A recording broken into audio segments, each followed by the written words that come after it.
And the final question for today, besides the Bone Cloud, what is your favorite or strongest opening in chess? I mean, everybody loves the London attack. It's a great opening. And do you think we will see Bone Cloud in Berlin? Yeah, no. Simple answer, no. What a pity. Alright everyone, and welcome to round 3 of the FIDE Grand Prix in Berlin. Fiona, today we have an absolute banger between Alexander Grischuk and Hikaru Nakamura. What do you expect from this matchup? Absolutely. Hello, Benjamin. Hello, everyone. I'm delighted to be back. Today, I'm expecting big things. Hikaru yesterday got off to a winning start, beating Andrei Esipenko, which was a thrilling game, some brilliant moves. And today, well, Grischuk, he is the highest seed in the group. We saw him take a lot of risks yesterday against Etienne-Bacrot. And today I'm very curious to see. And just as I say that, they have lift off with Grischuk opening with d4 and Hikaru choosing probably the most solid reply, d5, which makes a lot of sense given the tournament situation. Yeah, I mean, usually Hikaru responds to d4 with the Nimzo Indian defense with knight of 6. But I think I kind of like his choice with d5. Because he takes Grischuk out of book on move 1, and Grischuk is already thinking. So Grischuk might be thinking like, okay, what is Hikaru planning after the move c4? Maybe he wants to play the Slav, maybe he wants to play the Queen's Gambit decline, or maybe he wants to play the Queen's Gambit accepted. So I like this strategy by Hikaru, trying to take Grischuk out of his preparation as early as possible, because Grischuk is known that if he gets out of book early, he will start consuming a lot of time, and then he can end up in time pressure. So I really like this strategy by Hikaru. And we see Grischuk going for knight f3. So c4 is delayed at the moment, but do you think it will still come? Yeah, I guess he will go c4 and transpose into, Queen's Gambit. But honestly, he could also go into the London, so I guess we'll just have to wait and see, because our answer will be, I guess our question will be answered shortly, and there it is, c4 is on the board. In the meantime, we see a French in the game between Esipenko and Bacrot, and yeah, Hikaru has captured the pawn on c4, so yeah, he wants to take Grischuk out of book and be very solid here. Yeah, and they are blitzing. They are blitzing out the opening stages here. What do you expect, Benjamin, from this matchup? Yeah, so I mean, usually white castles here, black plays a6, and then there's a lot of options for white. After the move a6, which is now on the board, white can pretty much do anything here. White can play the move b3, white can play knight of c3, white can capture on c5, queen e2 is an option, rook e1 is an option. Literally, you name a move and it's very much playable here. So curious to see which one Grischuk will choose, but I guess he will go for something aggressive. I mean, the endgames after pawn takes c5 probably are not too appealing. Like you said, Grischuk is half a point behind Hikaru, so this is not necessarily a must-win situation just yet, but I mean, I'm sure he would love to overtake Hikaru here going into the second half of the tournament. Yeah, I think he will probably feel like while it isn't must-win territory just yet, remember they all play each other once with the white pieces, once with the black pieces for Grischuk. Actually, interestingly enough, this is his first white. So he started with a double black against Esipenko, against Etienne-Bacrot. Yesterday, he was actually really, really lucky, I think, to get away with a half point. But today, yeah, he will be looking to make the absolute most of the white pieces, as he should. And yeah, rook e1 is on the board. Yeah, like we said, 2 draws out of the first 2 games in 2 black games is, nothing to sniff at. But I mean, yeah, he is already in a tough situation, as we said, because let's say he draws this game, and Hikaru goes into the second half a point ahead of him, and Hikaru then still has a white game against Grischuk. So Hikaru then could decide how he wants to play the game. Like, does he want to play it solid, or does he still want to press against Grischuk? So yeah, I'm not surprised with the move rook e1, which is generally a little bit more aggressive than moves like pawn takes c5. So yeah, we'll see how this one will proceed. Yeah, we'll also see what does Hikaru have in store. Hikaru has been surprising us a little bit in every game, and I think that makes sense, as he said on the stream here a few days ago. He plays so many online games. He knows that his opponents watch those games, so it's great to see. And yesterday he was saying, I don't know why people think I'm not preparing. Clearly he has prepared. He's come with some new ideas up his sleeve. And all in all, I have to say, Benjamin, it's a joy to see Hikaru playing classical over the board chess again. Yeah, no, for sure.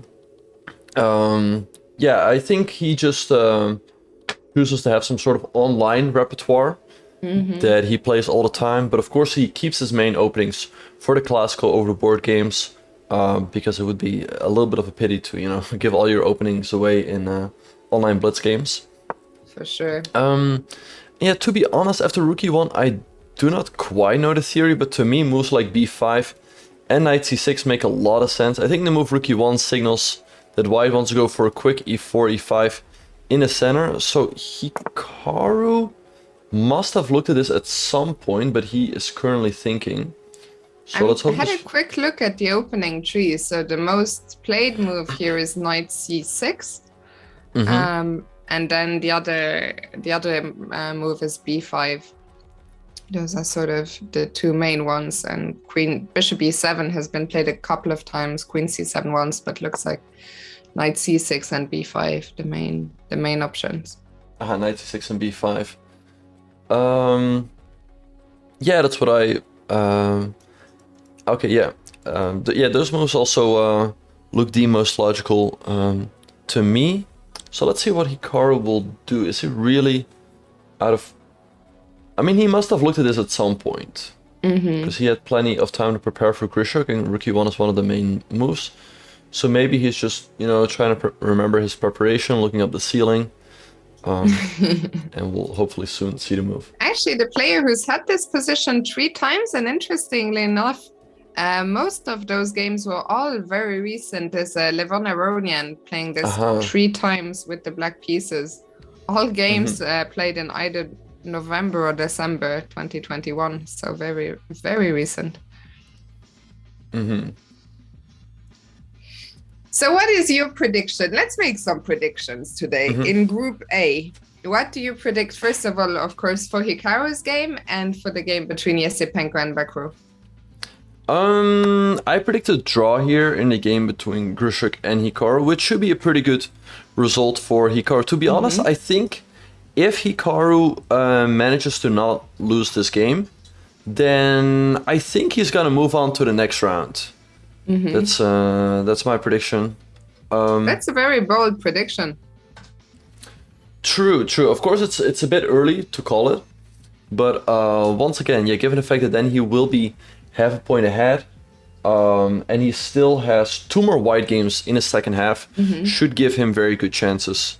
I mean, he has a white game against Vachier, and he's played the move Knight C6, not blitzed out, but still fairly quickly, I would say. So yeah, one can hope this is still, you know, he had looked at this at some point. Yeah, I agree with you. I think very often also in the early stages, you kind of just spend some time, and you know this better than me, but sort of remembering and trying to anticipate where could my opponent have prepared something. So I think in general, 4 minutes in the opening is not necessarily the answer to is the player out of book or no. Yeah, and I think you make a very good point. Yeah, sometimes when players are still in their preparation, they want to take a little bit of time, make sure they don't blitz everything. That's sort of also kind of what Hikaru said after the first game, where he felt like maybe he was moving a bit too quickly. So probably here he's just sort of getting into the game, spending a little bit of time. And yeah, I'm curious to see what Grischuk has cooked up here, because I mean, like I said, Knight C6 is one of the main moves. So this cannot take him by surprise completely. And actually, Hikaru is on the live feed, so we will try to pull that up as well. But so what after Knight C3, what are the main moves here? So after Knight C3, c6, the main move is knight. I mean, after knight c3 or after knight c6? Well, here after Knight c6. knight c3. Sorry, knight c6, yeah. But it's funny because the main move is knight c3. Okay, yeah. Well, actually, we have Hikaru here on the live broadcast, so let's pull it up real quick. We see him thinking here. Yeah, staying focused. He's got the coffee here. Grischuk is away from the board. You know, maybe getting some coffee as well, or another refreshment, or. And as we look very, very closely, we see that Hikaru has 129. Is that a 9 or a 5? I think. And he's gone. By the way, I really hope that the pineapple tie makes an outing at some point. When you mentioned that in the interview yesterday, I was like, I want to see that pineapple pie. Not pie. What's the pineapple pie? Yeah, and I think we all want to see the pineapple tie. But yeah, unfortunately, he has not brought it out yet. I don't think he's wearing it today, right? No, it didn't look like it, at least. Yeah, knight c3 played fairly quickly by Grischuk. So, what are the main moves here? So after knight c3, there has only been, I guess, b5 maybe would transpose to, but there's only 2 moves that haven't played, b5 and bishop e7. And but actually, as we pull up the live camera, we see that knight c3 had been blitzed up by Grischuk. Grischuk 129 on the clock, as we can see here. They got very nice pieces, by the way. This is a very nice set. Yeah, it's quite an unusual set for these highlight. I don't think I've ever seen that set or similar before. And here we see Hikaru in the top corner. Yeah, trying to figure out. Once again, I do expect that he has looked at this at some point, so he's just probably trying to remember what he's looked at. So the move rook e1 makes a lot of sense because White is sort of anticipating the trade on e4 because then his rook is already placed on the half-open e-file. I think a move like b5 maybe makes sense here, so you can go bishop e7. Or maybe bishop e7 and just play it solid in castles. Yeah, maybe some of those lines will also transpose later on. Maybe you can get in both moves. Well, we'll see. We'll see what Hikaru comes up with. I think still we don't need to be worried. The fact that he's spending a little bit of time in the opening, I don't think tells us very much at all. Do you quickly want to see what happened in the opening stages of the other game? Yeah, so in the other game in the group, we have the game between Esipenko and Vachier. Let's show very quickly what happened. So it started off as a French defense with knight c3, knight f6, e5, knight fd7. White goes f4 to build a big center. Make sure the pawn on e5 is always nicely protected. c5, knight f3, knight c6, bishop e3. This is all pretty standard. a6, a3. Vachier traded. Does Vachier play the French often, or is this also like a sign that he wants to try and go for the full point with black? That is a very good point. I know that, well, Vachier has traditionally always been a Berlin player. So it's a bit surprising he doesn't stick to the Berlin here in Berlin.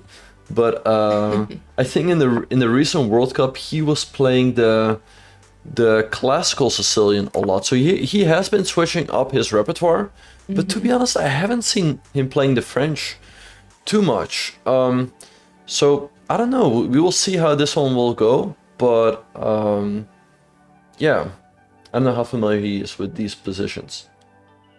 But I think it's great. I think in a way, and I think this was discussed, was it yesterday in the interview, was it Grischuk, I think, who said that he was surprised that Peter Swidler had said that this format wasn't going to lend it, that everyone would play it super safe, but that he, on the other hand, thought players actually have to take quite a lot of risk. And I think so far, Grischuk seems to be correct. We've seen some really exciting games already, and I think as it progresses towards the first 6 rounds, where the excitement should only go up with more players being in must-win situations.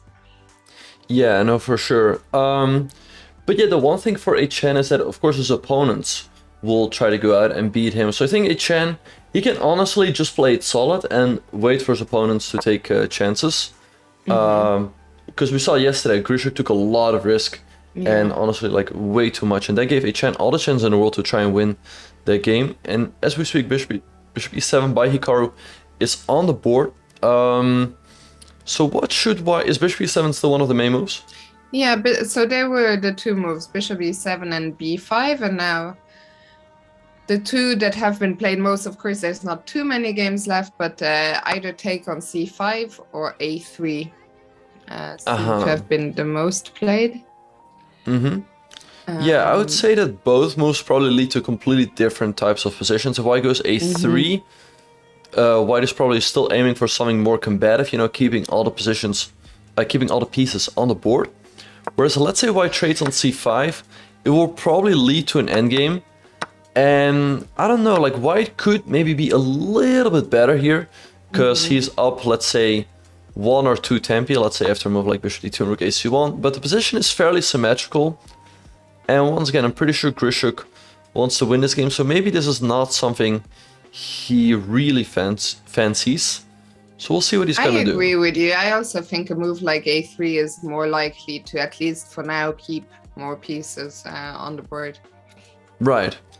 But yeah, we don't know. Maybe pawn takes C5 is objectively the better move, and this is of course always important at the top level. You have to, you know, play the position as objectively as you can. But yeah, we will see how Grischuk will proceed. Okay, so that is that. So let's have a look at the other games. So which game do you want to have a look at? I was having a look at Pool B. Pool B, I think, to me is one of the most, the one with the most interesting players. I mean, Fedoseev, Rapport, all very, very exciting players to follow.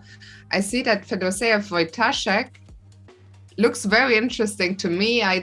I'm no expert in any of these open Sicilian messes, so maybe you can help me out. Yeah, so we saw this line actually in the game between Alexei Shirov and Dominguez, where white went for this very quick d4, pawn takes, queen takes, knight c6 and queen d2. But Wojtaszek deviates from this game by going for a very quick f5.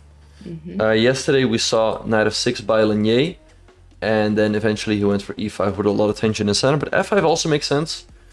Putting pressure on the pawn this way, and after bishop e2, knight f6. Long castles and rook f8. This must be some sort of weird move, new move.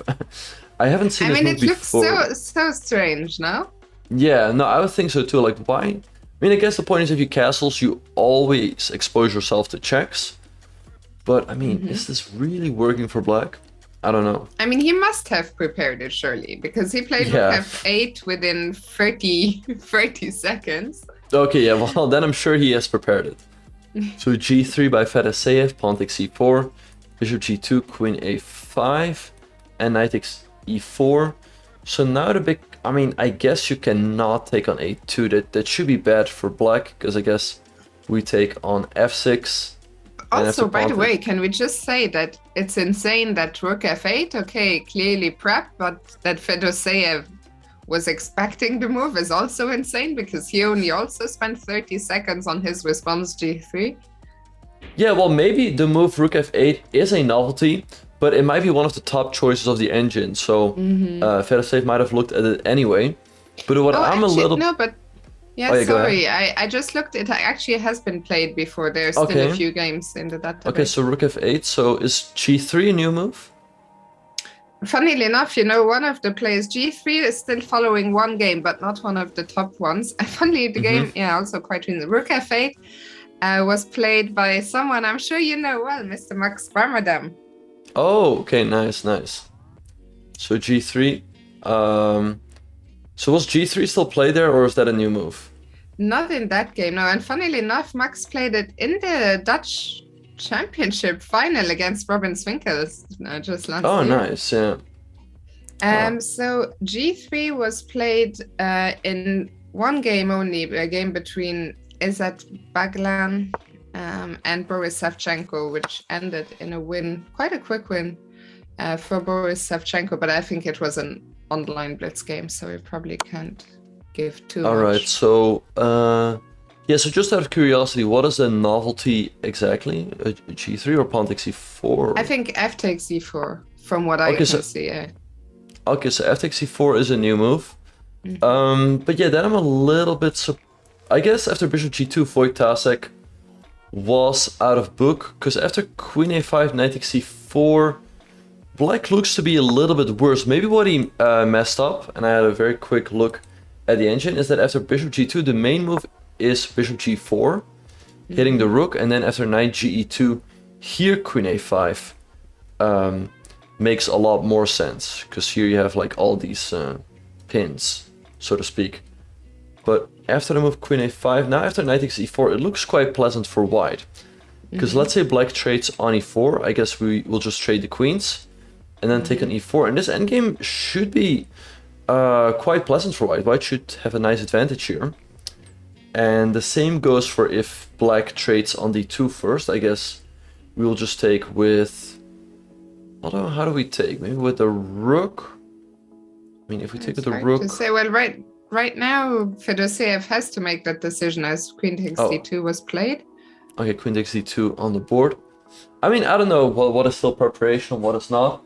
But Fedoseev with 132, is that correct, on the clock, should still be in his preparation, I guess. Yeah, it's kind of, it's so crazy these days how you just go all the way into an advantage which you have looked at, into an endgame which you have looked at with the endgame, and you sort of know, okay, this endgame is good for me or not good for me. But yeah, this seems to have worked out really well for Fedoseev. Yeah, and I think it's a good sign. By the way, I just wanted to mention real quick that Grischuk is still thinking. It signals that he's definitely out of book, so we'll see what he will come up with. Yeah, this is the game between Fedoseev and Wojtaszek. It's going to be interesting for sure. So let's also have a look at the game between Grigory Oparin and Richard Rapport. So Grigory is definitely in a must-win situation. He lost the first two games, and yesterday he drew against Wojtaszek. He's still in a must-win though. Still in a must-win. Yeah. Well, he was losing yesterday, but he drew. Or yeah. Exactly. Knight f6, Knight c3, Knight c6. Bishop g5, e6, Queen e2, Queen b6. So I thought after Queen b6 the main... Oh no, actually Knight b3 is probably the main move. a6 and Bishop e2 by Grigory. Pretty sharp position. I mean, I wonder what his intention is with the move Bishop e2. Does he want to go for short castle or long castle? I mean, I'm a bit surprised why he wouldn't go long castles right away, but we will see how this one will proceed. Yeah, do you think Bishop e2 indicates he probably wants to go kingside, or is just sort of keeping his options open and awaiting Rapport's next move? Yeah, I guess he's just awaiting Rapport's next move. Usually, at least my experience, white castles queenside, but of course short kingside castling is of course also not out of the question, so I guess we'll just have to wait and see.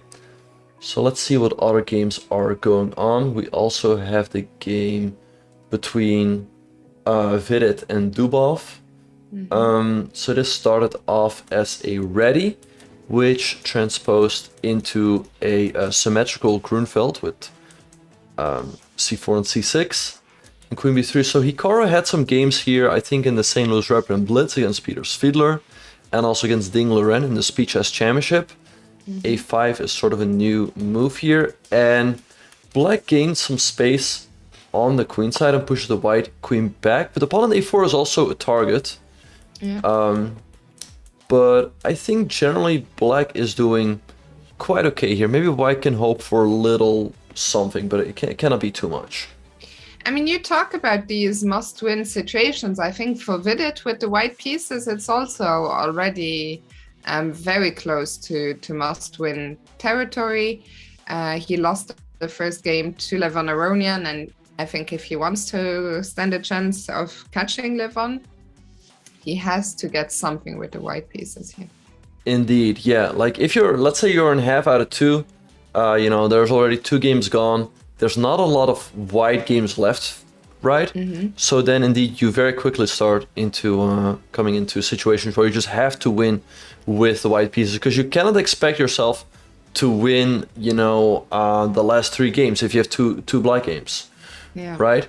So yeah, Vidit will probably have to win this game if he wants to have a chance to move on to the next round. Just one thing, the only good thing for him is he will have actually, out of the last 4 games, 3 white. So he started with 2 blacks.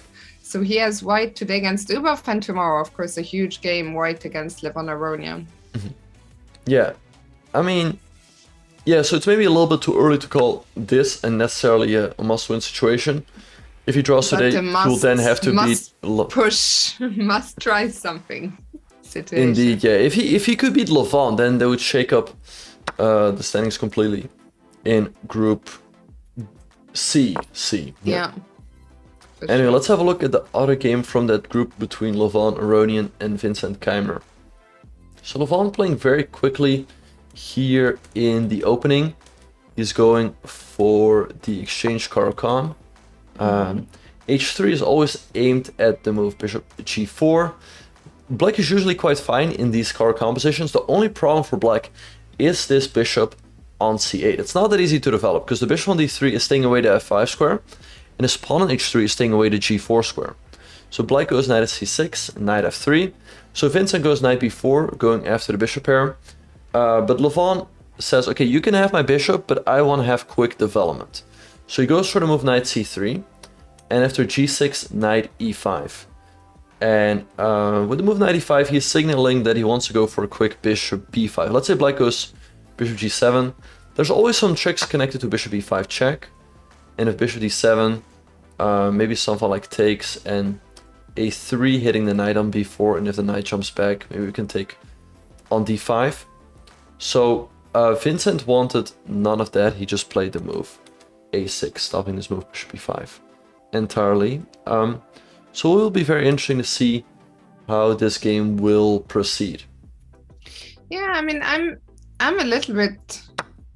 I'm curious as to what's going on. I've been playing this exchange Caro-Kann with h3 actually all my life as white. Sort of my pet line. But I've never... Usually in these positions when black goes knight c6, or in general white goes for c3 in those setups. Right. So I've never really seen this black knight landing on b4, and then instead of putting my pawn to c3, putting the knight there. But I'm curious if black can get away with making so many moves that are not related to developing your king side and getting the king into safety. It looks a bit strange, but yeah, I'm very curious to see what will happen here. Yeah, you make a very good point. I think the reason why Levon played knight f3 and not c3 is that after c3, probably black can aim for something like e5, striking in the center. So the move knight f3 aims against that, but every move has its pros and its cons. The move knight f3 does allow the move knight b4, and it's not that easy to deal with the attack on the bishop, but Levon definitely cooked something up here, because he's still playing very fast. But the move a6 might have taken him out of book, because it looks like he's taking his first think of the game. So what other games are there to look at? Well, there is Group D, the last group we haven't looked at, and we could start with the group leader, Dominguez. He's playing white against Pentala Harikrishna. Yeah, so Harikrishna sticking to his guns. He once again goes for the Caro-Kann defense, but this time against Aha. So in round 1, in the game between Alexei Shirov and Harikrishna, we saw... Sorry, Benjamin. Oh, yeah, go ahead. Did we even say that Grischuk did take on c5, which is not necessarily what we were expecting? Yeah, okay, so yeah, Grischuk did take on c5, I don't know if the clock times are correct. I thought he took a little bit more time. So Hikaru basically has two options here. He can take on d1, and then... Even a little bit more time than 50 seconds. He did take more time, yeah. He's down to an hour 17. Okay, yeah, no, I mean, here the clock times on chess.com show that he has 129. So I don't think that's quite correct, but Hikaru has traded on d1. Okay, Grischuk is gonna take with the rook, moving the knight back doesn't make any sense. I expect Hikaru is just gonna take the pawn on c5 with the bishop. And I mean, it should be a little bit more pleasant for white after, say, bishop d2 and rook ac1. So Hikaru will have some opening problems to solve. But I guess, yeah, we'll just wait and see how this one will proceed. Interestingly enough, there was one black win in this line in the recently concluded World Blitz Championship. Timofeyev beat Gukash from the black side. Of this, I'm surprised. I thought I would be seeing a lot more draws in the games that have been played so far, but there's been quite a few decisive results. Yeah, yeah. Usually you would think that white is maybe a tiny bit better, so only white can win, or indeed a lot of draws, because this line is so symmetrical. It's quite surprising to see black win positions like these. But I mean, it was a blitz game, right? And anything can happen in blitz. Yeah. I mean, the players get low on time, mistakes can easily happen, or they just forget about their time for a second and lose on time. But I think for the moment, it's still up to Hikaru to try and equalize here. But as we were talking about the game between Dominguez and Harikrishna, Dominguez deviates from the game between Alexei Shirov and Pentala Harikrishna in round 1. In that round, Shirov played knight f3 on move 4, and after e6, bishop e2.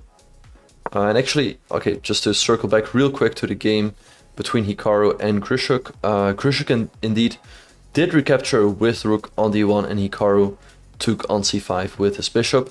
But I do expect Grischuk to take a bit of a think here, because now he really has some options. Bishop d2, as we mentioned, is an option to go rook c1.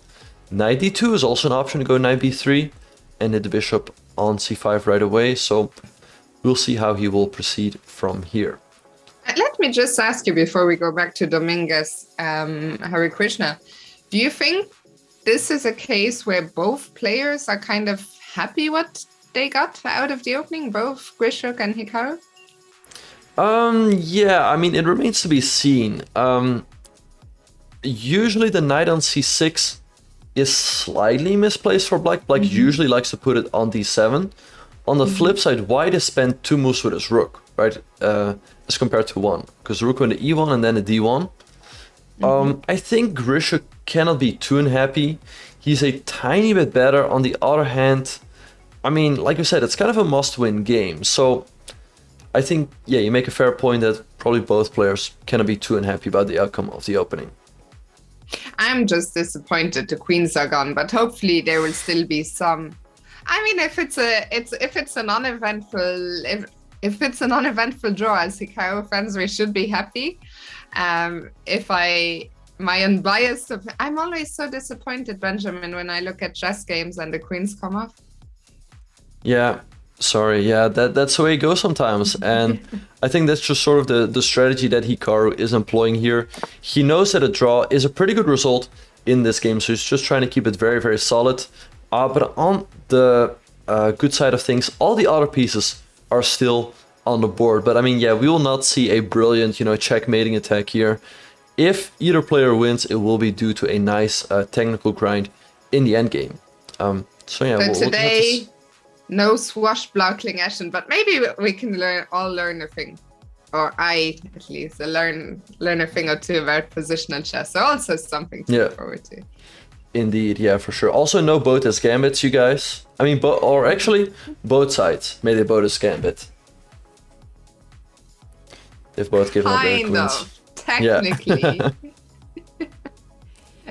Screws is asking us, do we think the Rapport game from yesterday will be the game of the year? To be honest, I mean, we kind of saw it, of course, but I think we didn't dive into it in enough detail to answer that. But I'll just say no. Is that hard? Yeah, I mean, I don't think it's the game of the year. I think we didn't look into too much depth into that game, but it was very. I mean, it's harsh to say no because I didn't look at it enough. But for sure, very exciting game with that. We saw the piece sacrifice, right? Right. Yeah, he sacrificed the piece, but it felt like Fedoseev should have been fine earlier on, and for something to be the game of the year, I think you do expect maybe a game that has a higher accuracy, right? I mean, it was a very good game, but maybe something that's even better. Yeah, I'm just trying to. I was trying to think in Vike. I remember in Vike and Z, which is always, of course, the first big super tournament of the year. Robert and I were super impressed, of course, by Vidit's defensive effort against Dubov. That game where Dubov was attacking him. I don't know if you remember. Yeah. He and found then many. What was the other? Oh, sorry, go ahead. The other game I think was Jordan's game against Anish, which was Yeah. spectacular. No, those were also the two games that came to my mind, because indeed Vidit, he played an amazing defensive game against Dubov and won. Because at some point I think he found 5 or even more top engine moves in a row. So that was very, very impressive. And also Jordan's win over Anish was just crushing. So those were sort of the two games that came to my mind. And I don't know how Richard's game ranks compared to those two. Yeah, and actually I take it back, Screws. I was too harsh. It's easy to say no when I haven't looked at the game, but I'll have a deep dive tonight and then come back to you tomorrow with a possibly revised opinion. Yeah, we'll have a look at that game for sure.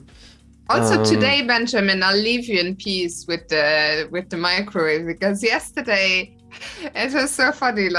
An hour or so after we went, I know you were streaming because I opened Twitch and a random person had sent me a clip in my DMs of you turning on using the microwave. Right. Yeah. On your stream. So I've seen it now, and today you get a day of respite. Yeah, I mean, I guess I showed the people what the microwave can do, so they will not try to provoke me. Exactly. Show us. Okay, I can find actually. I'll share the clip in chat which I was sent. There you go. Okay, let's see. So we got there. We didn't get there on this stream, but it's a microwave. I can imagine some people will love the microwave chat, and others would be like, "No, why couldn't she shut up about this damn microwave?" I mean, I don't know if I think most people are here for the microwave, but the people stay for the chess. That is why they tune in, but they eventually stay. Microwave or riot. Okay, sorry, I cut you. Let's go back to Dominguez Harikrishna. Right. So let's have a look at that game. So as I was saying, that Alexis Shirov went for this line with knight f3 and bishop e2, but then Harikrishna played the move c5 and put pressure on the center right away. So what does Dominguez do? In this position, he plays the move knight d2, e6 and knight b3, stopping this pawn, stopping c5 with very direct measures. So Harikrishna goes knight d7, knight f3, and queen c7 to try to push the move c5 through anyway. So bishop e2 by Dominguez, c5 by black, takes, bishop takes, knight takes, and bishop e3. So maybe white is a tiny bit better. He has the two bishops, also a little bit more space in the center, but black should be fairly solid here. So we will see how this one will proceed. Yeah, both of them are very solid and strong grandmasters. Dominguez, I'm curious. It's his first white game. He scored 1.5 out of 2 with black, which is astonishing. So I'm curious. Maybe he might be happy with a draw. If he's given some chances, he will take them, of course. But we will see. Yeah, we'll see how this one will go. So let's have a look at the last game that we have not looked at. It's a game between Wesley So and Alexei Shirov. So this started off as an English, but it quickly transposed into a Slav defense with white playing e3, bishop f5, knight c3, e6, knight h4, white going after the bishop pair, bishop e4 by Shirov, f3, bishop g6, bishop d2. This is actually all theory, I believe, and I think the main move had always been bishop e7 here. But Shirov has other ideas. He trades on c4 right away, and after bishop takes c4, b5. But to be honest, I'm hard-pressed to believe that this is really that good for black. I mean, white has the center potentially. He also has the bishop pair, so I mean, I kind of like Wesley's position here, to be honest. And once again, if I ask you, what do you think that black has going for them? I don't know. Black has easy development. Black can go for a quick c5 break after a6. But I don't really like it for black. Yeah, and do you think white will take the knight on g6? Not necessarily. White will take the bishop pair for sure at some point, yeah? Yeah, I mean, to me, a move like knight takes g6 right away would make sense, so white can then put the bishop on d3. Or the bishop on g6, this move would not have been possible. So I kind of like this sequence here for Wesley. But on the flip side, maybe black has moves like e5 to try to break in the center right away and take advantage of the fact that the bishop on d3 is on the same line as the queen. So we'll see. But yeah, for Wesley, this is definitely a must-win game. This is Wesley's second white game, and he is white against the lowest seed in his group. So he definitely has to win this game with the white pieces, I think, if he wants to have a chance to move on. Yeah, this is not a very tough group, this one, with... it's also stylistically, it's an interesting group, because I always feel that Wesley, Dominguez, Harikrishna are more on the solid side, and then we have, of course, Mr. Fire on board. So very interesting, and all of them so experienced. Indeed, yeah, for sure. Who do you think will make it out of the D group?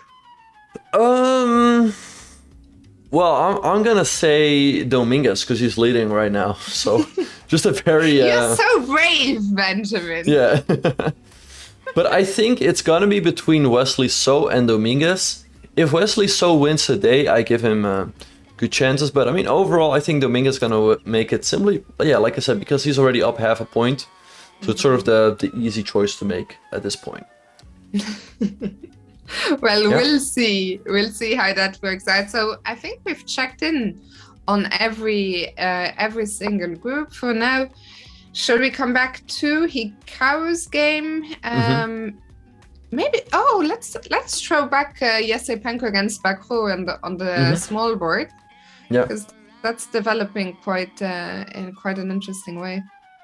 Yeah, so this is the tricky thing about the French. I think we last looked at this game after the move Queen d2, short castles, queenside castles, Rook b8 by black, and h4 by Esipenko. So the move h4, he's signaling that he wants to go for a kingside attack.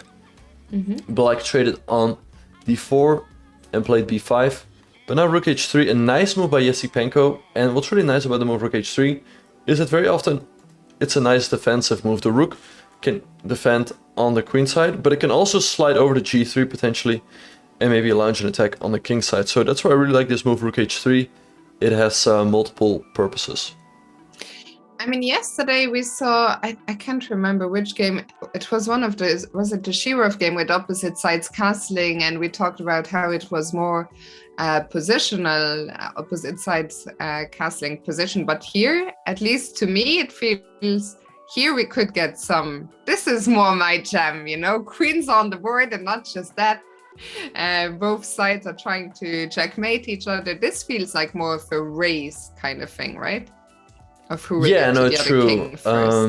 Yeah, you make a very good point. And And yeah, to be honest, I kind of like white's chance. I don't see black's attack getting off the ground very easily. I mean, black can, I guess, go b4. We'll probably have to take. Maybe something like rook takes to hit the bishop. But I guess white should be well prepared for it. Once again, the rook can swing over anytime to maybe all the way over to a3 to defend the queen side that way. So yeah, this one can really go either way. It just depends on whose attack comes faster.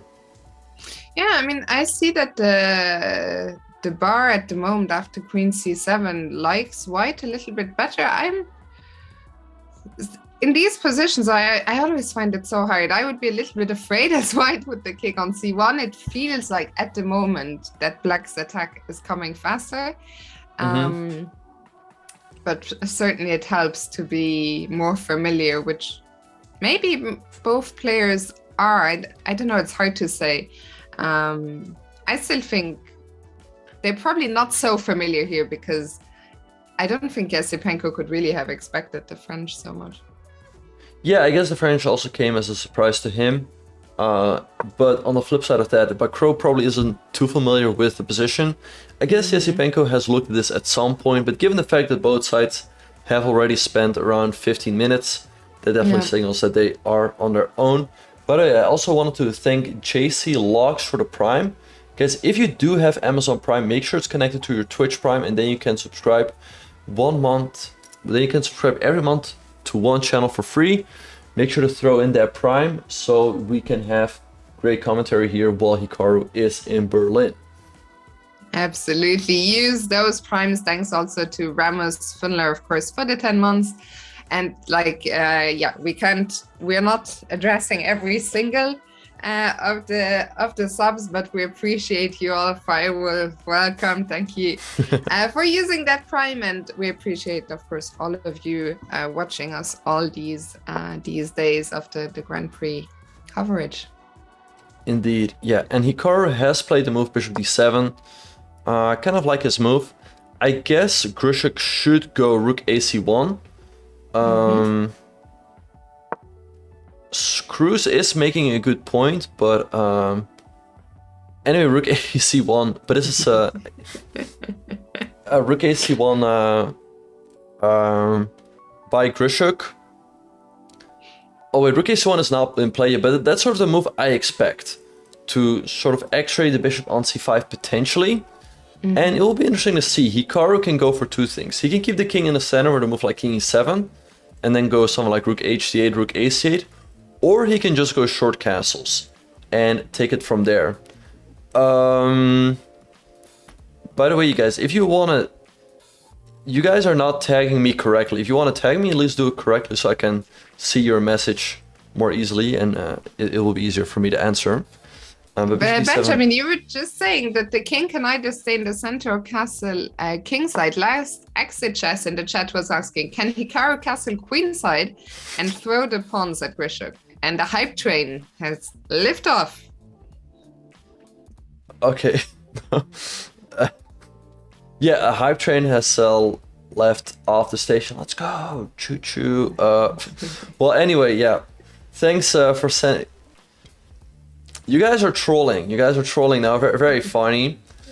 Cobb is a good one. Cobb, I have good memories. I was recently in Thailand, and Cobb was the king of bread, where I often had my breakfast. So Cobb, I like it. Good memories. Cobb. Ah, but that's great. Yeah. Anyway, yeah, I've been to Thailand a few times myself. Yeah, great place to visit. They also have a tournament there every year, but I don't think it's happening. It hasn't taken place recently. Yeah, because Thailand, I think most Asian countries really shut down, but hopefully the tournament can be back very soon, indeed. Wait, and I'm very surprised by this move by Esipenko. The move b4 is on the board. He's shutting down. What? Yeah, he's shutting down b4 from black with very hard measures. Oh my god, I would never even think of that move in a million years. Yeah, b4, a bit of a weird move.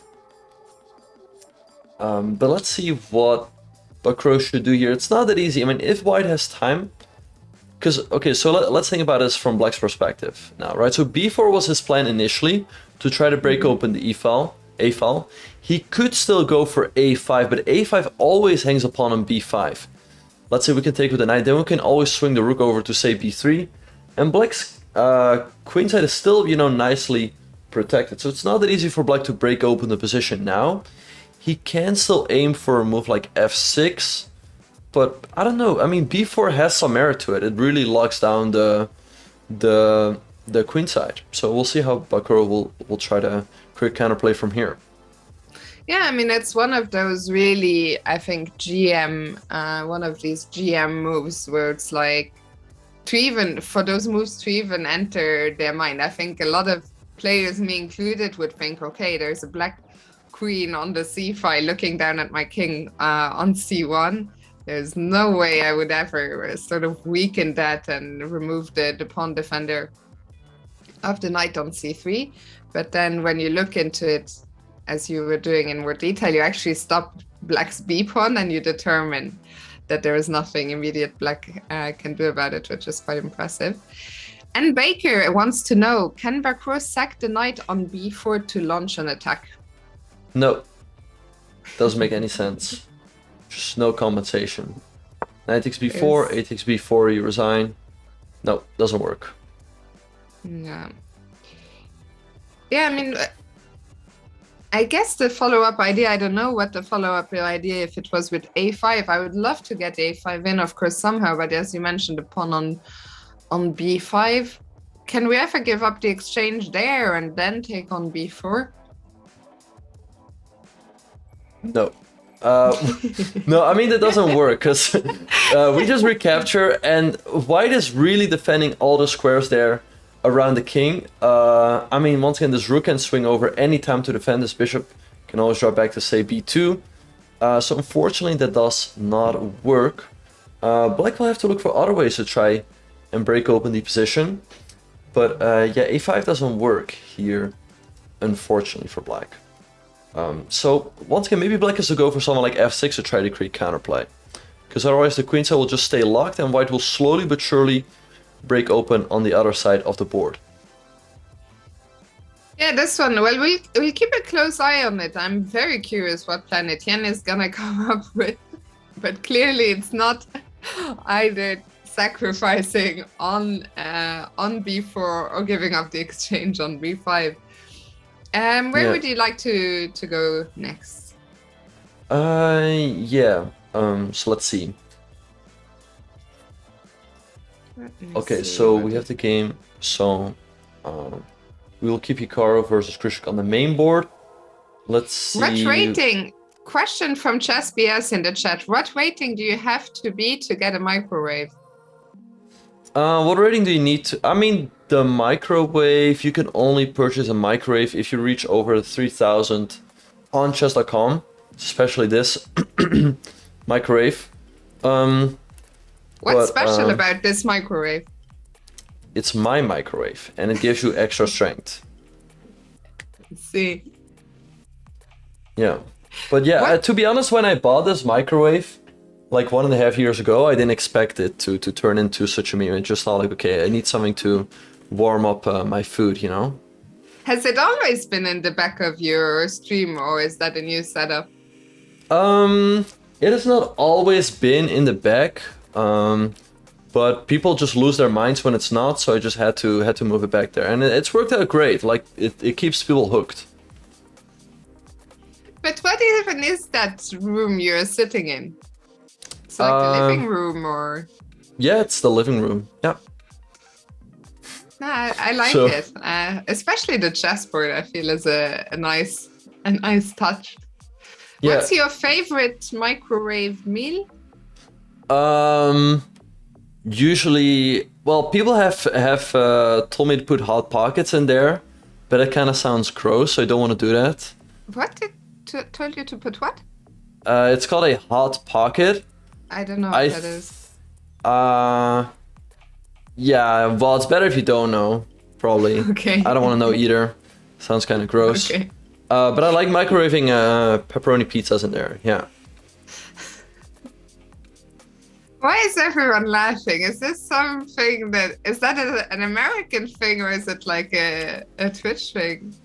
I think it's an American snack, but yeah, it sounds kind of gross. Don't wanna. Yeah. Okay, don't let's want not none go of there. that. Pizza I can get on board with. Pizza is my favorite snack. If I come to St. Louis, will you microwave a pizza for me? If the chat wants that, yeah, sure. Okay, we'll make it happen. We'll even Sure. stream it, maybe. Sure. Anyway. Anyway, back to the chat. Back to the chess, yeah. Yeah. I don't know why people are so obsessed with the microwave. But yeah, bishop d7 by Hikaru. We'll see. Yeah, once again, to me the move rook a1 makes a lot of sense from Grischuk. And by the way, Bakro has played the move f6. He's trying to create counterplay that way. So let's see what other games. I guess after the move f6, Esipenko will have to trade on f6 because you cannot defend the pawn on e5 properly. And then maybe black just recaptures. Maybe knight comes to e4 in some cases. Looks very double-edged. For sure, yeah. And I wouldn't be surprised if we get a decisive result in that game today. For sure, yeah. So we also have more moves in the game between Oparin and Richard. Greg Samsa, he didn't keep it on this stream, but he did it. I just I was sent this clip, and thanks to the person who sent it to me. So it was turned on later on, not on this stream. If Hikaru wins the Grand Prix, well, I won't be here. It will be Maria. But then, Benjamin, I'll be watching, and I'll be expecting a microwave celebration. Yeah, I think Maria will be here for the knockout stage, right? Yeah. Yeah. Yeah. So, we might see more microwave action there. But yeah, it all just depends on you guys. It depends on Hikaru. It depends on many factors. Like, it seems very easy having a microwave here, but it's not. It takes, there's a lot of dedication, a lot of hard work that goes into it behind the scenes. It's not that easy as you guys think it is. Sure. No, Fiona, don't go. I'll actually, I will be going to play some chess myself, which haven't played much in a while, so I'll be curious to see how that goes. Hopefully I don't regret while I'm sitting at the board, like, why am I not sitting at home in front of my computer? Just commentating on chess is so much easier than playing chess. Yeah, for sure. So what tournament are you playing? English League, so it will just be a couple of games, but I'm looking forward to returning. That should always be a lot of fun. For sure. Probably you'll see a lot of friends there. Yeah, I'm looking. It's been a long time, a long hiatus from English League, so it'll be good. Anyway, I'm rambling once again and distracting us all. Maybe we can quickly update Aronian against Keymer. Yeah. Right, so in this game between Levon and Keymer, we have some interesting developments. So we left off after the move a6 by Keymer. Levon castled. Bishop g7, rook e1, short castles, bishop g5, knight takes d3, and pawn takes d3. Now, at first glance, this looks really ugly for white, right? Like, why do we have the double pawns in the center? On the other hand, they do take away a lot of squares. I mean, the knight can never hop to e4. And the white knight is pretty active on the e5 square. White can always follow up with moves like queen f3 or queen b3, putting a lot of pressure on these pawns. So Vincent played queen b6, hitting the pawn on d4 right away. And I don't know, like, how should Levon deal with the attack on the d4 pawn is what I wonder about. There's only two moves to defend the pawn, right? Knight f3 and bishop e3. None of them are moves that you really want to make, dropping your pieces back. So I wonder, do you have to defend the pawn, or is there any way you can afford to give it up? Yeah, I don't really see how white can ever give up the pawn on d4 and have sufficient compensation. But if we would have to defend the pawn on d4, I kind of like the move bishop e3 to keep the knight on e5 active. We could then follow with a move like queen e2 on the next move, and maybe potentially in the future go bishop h6, trade off these bishops and go for an attack against the black king. On the other hand, wait, actually this pawn on b2 is also hanging, so lots of things for Levon to consider here. Yeah, I kind of like this move, queen b6 by Vincent. Yeah, and Vincent, one of the things about him is that sorry, I have to laugh again because since yesterday there's only one person in the whole chat who's writing at me in Luxembourgish. And I haven't been able to determine yet if they're using Google Translate or if they actually speak Luxembourgish, such a rare language. But to come back to Vincent, I think he's really doing a great job. He has nothing much to lose. I think for him, of course, he will try his best to make it out of the pool, but I think he considers it more of a learning experience of really playing, you know, against the best of the best. Indeed, yeah. Yeah, no, like I said, Vincent has moved up the ranks very, very quickly, and it's great for him that he's getting the chance here in the Grand Prix to gain more experience. So knight f3 by Levon. Okay, so now the big question is, what happens if black takes the pawn on b2? I guess maybe we combine ideas like knight a4 and hitting the pawn on e7. So let's say we go knight a4. Maybe the queen goes to, let's say, a3. We also have ideas like knight to b6, but I mean, black... I guess the rook on a8 doesn't have a good square, because if it goes to b8, it might be trapped after someone like bishop f4. So those are probably the challenges that black faces if he were to take the pawn on b2 here. So yeah, it's a pawn that doesn't look like you really want to eat it, or does it? Indeed, yeah. Yeah, looks very tricky to take here. And creamsicle, yeah, from this sentence I can tell, like most of the time you can tell the first sentence was fine, but the second wouldn't be. Yeah. But some of those Luxembourg, I mean, Google Translate has become so much better. It used to be pretty much unusable. I like Vic the Infamous. Yeah. Fiona, kan je alsjeblieft pläderen voor de gebruik? You're being called the oppressive book. I'm being called the oppressor? Why is that? Why am I being called the oppressor? The oppressive? Because you didn't ask Hikaru about the microwave yesterday. I mean, I'm not being oppressed because I didn't ask him the question. The oppressor bug, huh? And so just for everyone wondering, yeah, Luxembourgish is a small language. It is a Germanic language, and I do speak German and French fluently. Oh, I didn't even know that Luxembourg had its own language. I thought that people just You thought this was a joke? Well, I thought people... Well, I mean... Well, I thought people just spoke French and German there. No, we have our secret language. Funnily enough, a lot of people who hear it think that it's Dutch, but we don't understand Dutch, so it's it just sounds similar to a lot of people. So we do have our own language, but then we also learn German, French, and English. And yeah, it's good. It's good for languages, but it's nice to have a little language that when you speak it abroad, you have almost a guarantee that nobody can understand you. Right. People are saying I scolded them about their tag about me. Well, I mean, it was multiple people who tried to tag me, but they just did not tag me correctly. What ELO do you need for an oven? An oven, you can have it any ELO, but a microwave is only for the very best. That's actually why I never had a microwave. I never thought of that, but now it all makes sense. Well, I mean, you should buy a microwave, and you'll just win all your games in the English League. It's upcoming. I'll have to be weekend. quick this week. Tomorrow's Monday.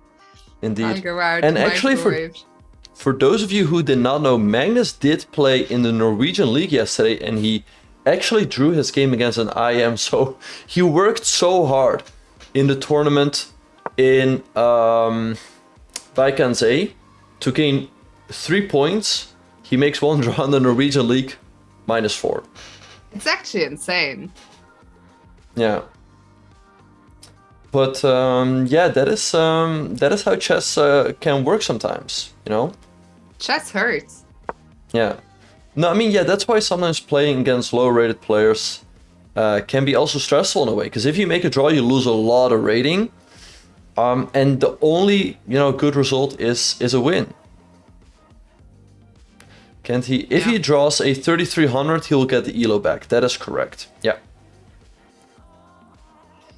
Yeah, no, I mean, for Magnus, it's really especially now that there is no player who's even close to him. At some point, Fabiano was so close to catching him. So at least those games would give him some gain in case of a win. But Right. these days, it's like almost every single game Magnus plays, anything that isn't a win is bad result. And it's, Indeed, yeah. I mean, for him to, he talked about wanting to make 2900. I think it's just so damn hard. Indeed. So what is sort of so we were talking earlier how, let's say, when you play against lower rated players, you have to win, because if you draw, you lose a lot of points. On the other hand, sometimes this has been used as sort of a way to farm rating, right? You beat a lot of lower rated players, you gain like 0.8 rating points in every game, and if you win a lot of games, that can add up, right? Let's say you beat let's say 6 players who are much lower rated than you. That can be easier than beating one player of your own strength, so to speak, but you still gain, let's say, like 5 points. Yeah, no, for sure. By the way, I saw a question in the chat. Can we analyze what Grischuk could be thinking about? And just as I said that, there's no more need, because Grischuk has just gone rook a to c1. Benjamin, I have been watching Grischuk for a long time. I've been in the chess world since my childhood. I never understand 20 minutes spent on rook a c1, which looked like the most obvious move in the position. Like, what is Grischuk doing? What is he thinking about, do you think, during these 20 minutes? Yeah, I mean, it just doesn't seem like the most practical thing here to spend rook ac1. Now, I mean, I'm sure, like, to be fair, everyone has had things in their lives where, looking back, they're like, okay, why did I spend so much time here? I mean, I could have just made this move after just like a couple minutes. But here I am genuinely surprised, because after rook ac1 sort of looks like the move white should play. Then black makes a move like castles, and then here white is really at crossroads. Like, here's really where white should think, like, okay, how to proceed from here. But you would think that a move like rook ac1 is still fairly natural, and then he should take it from there. So yeah, spending so much time on rook ac1 doesn't seem too practical, because the critical moment is still to come. So yeah, I kind of agree with you there. And well, now after rook a to c1, for Hikaru, once again, there are the two options I think that you were highlighting earlier. Is he gonna castle kingside, or is the king going to stay in the center and just go to 3-7? What would be your preference? Yeah, good question. I guess ideally would like to put the king on e7. The question is whether it works out move by move, because the king can also be quite vulnerable here. I mean, maybe white plays a move like bishop e2, and now all of a sudden there's tactics with knight d5, which would give white a nice positional advantage. And if we move the bishop, then let's say we move it here.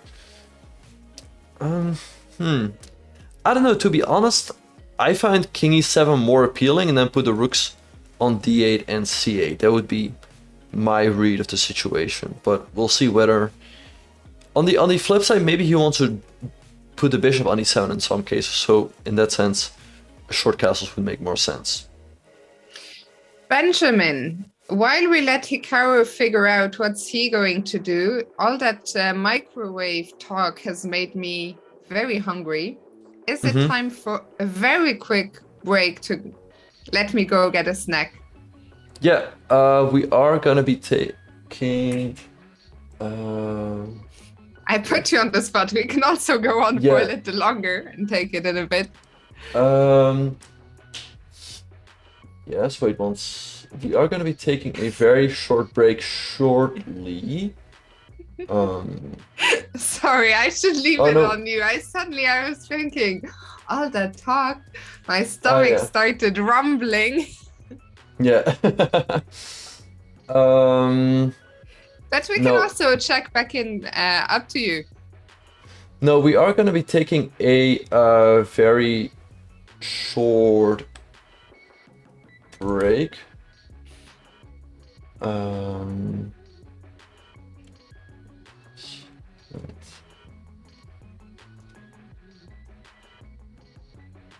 I'm so sorry, Benjamin. Oh, no worries. We are going to be taking a very short break, you guys, but do not go anywhere. Grab your microwave, grab yourselves a snack. More action coming your way from the Grand Prix in Berlin. We'll see you guys at the other end of this break.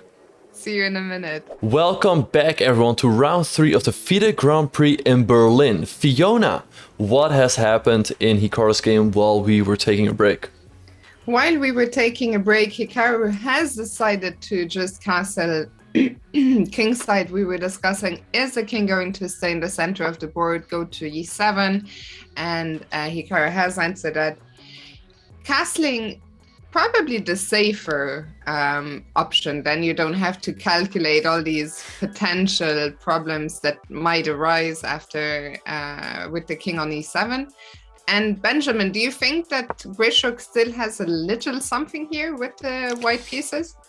Yeah, I think it's still sort of up to Hikaru to equalize the position. I mean, if we have a very quick look at the position, we see that it's more or less symmetrical, right? There's only 2 things, or like 3 things in the position that are not symmetrical. Like, let's have a look. So, right, the entire king side is the same for both sides, right?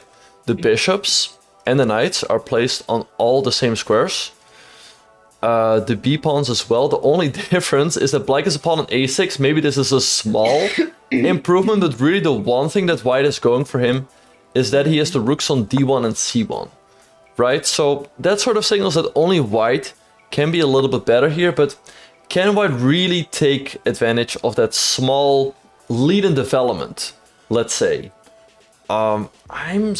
I'm hard pressed to believe that it can really be something for white, but maybe, I don't know. I guess also probably if there is something for white, Grischuk has to show it very soon, because if Hikaru is given, let's say, a couple of moves, he brings his own rooks, maybe to d8, to c8. So I think we'll find out very soon, because if Grischuk doesn't show something within the next couple of moves, then Hikaru probably will just equalize. And Grischuk has played the move bishop e2, so now it will be up to Hikaru. And it might not be that easy, because let's say we play a move like rook fd8. Maybe white can go for something like knight a4, hitting the bishop. The bishop, I mean, if the bishop drops back to e7, there's always moves like knight b6. And if the bishop drops back to a7, there's knight c5. But maybe we just take the knight and then we go knight e4 and sort of neutralize the bishop pair that way. Yeah. Sort of the only line I could see for Grischuk that could be annoying is after bishop a7, maybe to move bishop e1. To prepare the move knight c5 so that black cannot trade and go for knight e4, hitting the rook and the bishop. And then go for knight c5 on the next move. I think that's what he's aiming for right now.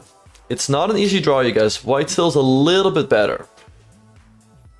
Yeah, and well, if you were on the black side here, what would your feeling be? Oh, we are joined in the chat by Dina Velenkaya, who is on site in Berlin, and she's saying, "Dear Bok, hope the microwave did not feel offended," which is of course a reference to her question to Hikaru yesterday, who would win in a match between your fridge and Benjamin's microwave.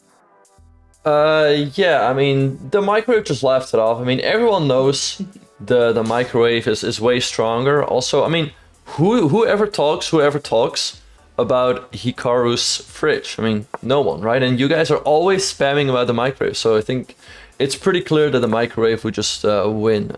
You know, it wouldn't even be close.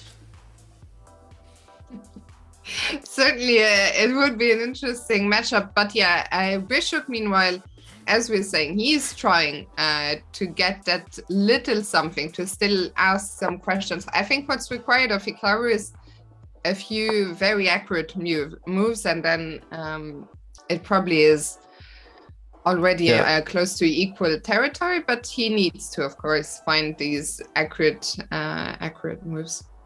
For sure. Yeah, so let's have a look. So I think the move Rook FD8 makes sense from Hikaru. Then I guess knight a4 is sort of the plan Grischuk should aim for. Once again, I don't like allowing knight to b6, so I guess Hikaru should go to a7. And we had a look at knight c5. Black takes and goes knight e4, and probably should equalize without too much difficulty. And if white goes bishop e1, maybe we can sidestep with a move like bishop e8. There's still knight c5, but I guess we always have to move rook b8. The bishop on e8 is doing a nice job because it's always protecting this knight. And you guys might be wondering, like, okay, what are you talking about? But let's say black takes on d1, white recaptures, and goes rook to b8 to defend this pawn. White does not have the tactic with knight takes a6, because the bishop is protecting the knight in this case. So that is what I was referring to. So I think move by move, it all works out for Hikaru, and Grischuk is just not in time to pose some problems, I think, because let's say Hikaru sees himself forced to give up the bishop pair, then, you know, this game is going to drag on for a while, because Grischuk will definitely try to take advantage of the bishop pair here. And Hikaru, he's just played bishop to a7. Huh. So he's playing... Okay, he played the move bishop a7 preemptively. I don't know. I'm not the biggest fan of that move, to be honest. So the one thing I'm wondering about, like, let's say Hikaru would have played rook fd8 right away. Maybe there was a tactic connected to, let's say, knight d5? So let's have a look. Knight d5, what is this mess? Maybe this is the one move I could see him worried about, because it hits the knight and the bishop. But maybe there's knight e4 defending the bishop that way. Knight e4, I mean, looks so loose at first sight. Yeah. Bishop a7 is still Terry. I think you guys are trolling. I'm pretty sure this is new territory. Oh, actually, they aren't trolling. I was laughing, but I see that there's still 3 games in this position. And one of those games, one of those. So I guess we must have come back to some transposition. There's still a Yakovenko Anishgiri game. There's a lot of Dutchies. Liam Frolik against Jeffrey Zhang, and also Jumabayev against Jeffrey Zhang. So what? Bishop a7 is the main move?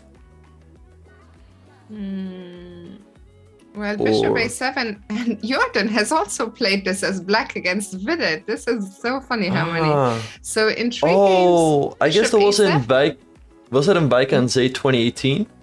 Yeah. And it was in this position with so how did they play after bishop e2?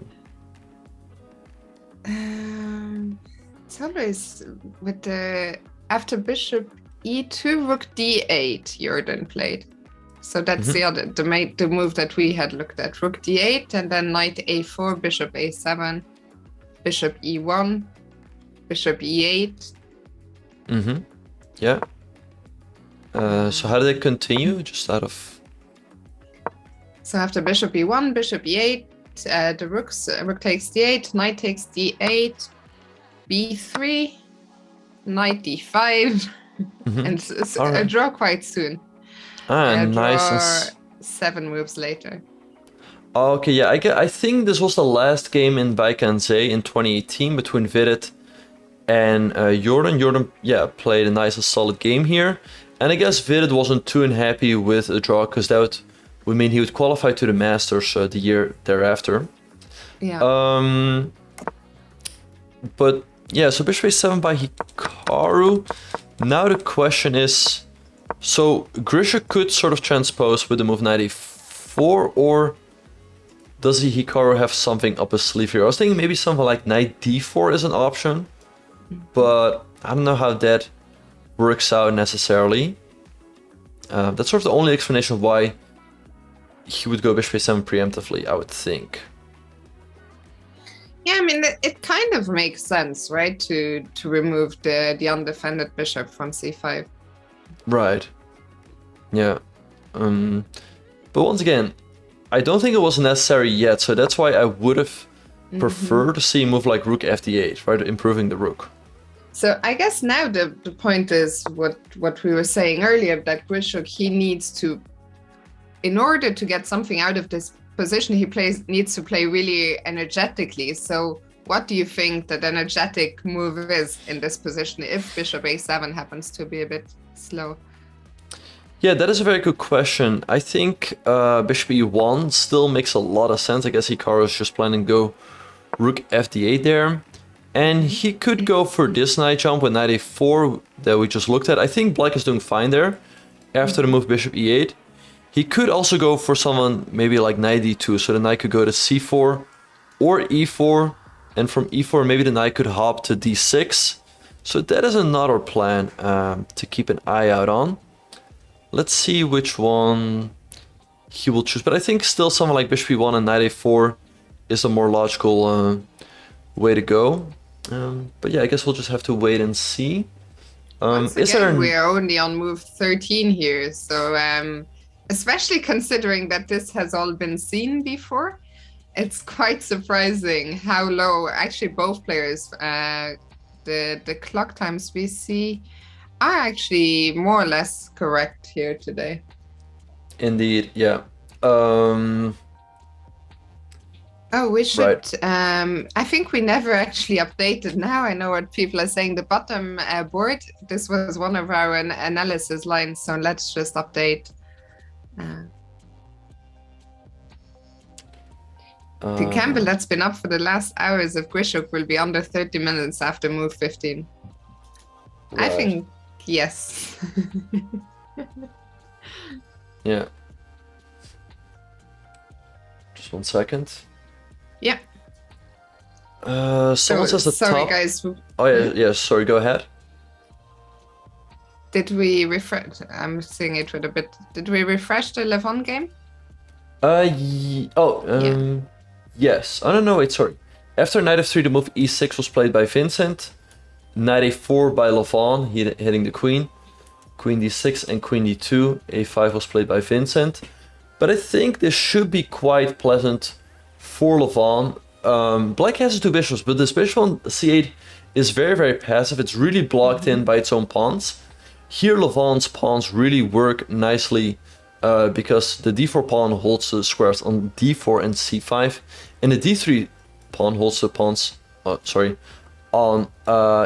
and c4. You can always put his knights on e5 and c5, and then once again I still like this plan of bishop h6, rook a1. I think this position looks really pleasant for Levon. Also Vincent is pretty low on the clock already, only 38 minutes, so I give Levon a pretty good chance to strike here. Yeah, I agree with you, and I think that if he can win today, that will give him some very good chances to make it out of this group after the first round robin. Does that even make sense? The first half of the group match. The first half of the group. Yeah, I think if Levon wins, I don't really see anyone catching him. Then he's on 2.5 out of 3. Maybe Dubov will be 1 point behind him on 1.5. But I mean, when Levon is on a roll, it's really tough to stop him. So yeah. I think if Levon wins, he's going to make it out of the group. I mean, 2.5 out of 3 is just too strong of a start. He's showing really good chess. So yeah, if that happens, I don't see anyone stopping him. Especially because, as you pointed out the other day, these players, when they want to be solid, it's so hard to beat them. So yeah, this is a huge game for Levon, and I'm sure he will feel the weight, how important that game is, and he will buckle down and really try and get the full point here. Indeed, yeah. Yeah, people like Vidit or Dubov will have to try to beat Levon, but if Levon tries to be solid, it's very, very difficult. So yeah, I give him very good chances to make it to the knockout stage. Anyway, so what? Yeah, go ahead. Yeah, I was wondering we can stay with Hikaru. We can also wait for Grischuk to make a move. I was just seeing in Group B, and maybe we can put it on the small board, the Fedoseev against Wojtaszek game. Although there are no more queens on the board, it's still really interesting with pieces absolutely all over the place.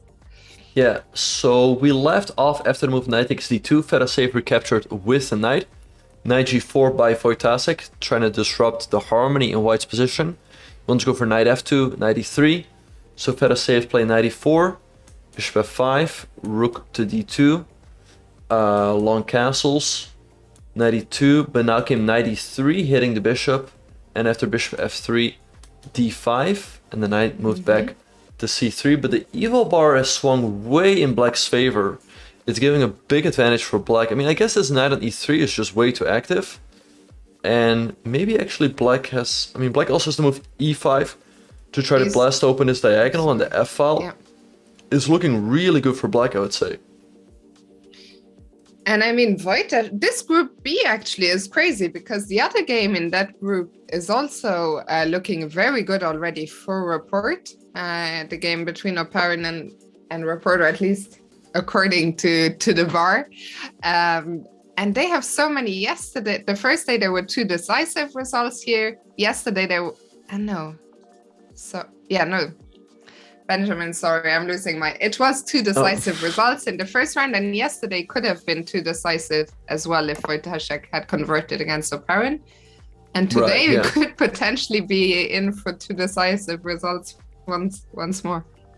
Indeed, yeah, but I think Richard can be quite happy about the outcome of the opening here.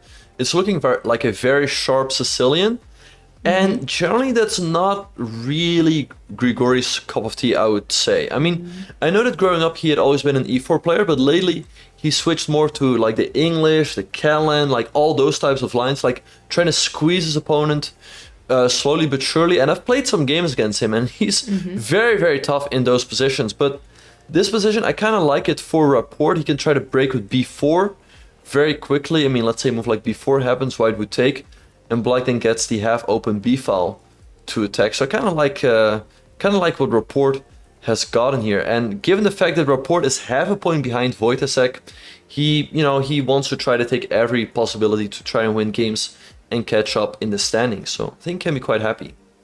Yeah, and I mean, it would be really crazy to see not just 2 decisive games in this group, but especially if they both came with the black pieces. But Wojtaszek, he's really making the most of this last-minute invite to the Grand Prix. Yeah, but yeah, I think... Actually, I was thinking, like, let's say he wins the Grand Prix, there is still a small outside chance that maybe he could make it, but it's only mathematical, I would think. I mean, it's more or less impossible. So the whole situation is kind of weird, to be honest, and a bit sad as well, because many players are simply completely ripped of their chances to qualify. No, I'm laughing. Of course, it's not a laughing matter, but as you say, it is going to end in heartbreak for some absolute top players. It has already ended in heartbreak for Dingley Ren, who's not just missing out on this cycle, but like in general hasn't played much in the last 2 years and is missing out on 2 years of the prime of his career. So yeah, it's tough, but what can we do? Hopefully the world will be back to some kind of normality soon. Indeed, yeah. And sad for thing. Where would you like to go next, Benjamin? Yeah, so I just wanted to say real quick that Grischuk is still thinking 38 minutes on his clock is correct, I guess. So let's have a look at the other games. So we also have the other game of that group between Esipenko and Vachier. I mean, it looks like this one can really go either way. Vachier's just played the move knight b6. He's ready to plant that knight on the c4 square. Given the fact that white has pushed his pawn all the way up to b4, this pawn can never be challenged. And he then always has some pressure on the pawn on f4. And then the move a5 will come into play, breaking open the queen side. So I'm starting to like Vachier's position. And I think, practically speaking, he has better chances here. Kind of like it for Vachier. Yeah, I am with you. And also for Esipenko, it's not so easy. How do you bounce back from the loss to Hikaru? Also, let's not forget Esipenko was playing in Vachier, so for sure fatigue at some point might play a role, but we'll see. Etienne, on the other hand, how did he deal with missing a win against Grischuk? I think Indeed, anything 100%. could still happen, but Etienne should be happy with what he has here, especially with the black pieces. Yeah, I think he can be quite satisfied about the outcome of the opening. And I mean, don't forget, Etienne is on 1 point out of 2 games. I mean, let's say he wins this game. He's suddenly very much in the run to qualify for the knockout stage as well. He has been over 2700 for a very long time, so he's definitely capable of beating anyone in this group. Once again, I think his rating is a little too low. He should be more in the like 2670, 2680 range. So we'll see how that game will proceed. Let's have a look at the game between Vidit and Dubov, because I think it's been quite a while since we had a look at that game. I was actually just gonna suggest that, so that's perfect. Sure. Vidit against Dubov. Yeah, do you want to go back maybe to where we left it off? Yeah, and for sure. update? So we left off after the move b3. Dubov traded on b3. Vidit recaptured with the queen. Knight a5, queen b4, knight c6. Vidit does not want a repetition. He goes queen to b2. Bishop f5 by Dubov. Rook fc1, rook fc8. Both sides activating the rooks. Knight e5, queen a3 by Dubov. And after the trade, Vidit played the move g4. A very nice move. He's hitting the bishop. And if the bishop would move, let's say, to e6, I guess his idea is to go g5, hit the knight, so then he can get the pawn on d5. So I think the real question is, what happens after knight takes g4? I guess he wants to trade and then take on d5 with some pressure along the c-file, potentially hitting the pawn on e7, but it feels like black should be fine one way or another. But if someone is better, it's definitely Vidit. Yeah, I think Vidit should be very happy, but this position here that we have on the board, what's going on? It's a weird sort of pawn structure. Both players have the bishop pair. Who do you prefer in that position and why? Yeah, well, I would prefer white. I feel like white is the only one who could be better here, because black has some concrete problems to solve, especially with the bishop under attack, the knight on d5, the pawn on d5. So like I said, I think black has to take on g4. Bishop e6, g5 just looks bad for black, so I think black has to take. We trade on g4, and then knight d5. And actually some funny ideas here. Like let's say black makes a completely random move like h5. White always has a tactic of rook takes c6. And however you recapture, I take on e7. That's very nice. Yeah. With a check on the king and the rook, and I get back my exchange with interest. White will be up a pawn. So that is really white's idea after move knight takes d5 is on the board. I guess a move like e6, we probably still have this tactic of taking on c6, because, well, actually taking on the pawn loses right away, because we pick up the rook. But even if black takes with the rook, we give a check, and then we collect the extra pawn. And it's up to black to equalize. So it's not looking easy for Dubov, but we will see how he will try to solve his problems here. Yeah, and I'm liking this g4 is very nice move by Vidit. Yeah, I really like this g4 move by Vidit as well. So yeah. We'll see. I mean, for him, of course, it would be great, especially after how Vike ended, if he can bounce back with a full point. Maybe he will get some new hopes tomorrow. He's playing Levon as Vike.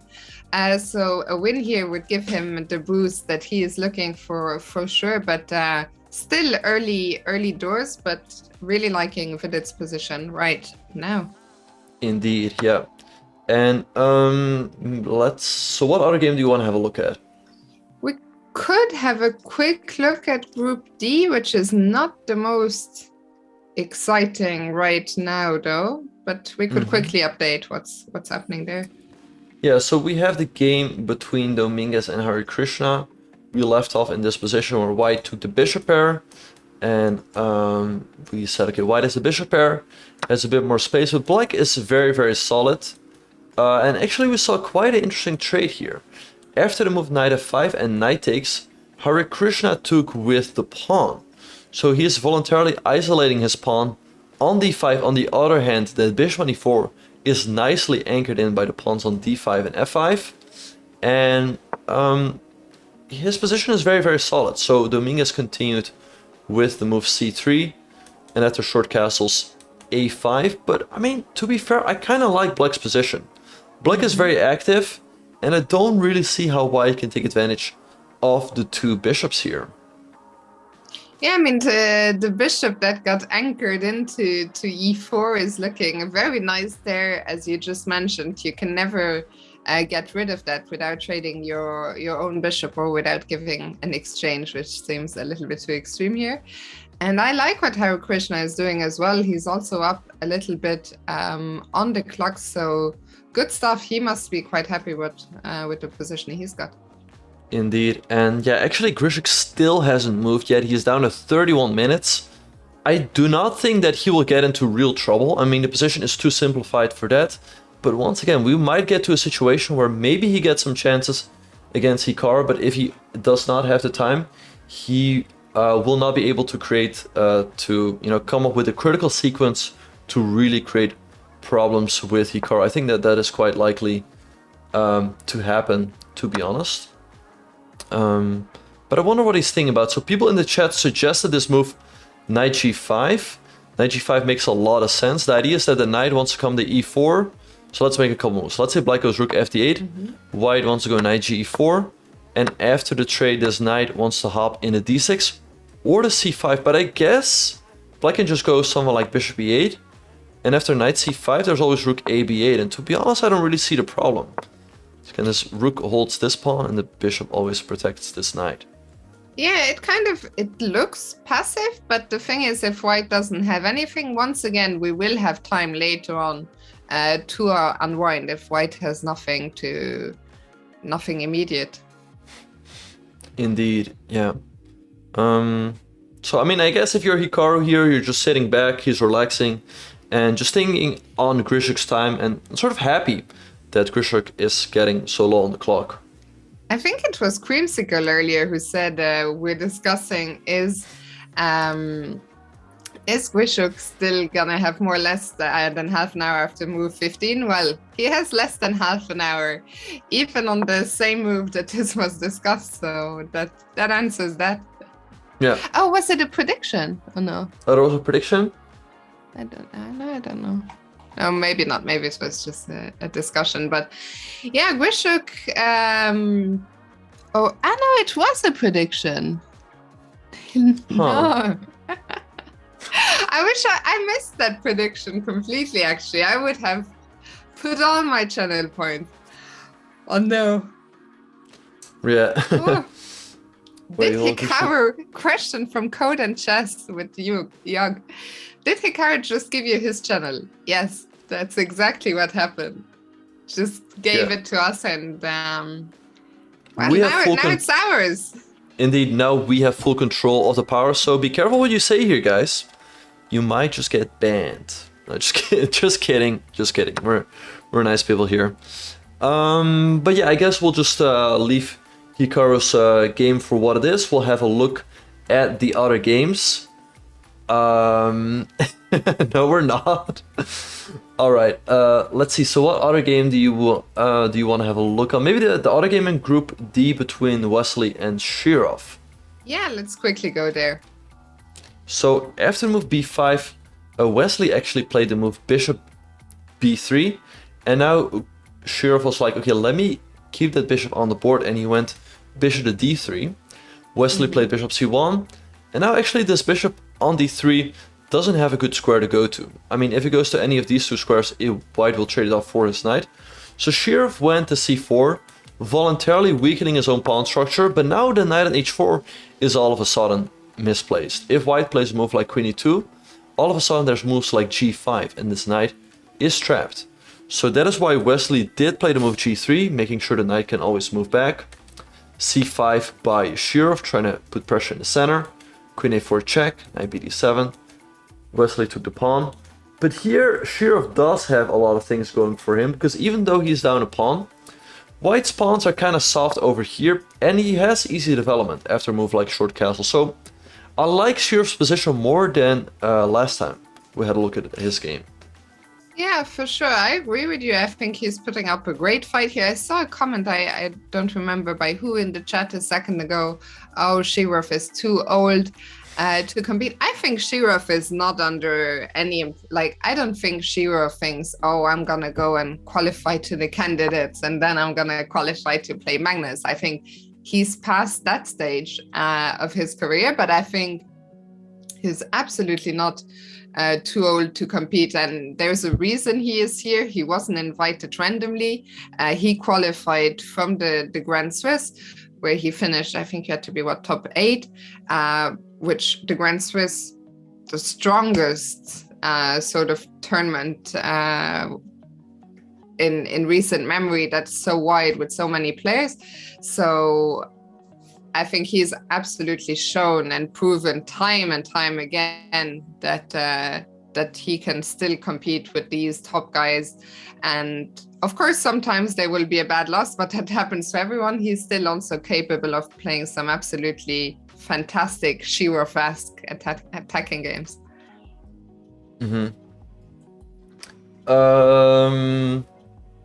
Yeah. No, I mean, yeah, Shirov, he is probably a little past his prime. He was probably in his prime sort of in the early 2000s, when I think he was supposed to play a World Chess Championship match against Kramnik, but that never actually took place. That was probably the highlight of his career, but he's still a very, very strong player. His rating was actually a bit lower, but he managed to come back to 2700. Very, very impressive at his age. And actually, as we speak, knight g5 by Grischuk is on the board. Okay, so now let's have a look. I guess rook fd8 is the way to go, as we discussed. White probably goes knight d4. We trade, and bishop e8. And I mean, to be honest, I'm not too worried for black. Once again, knight c5 can always be met with rook ab8. We do not want to give up the bishop pair voluntarily, because then white definitely has, a long-term advantage, and Grischuk will definitely try to squeeze Hikaru there. But I think, yeah, rook d8 and bishop e8 is the way to go here for Hikaru. And I'm curious also to see how fast will Hikaru make his move, because for sure, I guess during the 25 minutes Grischuk spent on knight g5, Hikaru, of course, will have used that time as well. And I'm sure that knight g5 is one of the moves he might have expected. Question from Laila in the chat: why rook f to d8? Right. Yeah. Yeah. I mean, I'm sure Hikaru was thinking on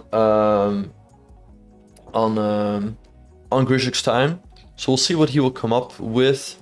So yeah, to me, rook fd8 looks like the most natural move, so we'll see whether he will go for that. I guess we'll just have to wait and see. Grischuk's time is definitely off. What is actually the correct clock time that you see? I see 58 minutes for Hikaru and 26 minutes for Grischuk. Okay, so 26 minutes, yeah. All right. 26 minutes once again, but we've commented on it every day. It hasn't cost him just yet, at least it hasn't cost him a full point. But it has cost him some chances against Esipenko potentially, and yesterday really a close shave for Grischuk against Vachier. Indeed. Yeah. And maybe we can quickly go back to the other game in that pool on the small board, Esipenko against Vachier, and update that. Right, yeah.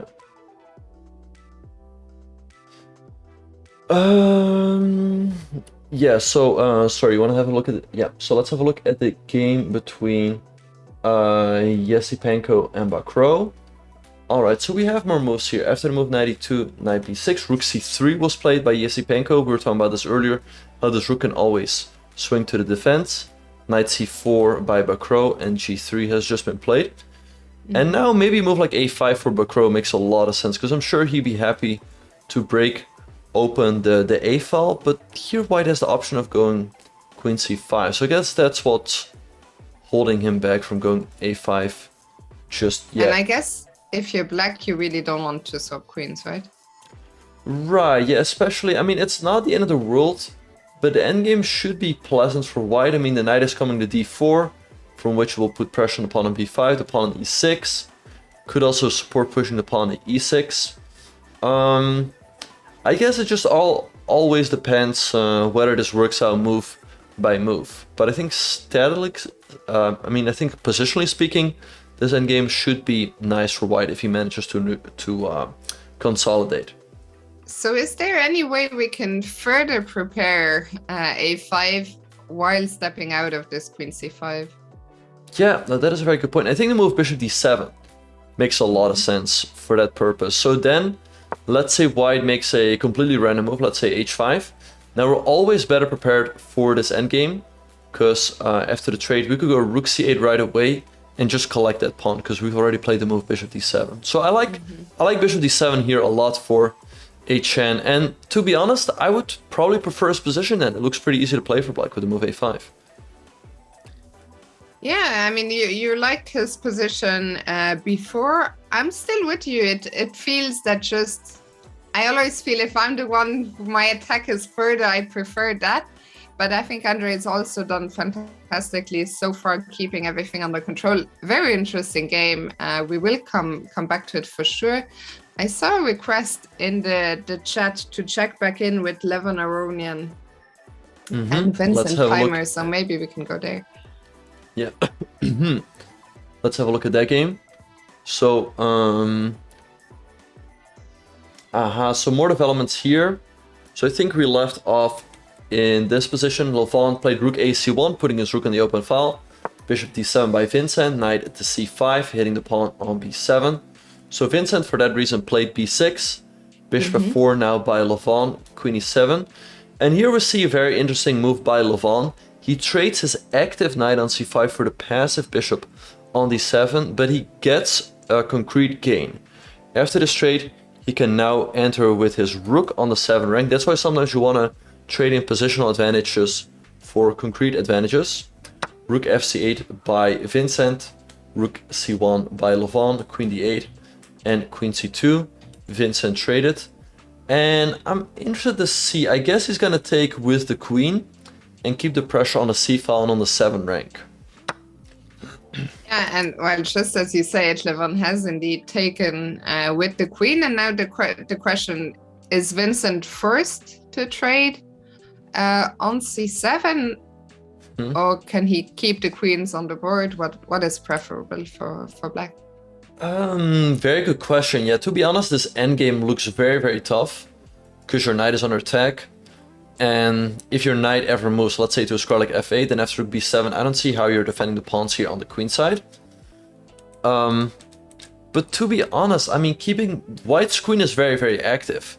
And let's say you move the queen over, right? Then white can always go for something like queen b7, followed by rook c7, and then putting a lot of pressure along the 7 rank. So I think either way, black is in a really tough situation here. Yeah, this one, I mean, and Levon, he is so good in these positions. I mean, he's just such a good player, full stop, of course, but I don't have too many hopes. I think the position is not lost yet, of course, for Vincent, but just very tough to defend. And look at his clock times, under 20 minutes. Yeah, that's also definitely a worry for Vincent. He's getting below 20 minutes. Levon still has a very comfortable 1 hour and 8 minutes on the clock. So I think Levon is going to win this game, and I think he's just going to win the group and move on to the semifinals. It's a bit early, but given the score he will have after if he wins this game, and you know the play that he's showing, I'm pretty confident that he will make it through. Okay, guys, stop being weird. I think Vidit is the only. If Vidit can win today against Dubov, then he will have to just try everything with the white pieces against Levon. I think if Levon wins today and doesn't lose tomorrow with the black pieces, I agree with you that I think we'll be through. Yeah, c7 on rook d8 by Vincent. He's holding everything for the moment. I mean, after bishop g5, there's still a move like f6, but now he cannot move an inch. The knight has to stay on the square, so it's always protecting the pawn on b6. The rook always has to keep defending the knight, and I don't really see how black can ever improve. Question is, how does white make progress? But we'll see what Levon will come up with. I'm sure he's looking at some way to improve the position here. I think. Did I lose you? You still hear me fine? Yes, I hear you. Okay. Yeah, so do you want to... I think my internet is causing problems. Or is it... Okay, I'll let you take over for a second. I just need to check one thing here real quick. Okay, no worries. Yeah, so this is the game between Levon and Vincent. It's looking very good for white. So let's see what other games we have. In the game between Oparin and Richard after the move f4, black indeed did play the move b4, breaking open the b file. Pawn takes b4, rook takes b4, bishop takes f6, bishop takes and g5 by Greg Oparin. But I guess the bishop just drops back to e7. And I don't know, it's not that easy for white to create an opening on the king side, and black has already opened up the b file for his rook. So I really like Richard's position, also given the fact that, you know, it's not a must-win just yet, but he definitely wants to win games and catch up in the group. So that is that game. Once again, Hikaru is still thinking for the moment. Sorry, I think I'm back, I hope. Benji, I'm just gonna blame the bad Dutch internet. Oh. Is that okay? Sure, yeah. We'll blame it on the Dutch internet, yeah. Let's hope. Do you have whatever, yeah. Let's hope it will be solved shortly. I think now it should be. I switched, so hopefully it will be fine. Apologies about that. And yeah, sorry, where do you want to go back to? Right, so we're looking at this game between Oparin and Richard. We also have the game between Fedoseev and Wojtaszek, but it's really starting to look good for Wojtaszek. We left off after the move knight to c3, d4, knight d1 was played by Fedoseev, but black just traded.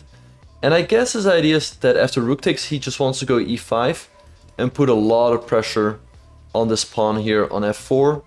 And I don't know what white should do here to try to hang on. Don't really see how white can keep everything together in the position. Yeah, for Fedoseev. I mean, I'm really with this game. I'm not clear where did things go wrong for Fedoseev. It seemed like it sort of happened out of the. Oh, I don't know. It just looked like Wojtaszek has played this so convincingly. Yeah. Yeah, so if Wojtaszek wins this game, that would be really good for his chances to make it out of the group. But yeah, there's a weird situation that he doesn't really have chances to qualify for the candidates, unfortunately. But with all that being said and done, you guys, we are going to be taking a very short break, but do not go anywhere. Hikaru's game is heating up against Alexander Grischuk. We will see you guys after the break. Then Welcome back, everyone, to round 3 of the FIDE Grand Prix in Berlin. Fiona, Hikaru is still thinking after Grischuk's knight g5. What do you think he is considering in this position? it's crazy. It's some kind of, it's almost like a contagious disease when you play Grischuk and he goes into the tank like that. Like, I feel so often the players are sort of compelled to do the same. Do you know what I mean? Yeah, no, I think you make a good point there. Like, Grischuk takes a long think, and then Hikaru feels like, okay, I sort of have to spend time too. Which makes sense in a way. On the other hand, he could have used Grischuk's time to think on his time. Or maybe he doesn't see a line that he really likes. Yeah, to me, the move Rook FD8 looked fine for black. But he can also make a move with the knight and then put the bishop on c6 potentially. That's also very playable. But yeah, once again, I personally like this move. Rook FD8 and bishop e8. But yeah, we will just have to wait and see what he will come up with. Yeah, I like your suggestion. Hikaru, he's been in the tank for over 20 minutes. He is now down to just a little bit less than it says here, 38 minutes. But Grischuk, he doesn't have 51 minutes. He has only half of that, 26 minutes remaining on the clock. Indeed, so yeah, yeah. we'll have to wait for Hikaru. I am with you. I like Rook FD8 as well, but I mean, there are still a lot of things, despite the fact that the queens are off the board. That's the kind of position, Benjamin. I think that it's quite treacherous as black. Sometimes you're black and you feel like, oh, I'm so close to having equalized, and you let your guard down, and suddenly the white pieces just create some threats, and it's not so easy to defend, if that makes sense. Yeah, no, indeed. I think the moves he has made so far are all pretty natural. I guess he just feels like he needs to be precise for a couple more moves, but he might not see a line that he really likes with the knight coming to e4 and potentially the knight coming to d6 or c5. So yeah, we will just have to wait and see. Maybe we don't give enough credit to maybe just how unpleasant the position is. Maybe for us, okay, we're like Rook d8 and Bishop e8, but the players, and I'm sure Hikaru has been thinking on Grischuk's time, maybe there are things there that are more unpleasant further down the road. Yeah, but also thanks to Weekend Chess for the resub with Prime. And thanks for the kind resub message. We really do appreciate it. Appreciate that. Yeah, for sure. Yeah. So let's see. So we were looking at Rook FD8, Knight G E4, takes, Bishop E8 to stop Knight D6. In case of Knight C5, you go Rook B8. The one thing I was wondering about is, let's say Grischuk makes a bishop move, like Bishop to E1 to go Knight D6. I thought that Hikaru should then be well equipped to, let's say, take and go Rook to D8, but actually, what happens here actually after Knight to D6 is what I wonder about. Oh, this might be the one line they are both overlooking. After Knight D6, Black has the amazing move Knight to D4. Oh my god. Disconnecting the Rook and the Knight. That's crazy. And if you take the bishop here, I take on e2, king of 1, and black wins, because we take the rook. And if white takes a knight on d4, then we take on d6, and actually black's better, due to the isolated pawn on d4. So I think this might be the one line that... Wait, so actually, for that reason, maybe Grischuk should then consider going bishop to c3. With That's the same... a crazy line. Aha! This is probably what's bothering Hikaru, this line bishop c3. Because now let's have a look. Let's say we take on d1, we do the same thing and go rook to d8. Now white goes knight to d6. If we go knight d4 here, white's going to take with the bishop. And if we take, guess what? This bishop on a7 is hanging. So there's actually a lot of problems for Hikaru to solve here. I guess this is really what's bothering him. Yeah. And it is, this is one of the things that at first sight, even for us, and I mean, you're such a strong grandmaster, you know, at first sight, I think when you're not playing, you just never go so deep in the position. These players, they have been sitting at the board now for over 2 hours in this position, and yeah, it could just be that Hikaru is really bothered by this line, and maybe White is just a little bit better, and there are still some problems to solve here. Yeah, and no, wait, never mind. Yeah, so indeed, yeah, probably Hikaru realized that the position is not easy to solve. I mean, this position after bishop c3 looks really tough because knight d6 is coming, and you cannot really stop it. So let's see what other options we have. We could also move the knight somewhere. Let's say the e5 or e7. Like, let's say we go knight e7. Right, with the idea being that we can always go bishop c6 and guard the pawn on b7 that way. Let's say white goes knight e4. We trade. Maybe bishop c6 here, hitting the knight. But maybe this is a better option, because the line we just looked at with rook fd8 looks very unpleasant for black. And here with the bishop on c6, this is a slightly more active defense, or? Yeah, I would think so. Yeah, white still can go knight d6, but I guess we just go rook fd8. And black should be okay here, I would think, even though white always has a little something. Yeah, I mean, this one, black hasn't equalized just yet. I hope for Hikaru he would make a move soon, because this is the kind of position where I think it's a lot more dangerous, and he knows this as well, a lot more dangerous to get low on time if you're on the defending side. And as we speak, look who is on the live feed. We have Hikaru here. He is thinking in the current position. He's probably wondering how he has to deal with his knight on g5, which is ready to hop to e4, and then a c5 or d6. He's now head bopping. Yeah, I think Hikaru, this is the position where he's been, out of the first 3 games, been under most pressure so far. I think the first game against Etienne with the black pieces, he equalized probably more easily than he has here. There's still here some problems to solve. Right, now he's looking to the ceiling, trying to figure out what move is coming through.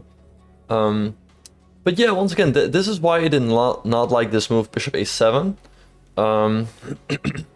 Because the bishop on e7 protects both the c5 square and the d6 square. And the bishop on a7, it only covers the c5 square. So that's why I thought that rook fd8 would have been a bit better.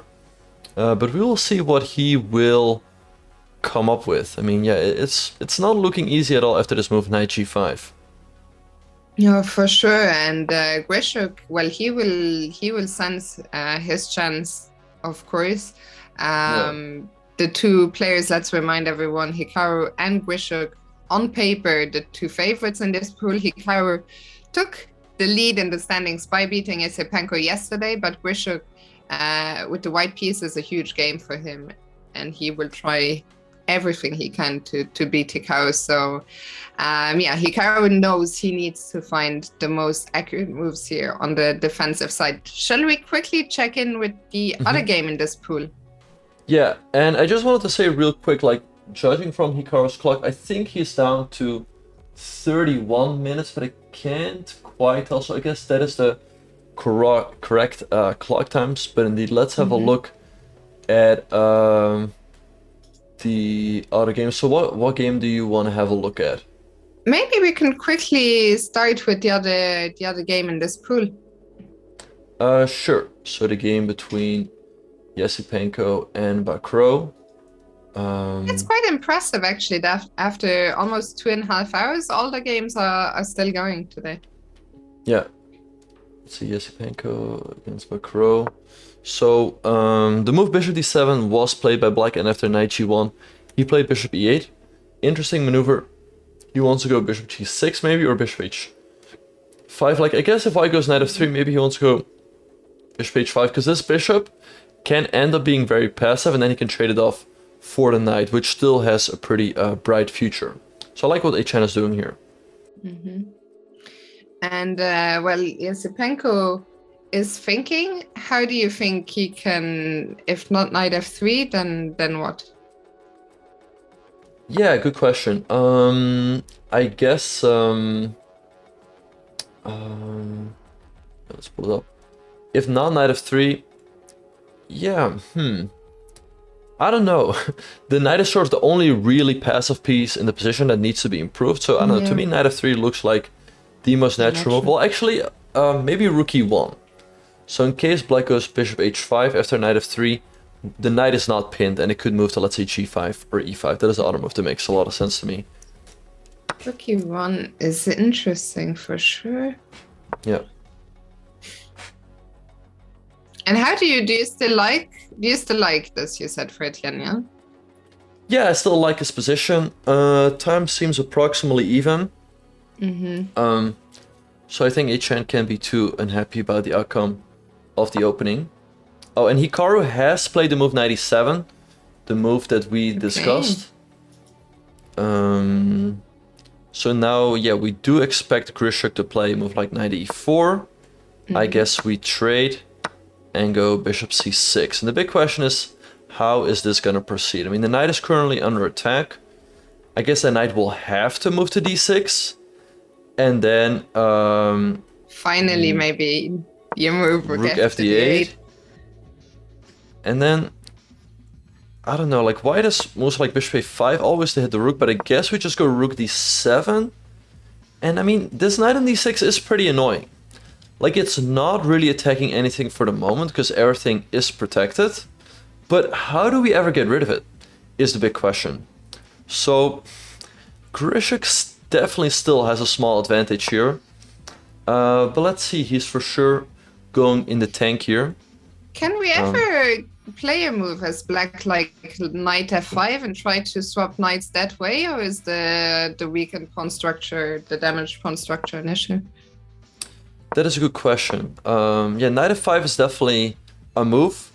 I guess white will maybe just try to keep the knights on the board. And then our knight on f5 will be a little bit misplaced. The knight could come... Maybe knight c4 is an idea for white already. Because white is then threatening to go knight to b6 or knight e5. Which would put pressure on the bishop and the rook. But I would think so...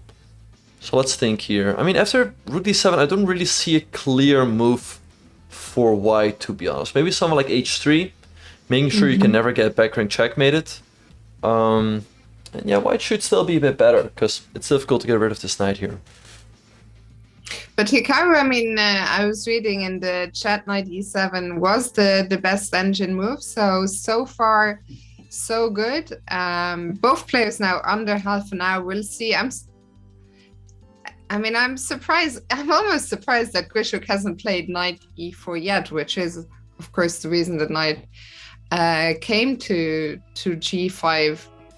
Does anything else make sense for Grischuk? I mean, I think the only other move that makes any sense is bishop f3, because you have to do something. I mean, let's say you play a move like bishop e1. I guess black should be completely fine after, say, bishop c6, because now the knight cannot come to e4 at all. So, but after bishop f3, I guess we just go bishop c6 anyway. And this trade should favor black. I mean, we get more pieces off the board. Knight d6 sort of loses its punch. So I agree. I think the only move that makes sense to me is knight e4. And I'm a little bit surprised that Grischuk hasn't played it yet, but he's probably studying the position, the ins and outs of it, and trying to come up with the best move. For sure. What is so funny? Huh? Oh, sorry, yeah, why were you laughing? Were people being funny in the chat again? Just because of the Grischuk comment. I mean, he really at every turn is figuring out the ins and outs. But he's about to drop. He's got 23 minutes left. So, yeah, he will have to at some point start speeding up, but he knows it. And yeah, maybe we can meanwhile check in quickly with the other groups. I see that. Oh, maybe we should go back to Levon Aronian. Quickly check in with his endgame position. Yeah, let's check the game between Levon Aronian and Vincent Keymer. Still one. Okay. And you were talking about Levon shouldn't be worried about the queens coming off. The queens have come off and plenty more material, and still Levon has that grip on the 7th rank. I just don't see a move here for Vincent. I mean, he is he cannot move a single piece. This rook will have to stay here, otherwise he gets checkmated. I mean, black could play a move like rook c2. But after rook c2, let's say I go king here, you can never take this pawn, because you just get checkmated. This knight is completely dominated by the bishop. You cannot move your king. I mean, black is just in a complete zugzwang, I think. Paralyzed, yeah. Actually, Vincent has played the move rook c4, but I guess the same applies. Like, he's now threatening to take the pawn because of rook a8 checkmate. So maybe Levon can just start moving in his king, and it's looking very, very good for Levon. The only idea I could see for Vincent, actually, as we speak, is maybe he wants to go king c8. And then there's no checkmate here, and then he will be threatening to take the pawn. So I guess that's his idea. So that is still something for Levon to figure out. Maybe b3 for that reason, hitting the rook, and then improve the position somehow. And actually, as we speak, knight ce4 has been played by Grischuk. Hikaru takes. Grischuk is gonna recapture any moment now, and I guess then Hikaru will go bishop to c6. So what are the correct clock times? I guess Grischuk 22 minutes is correct, or 29. They're actually right now correct for the moment. Okay, clock times are correct. So yeah, I guess we are expecting to move bishop c6 here for Hikaru. I guess if we play rook fd8 first, then something like bishop a5 will always be very nasty on this diagonal. So I guess for that reason, bishop c6 will have to be played first. Yeah, and well, as you're saying, bishop c6, what we probably expect in Hikaru's game. For Vincent, meanwhile, this really is one of the saddest positions I've ever seen. He's completely paralyzed. Levon will not let this one slip. I think Levon will be actually the first player today to win his game. I think so too, yeah. It's looking very, very good for Levon. Levon is still playing quickly. He's looking very, very confident in this position. I'm just trying to think. So let's say Vincent goes rook to c2, right? And we make a random move. Like, let's say we go g4, trying to expand on the king side and making way for our king potentially. Let's say black plays a move like king c8. Isn't he threatening to take the... After king c8, apparently the problem is that white gives a check to the king. And if the king steps up, we go rook to d8. And where is this knight gonna go? Oh my goodness. All the squares are taken trapped, away. yeah. And if you go king c6, guess what? You get skewered and lose the game. Goodness. That is why the rook was pushed away from the c4 square. Because the rook on c4 was still defended by this pawn here. But the rook on c2 is loose and white just wins.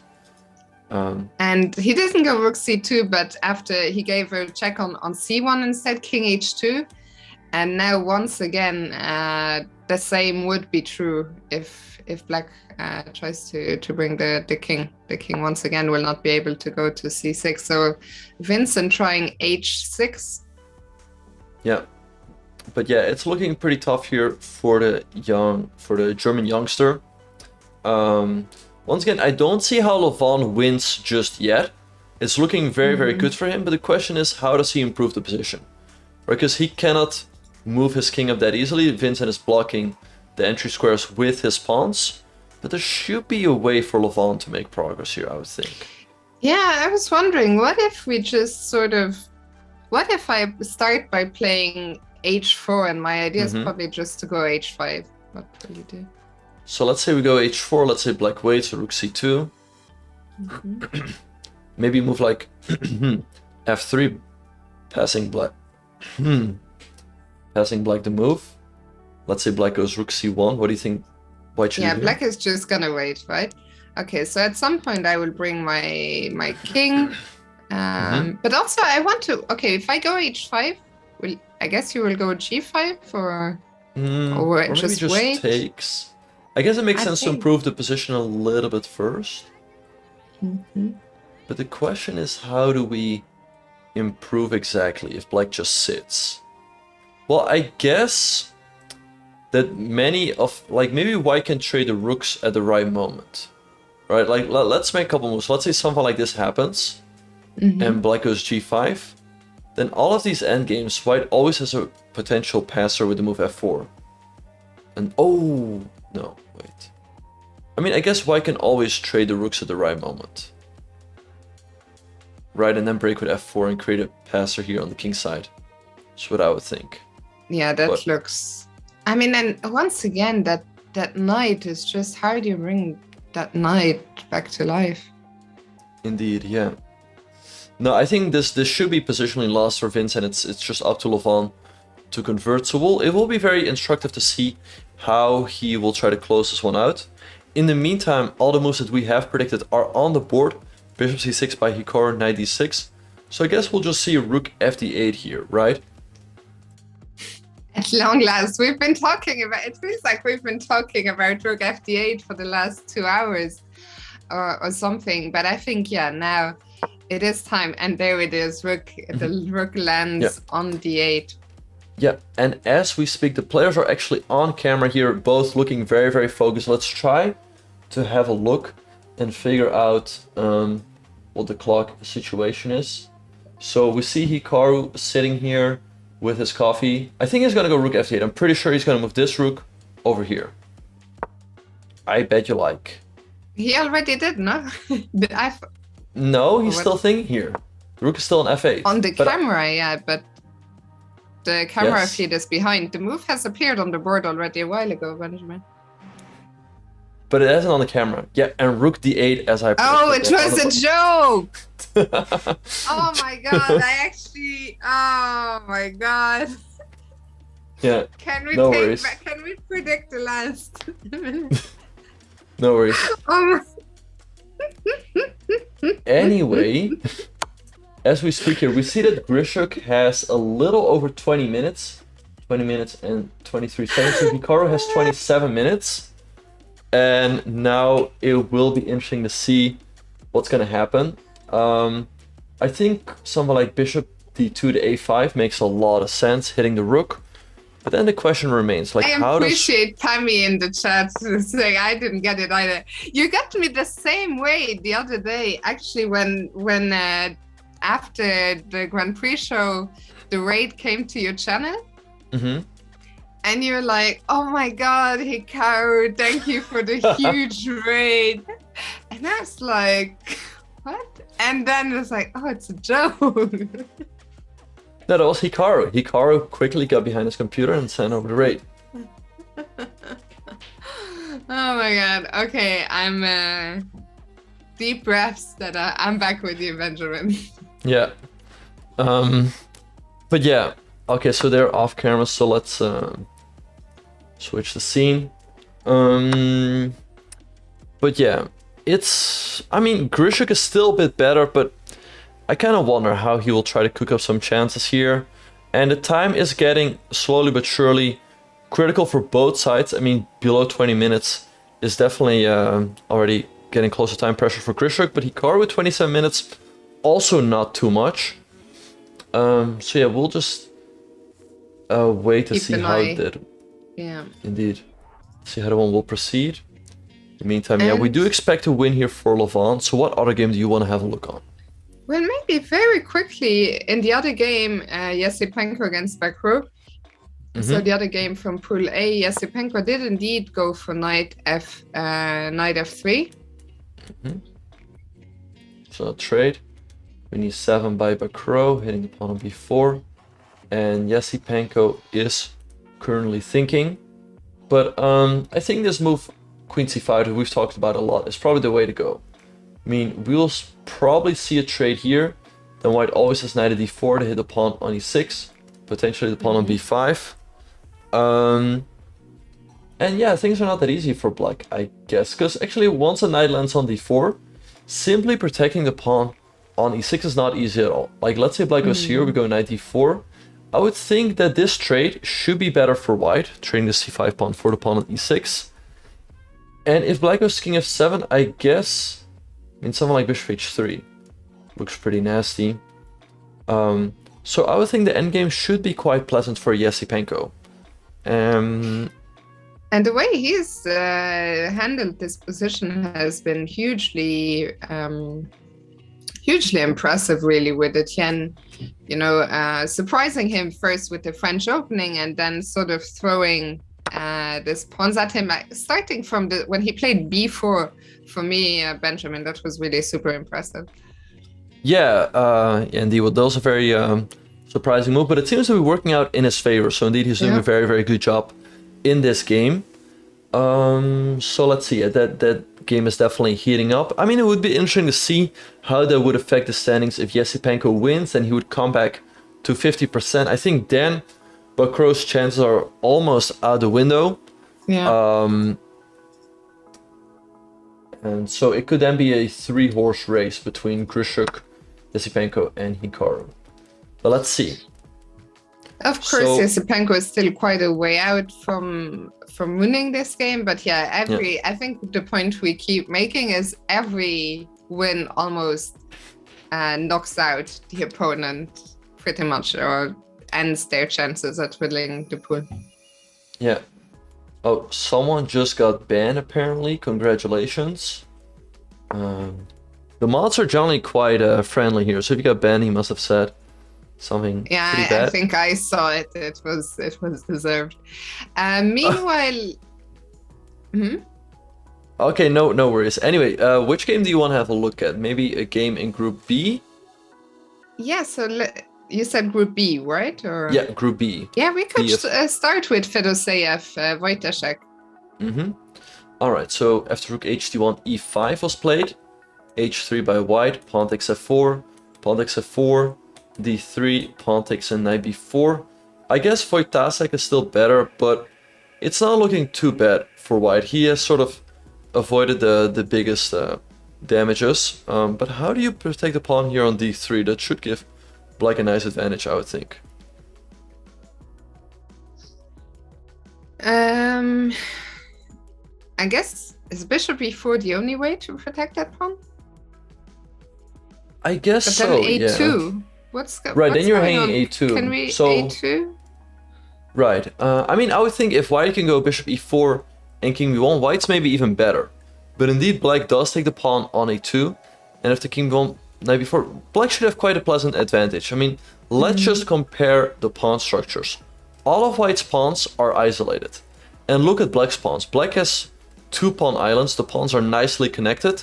So that indicates that Black has a nice advantage here. No guys, we're not gonna ban me. Very, very funny. In the meantime, Grischuk is still thinking. Grischuk, yeah. And what's the Grischuk down to even tiny? Wait, let me see. Benjamin, he looks so disapproving. People are asking to ban me. Very, very funny. We need you. Indeed. We need you. We need you, and even more than we need you, we need the microwave. Indeed, yeah, we need a microwave. Yeah, microwave. I mean, people are saying ban the microwave, but I think people would die without the microwave here. So we definitely need a microwave. Let's have a look at the other game in Group B. Sorry, Benjamin, can we go quickly? Because let's go back to Vidit against Dubov, because I suddenly saw the bar shooting up in Vidit's favor. So let's try and understand why. Yeah, so after g4, Dubov took on g4, takes, knight d5, rook c8, ca8, getting out of the potential tactics that would hang the rook on c8. So knight b4 by Vidit, knight a5 by Dubov, rook ab1. And after bishop f8, Vidit played rook c7, putting a lot of pressure on this pawn.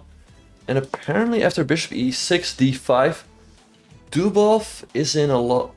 Oh, I guess the problem for Dubov is, where are you gonna put this bishop? I mean, you can go to f5, but we just go e4. The bishop can still go to g4 in that case. But... Wait, I'm a little bit puzzled. Why is this position so bad? So bad. Because, I mean, White looks better, but... Well, I guess one big problem for Black is this knight on a5. It's completely shut out by this pawn on d5. Also, the c4 square is taken away, so I don't really see how this knight is coming back. So I guess that's really what's giving white the advantage here. But I'm also, I mean, now if you go back to g4, you've basically just given white 2 tempi, right? Yeah, indeed. So why? I don't know. I'm so confused why he played bishop e6 to provoke d5. Right, the only explanation I have is that he wanted to block this diagonal for the bishop, but I don't think black should be worried about white taking on b7 with the bishop, because black would happily trade this knight on a5, which is not doing anything for the bishop over there. But yeah, d5, bishop g4 is on the board. It's looking very, very good for Vidit. He definitely needs to win here to keep his chances of qualifying to the next stage alive. And I mean, for Dubov, if he loses this game with the black piece, I think it's almost over, to be honest. Benjamin, I have a big question. If I go h3, where do you go? I guess I have to go to h5, which looks very weird, but it's sort of the only square I see where I can keep my bishop alive.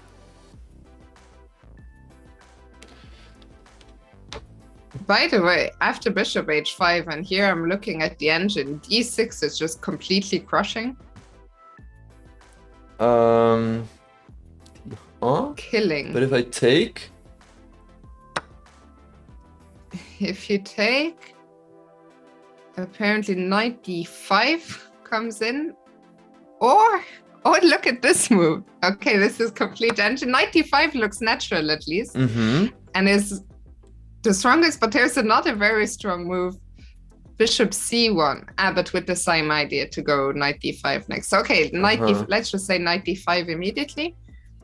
And I guess the idea is to go knight f6. And the king will simply not have a good square. I guess if it goes to g7, there's always bishop b2 ideas. And if it goes to h8, then he's hanging the pawn on f7. Oh, and wait, we also threatened this fork on b6, hitting both the rooks. So I guess that's quite problematic. That's why bishop for black. c1 is nice. Yeah. So Vidit, in a huge favorite here now to win this game, but he needs to find... But I think these moves are not so hard to... A lot of these moves are not so hard to find, like to sort of break through at some point with d6, bring the knight to d5. Yeah. I'm still shocked at this move, bishop e6, inviting d5 for free and just giving the move back to white. Indeed, 100%. Yeah, it feels very weird to give white a bunch of extra moves. So yeah, that is what is happening. Grischuk is still thinking, by the way. That's so insane. He's down to 10 minutes for 23 moves. That's definitely a good sign for Hikaru, guys. Make sure to throw in your prime to get Grischuk low on time. It always works. Throw in that prime, you guys. It worked yesterday for Hikaru, his win against Esipenko, so no reason it shouldn't work today. Indeed, yeah. It's proven by science that there's a 100% success rate if you throw in your prime. Alright, so that is happening. So I think we've looked at all the games in Group C, right? So it looks like Lavon is gonna win. He'll probably grab the lead with 2.5 out of 3. But Vidit will probably catch up with him. But Vidit will still be 1 point behind. So let's have a look. What other... Catch up with him, but 1 point behind. Catch up with him somewhat. I mean, at least he will get off the mark. For Vidit, he started with half. And yeah, to not let Levon go completely off, of course, as you're saying, is at least something. Yeah, indeed. And yeah. Do you want to have a quick look at Group D or Group B? What do you want to do? Yeah, so let's see. Let's have a look at Group B. Let's update the viewers about the game between Richard Rapport and Oparin. So we have more moves in this game. So let's see. So we left off after the move. So bishop f6, g5. So we thought that Richard should just retreat with the move bishop e7. But instead of that, the move bishop d4 was played, king b1 and queen b6. But now Grigori played knight e2, hitting the rook. Bishop e3 by Richard. Queen takes d6. Black takes his pawn on e4, so very interesting position. Now his pawn on f4 gets weak, but Grigori played rook to f1 to defend and g6. I think this one can wait, what? Knight takes b7 by Grischuk. Wait, let's switch right back. Grischuk just took the pawn on b7, but wait, does this work? Okay, so we have to take the knight, right? And his idea obviously must be rook c7 with a double attack on the bishop and the knight. But there should be a way to tactically solve the problems here for Hikaru. I was thinking maybe bishop e4, the c2. Let's have a look at that. So bishop e4, rook takes c7, and bishop c2. We hit the rook. Ah, but he wants to go rook c1, rook takes d2, and bishop f3. And then the rook is under attack. And if the rook moves, you hang your bishop on a7. So I guess that's his idea. That's actually a very nice line. Right. With that bishop f3 point in the end. So let's go back. Yeah, but the engine Andes are saying bishop c6 takes on e7 and bishop b6. And all of a sudden this rook is trapped. Because the idea is to... But wait, how do we trap it? Because after king f8, there's still bishop b4. Oh my... After king f1, we play a5 first, stop bishop b4, and then here. Oh my goodness. But still there's rook c1 hitting the bishop. Yeah, and bishop moves, or... Well, actually, after rook c1, do we have here? We have king f8. Because if you take my bishop, I take your rook. And if you take this bishop, I take this bishop. So... Black should be fine here. Yeah. But why is this not more than equal? For white or black? I mean, for black, I guess, how right? does white? Isn't white just down an exchange? Well, white still has to move bishop c3 to hit the pawn. Bless you. Oh dang! I'm sorry. It's too cold in your country. Oh. Bishop c3. Yeah, sorry. Bless you. Thank you. Let's hope it's not the cove. So yeah, bishop c3 and the bishop pair and the pawn is enough compensation for the exchange, basically. Indeed. Well, yeah, here after bishop c3... Sneezing isn't a symptom, right? It never has been, I think. Well, you interviewed Dubov, right, in Vachier-Lagrave? But he was coughing. Coughing and sneezing is very different. But he later had the cove. I didn't interview him, actually, thankfully. Thankfully.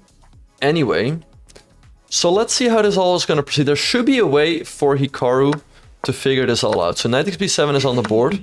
Oh, and Hikaru has taken... Okay, rook c7 on the board by Grischuk. So he has taken... He had no choice anyway but to capture, I think.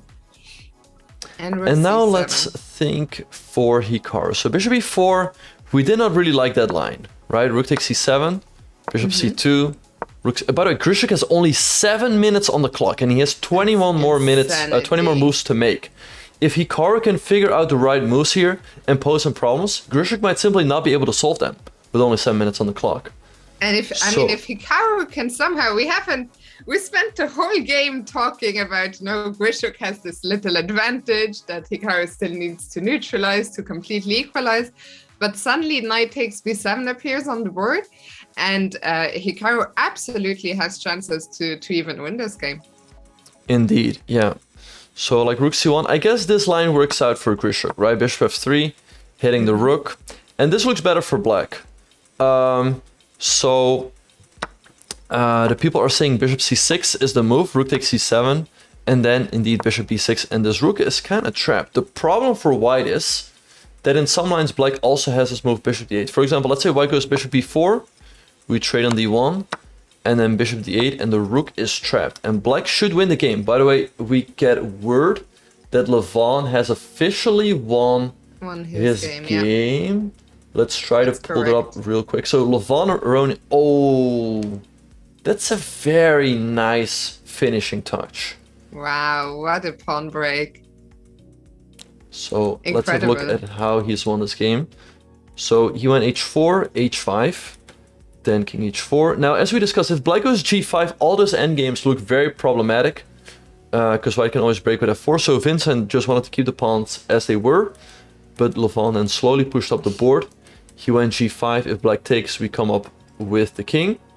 But after h5, he found a very nasty f5. And however you take, if you take with the e pawn, e6, you're getting absolutely crushed. And if you take with the g-pawn, what is going to stop white's g-pawn from marching up the board? So Vincent resigned, a very, very nice win for Levon, who grabs the lead with 2.5 out of 3 and looks in very good shape to qualify from Pool C. Fantastic stuff indeed. Meanwhile, Hikaru is still thinking here. Bishop c6, the move that we want to see. Indeed, yeah. Oh, and he's on the... No, wait, that's not him on the live feed. Sorry, that was Vidit. Who did you confuse him with?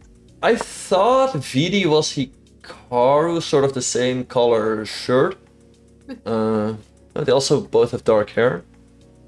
But it happens. It happens. It happens. Let's move on swiftly. So let's see. We looked at Bishop. No, they e4. both do have the same shirt. You guys, stop being weird. And the same color hair. Stop being weird, you guys. And also, Dubov is wearing the same color jacket as Grischuk. So I know that you guys don't pay attention to details, but that is why I confused them for a second. Anyway, Hikaru is thinking in this position. Very funny, you guys. But go ahead, Fiona. You were gonna say? What was I? Well, I was going to say we looked at Bishop c6. We looked at Bishop e4. Did we look at Bishop d5? Is that an option as well? So let's have a look. Bishop d5, but white takes here. But actually, this could be a very solid option. White has to take, right? Then we could go bishop c5, rook c7, and maybe we just go bishop here. Wait, but actually, no, it's not that easy. Because let's say after bishop e6, white goes back here. We can take, and after rook a1, we have bishop e3. So for that reason, after bishop e6, white goes rook c3. And after bishop a2, rook a3. And wait, are we losing a pawn here? I mean, let's say we drop back. If white takes with a rook, we can take, and we have bishop e3 in the end. And we win. Because actually, if white goes here and we take after rook c8, we can always block with the bishop or with the rook, so black wins in that case. But what happens in case white takes with the bishop? The evil bar swings all the way in black's favor, but... Huh. Is there any way to take advantage somehow of the pin along the d file? White Right. looks so tied down. So maybe move like bishop e4 and bishop c2 and white doesn't have a defense? I don't know, maybe that's also an option. Oh, by the way, we have an interview with Levon. Let's pull it up real quick.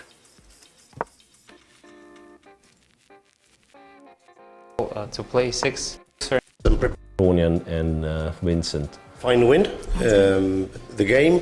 Tell us about this interesting c takes d3 move in the opening. Was it some preparation for today? Well, it looks very natural. Well, I did check this line. I think g6 looks very natural, but might be imprecise because it gives white an easy play. I thought that e6 is the way to go, but it's if you're not familiar with the line so well, to play e6 is not an easy option.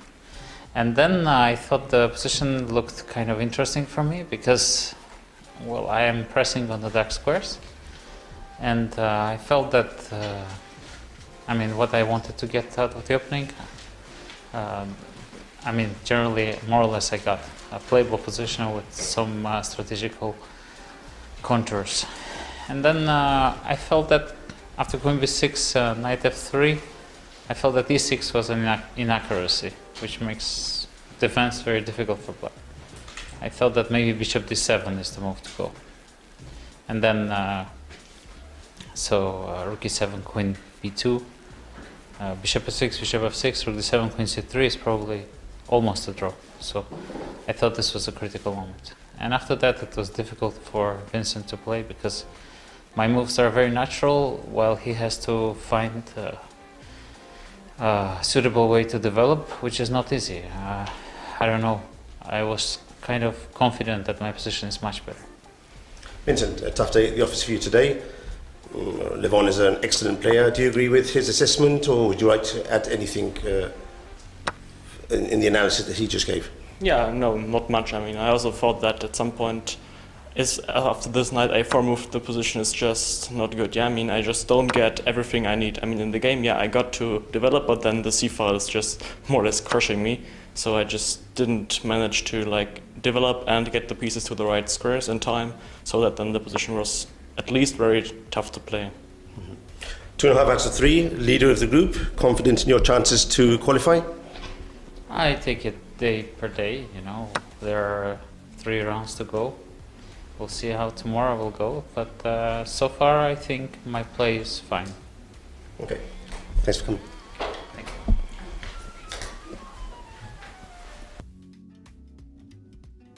All right, you guys. That was the interview of Vincent and Levon. Levon won a nice game there. He was also wearing a nice shirt. Some people in the chat disagree with that, but I think he looked like a Giga Chat there. So Fiona, I'm definitely the bravest player out there when it comes to fashion. Some of his shirts out of this world, but he is not afraid to flaunt those shirts. Indeed, yeah. He always wears very colorful shirts, indeed. All right. So Hikaru is still thinking the current position. He has 19 minutes on the clock. I'm seeing a bit less. I don't know. I still don't know which one is correct. Ideas, because they have been more reliable at least. I'm seeing just a little bit less. 2 minutes, 16 and a half minutes. Either way, still over 20 moves to make. We're only on move 19, which is kind of crazy. Yeah. What do you think is going through Hikaru's mind right now? Yeah, I guess he's looking at all these options, right? Bishop e4 is sort of the first thing he's looking at. So just sort of to give you guys an explanation, he's probably looking at bishop e4 first, because he sees this line with rook takes c7, bishop c2, and it feels winning for black, because you win the bishop on d2, but then probably he sees the white moves the rook over, and goes bishop f3, and collects the bishop on a7, with probably a bit of an unpleasant endgame for black. So maybe that's not really to his satisfaction.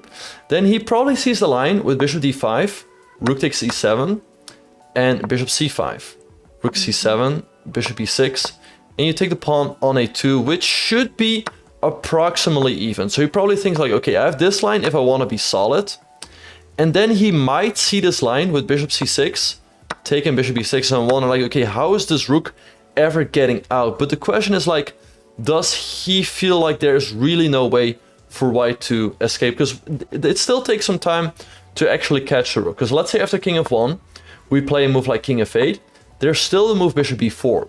So that does not work. So actually the move after the move king f1 is a5, stopping bishop e4. But then there's still rook c1 hitting the bishop.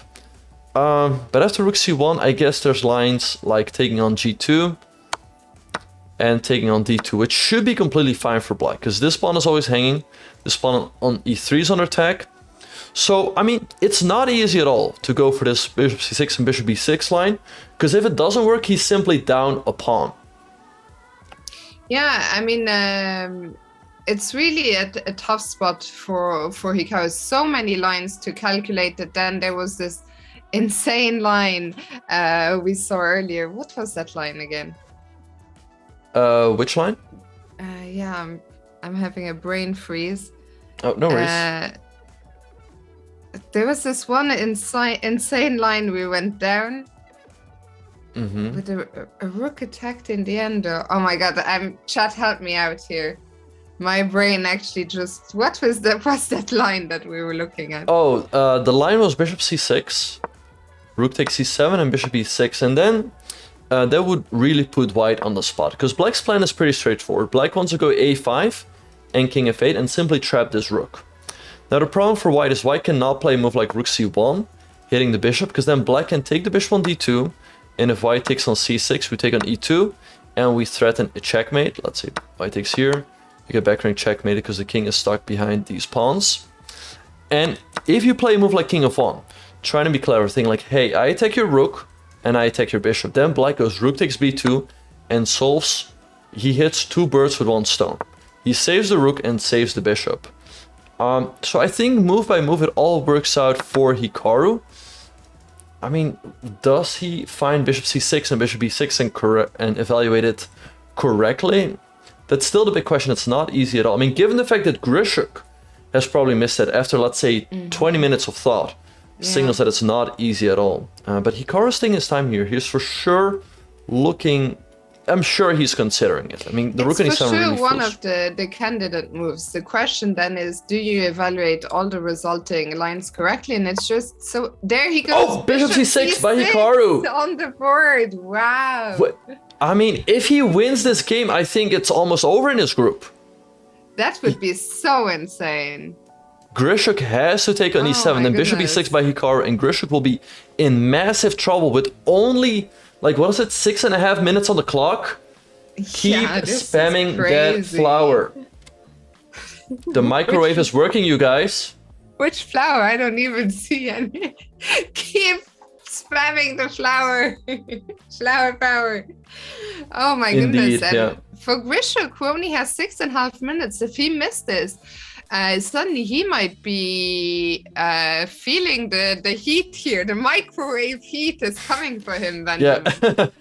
The microwave heat is coming for him indeed. But Grischuk has to take the knight on e7. There's no time to waste here. There's no other move. The only other move I could see potentially is bishop b4 to hit the knight. But indeed he has taken, and bishop b6 blitzed out by Hikaru. Are the clock times correct? Did Grischuk blitz out bishop? Rook takes e7, or did he think for a little bit? I think he blitzed it out. Okay. At least I saw it appear immediately. Spam that flower to give Hikaru the microwave power. But Grischuk looks to be in a lot of trouble. I mean, if a5 comes, king f8, how are you saving your rook? I mean... And to have only 6 minutes to figure this out, is a tough spot. Indeed, yeah. So let's see one more time. So king f1, a5.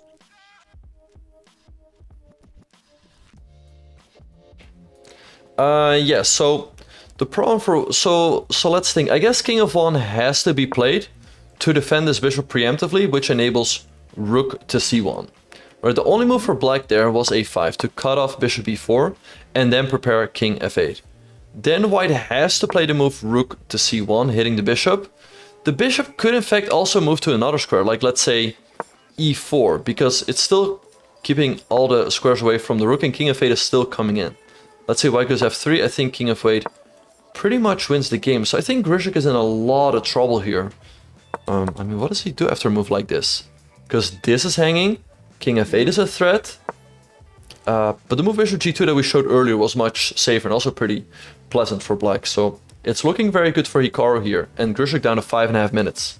Yeah, I mean, we see the bar next to the game, which is saying, 0.5 for Hikaru. But I think in practical terms, he is much better. The advantage right now is much bigger than what the bar indicates with the time situation and with how this position, how we've gotten here from a risk-free position for Grischuk. I think Hikaru a huge favorite to win this game. And as we speak, Grischuk is on the live camera. Hikaru stood up from the board, probably walking around, and Grischuk... Oh, there he is. Oh, and he's gone. They put them on the main camera, but now we have them on the small camera. So let's see. Grischuk is thinking here. I mean, the camera's too small. I can't tell how much time he has. He's only got a little over 4 minutes, which is really nothing. We are on move 20. Grischuk has to make 20 moves still. gotta go, dude. You gotta go. He seems to be in a lot of trouble. I don't see what White can do here. I mean, King of Fate is coming, but this is why you do Pulsar Rush. This is why Hikaru plays a lot of Blitz online. He's always super, super sharp. And For sure. And Grischuk, I'm sure he is under shock as well. I think when he took on b7, probably this whole idea of bishop c6, just what he missed, and suddenly he has some big questions to answer. Indeed, yeah. Grischuk looks like he's about to move. I can tell by his body language, like his fist is there on the table, like sort of about, but he hasn't made his move just yet. I think, I mean, he has his hand up. I think he's gonna move soon, but not just quite yet. So King of 1 was the only move we could come up with, right? Because the problem for White is you cannot. Actually, what happens after a move? I guess if White goes Bishop f3, maybe we trade and. Oh, there's their very nasty Rook AB8, taking this square away once again, and then King f8. Oh, King of 1 by Grischuk on the board. That is the best move. Now, will Hikaru find a5? It looks quite natural to cut off Bishop b4. Because, once again, King f8, Bishop b4. He's and White is already in. played Oh, it, and a5 Benjamin. on the board by Hikaru. Wow. Showing top form here. It's looking very, very good. Indeed, Hikaru is down a pawn, but look at this rook on e7. How is it getting out? It's as stuck in the dryer as it can be. I don't see how it's ever getting out. Yeah, what do we? It's so hard to see a move. How do we get that rook out? Indeed, yeah. I guess the only move is rook c1 to hit the bishop on c6. Rook c1. I also just saw that appear in the chat. So rook c1, we hit the bishop, and now, as you said, bishop g2 is probably the safest choice. Right, and you see Hikaru back live on camera, and he's gone again. We see that King of 1 and a5 is on the board. How much time does Grischuk have? 2.5 minutes. 2.5 minutes. 14 minutes for Hikaru, looking very, very good for him. I mean, if Hikaru wins this game, I think he's gonna win the group. Yeah, I mean, it would be incredible, especially the other game currently in the balance. So a draw would suit Hikaru just well there, but I mean, a win here would be such a massive result. And Grischuk right now, he has no time to be kicking himself, but part of him must be thinking, why the hell did I take on b7? Yeah, he didn't see a slow continuation that he liked, so went for the active one, but I mean, it seems to be backfiring here, because once again, the rook on e7 is kind of trapped. Question is, does he find rook c1? Rook c1 is the only move that keeps him in the game. I think if not, the game is just over. I don't see another move that stops King f8 to save your rook. Like, let's say you go bishop f3, I guess once again we trade, and we go rook b8, King f8 is coming and say goodbye to your rook, and black's just gonna win. I mean, rook c1, as you're saying, seems to be the only, because I mean, I think he will find, the thing is, even if he finds rook c1, the position is still difficult after that. There was also a question in the chat, after rook c1, can we go bishop d7? So rook c1, bishop d7. That is also very much a possibility. The rook then is completely boxed in, and I guess the rook will simply have to sacrifice itself at one point for the bishop. After bishop f3, I guess we just go rook ab8. I mean, I guess By the it way, wins. 30 seconds left for Grischuk. 30 seconds? 30 Really? seconds, yeah. And he's played rook c1. I mean, Okay, he's rook a c1. monster. The best move at last is on the board. Yeah, now Hikaru can really go anywhere with the bishop. The move bishop takes g2 is definitely better for black. I mean, bishop takes g2 looks so tempting, because you go into an endgame that looks better for black and you can never lose. Right after bishop f3, let's say we go here, b2 is under attack, e3 is under attack. I mean, you can also go with the bishop somewhere else, to e4 or d7, but let's see what it's going to do. And Hikaru is back at the board. Let's see, so Grischuk has 57 seconds. And We'll I'm just very have to- curious, which bishop move do you think is the most likely for Hikaru to make? I think bishop takes g2, because it's the most clear and it leads to a good endgame.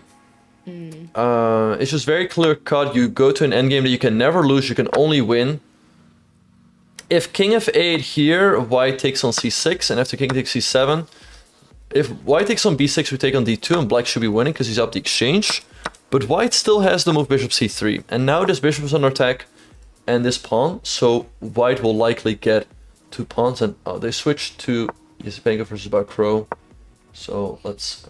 Do you think that Hikaru, and we talked about this before, but is it tempting to keep more pieces on the board just because your opponent is playing on increment for the last 20 moves?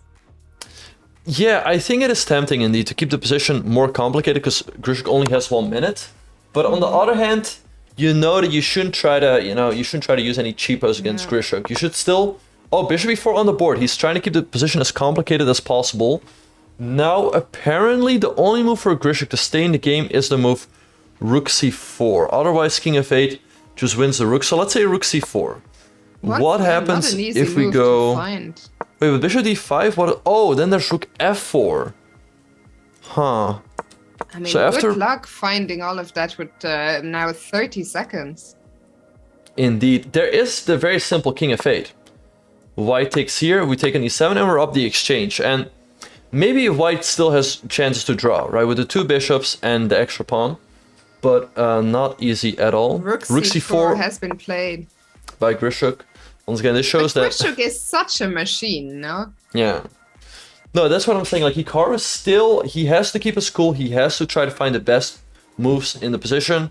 I mean, a 30-second increment is still quite a lot. So playing for cheap tricks is not going to work here. He will just have to find the best moves. But king f8 looked quite promising. He could also go into this endgame now, but I think he will have to try to...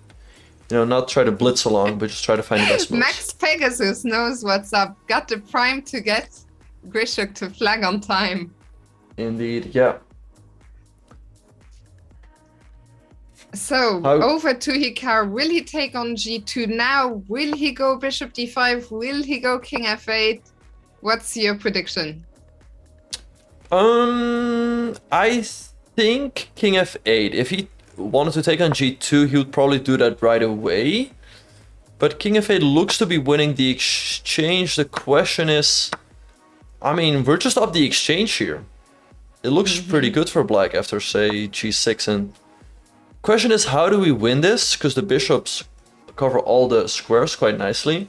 So I think white has pretty decent drawing chances. But I think that's what he's going to go for. Because if he wanted to go for bishop takes g2, he probably would do that when the rook was still on c1. Yeah, I agree with you. And oh, sorry, I'm just reading in the chat that Vachier-Lagrave, probably we stay with, no, we'll stay here. But Vachier-Lagrave has played not a blunder, a suboptimal move, let's say, and Esipenko with some chances to get his first win in this Berlin Grand Prix. Yeah, it's only looking pretty tricky for Vachier-Lagrave now. 97 is a major threat.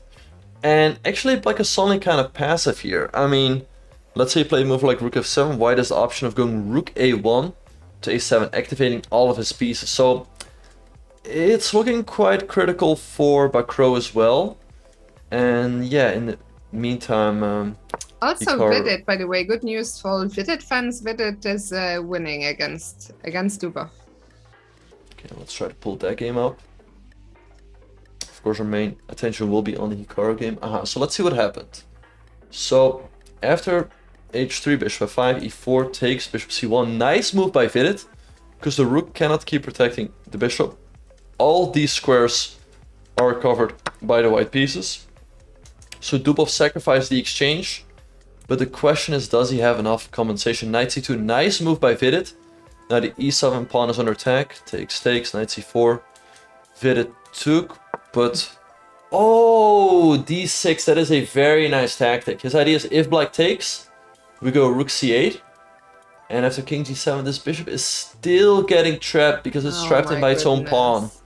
And black has some pawns, but white will be upper rook, so that should be completely winning for Vidit. So, yeah, Vidit's gonna win this game. Great That's news for all Vidit crazy. fans. And that poor bishop. Nice stuff by Vidit.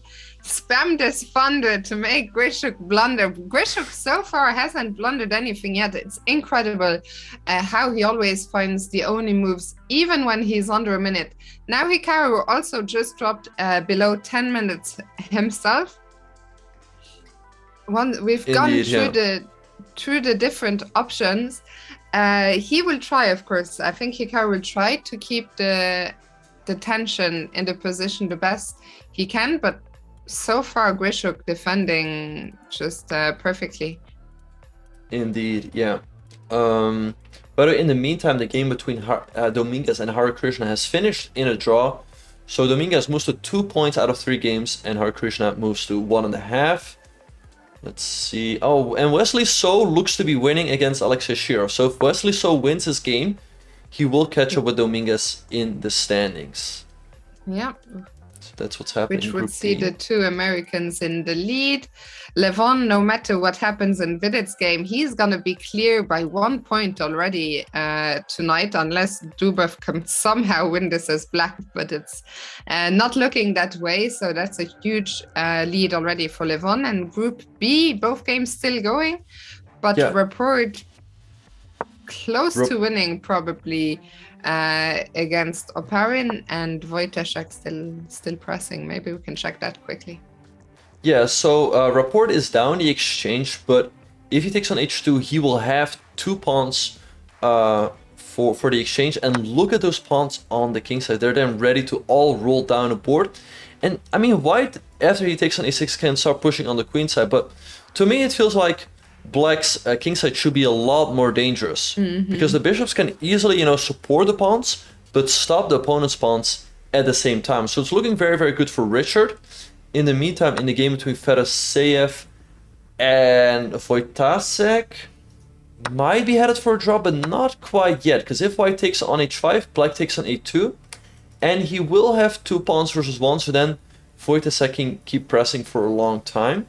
I wonder if white can maybe play... Well, if you go a3, the knight can go to d3 and f4 and defend the pawn. So Fedoseev will probably have to defend this endgame for a while.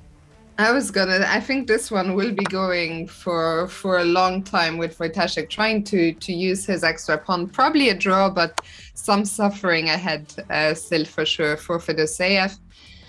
And shall we quickly check in with or go back to Esipenko against Etienne, as they are also getting quite low on time?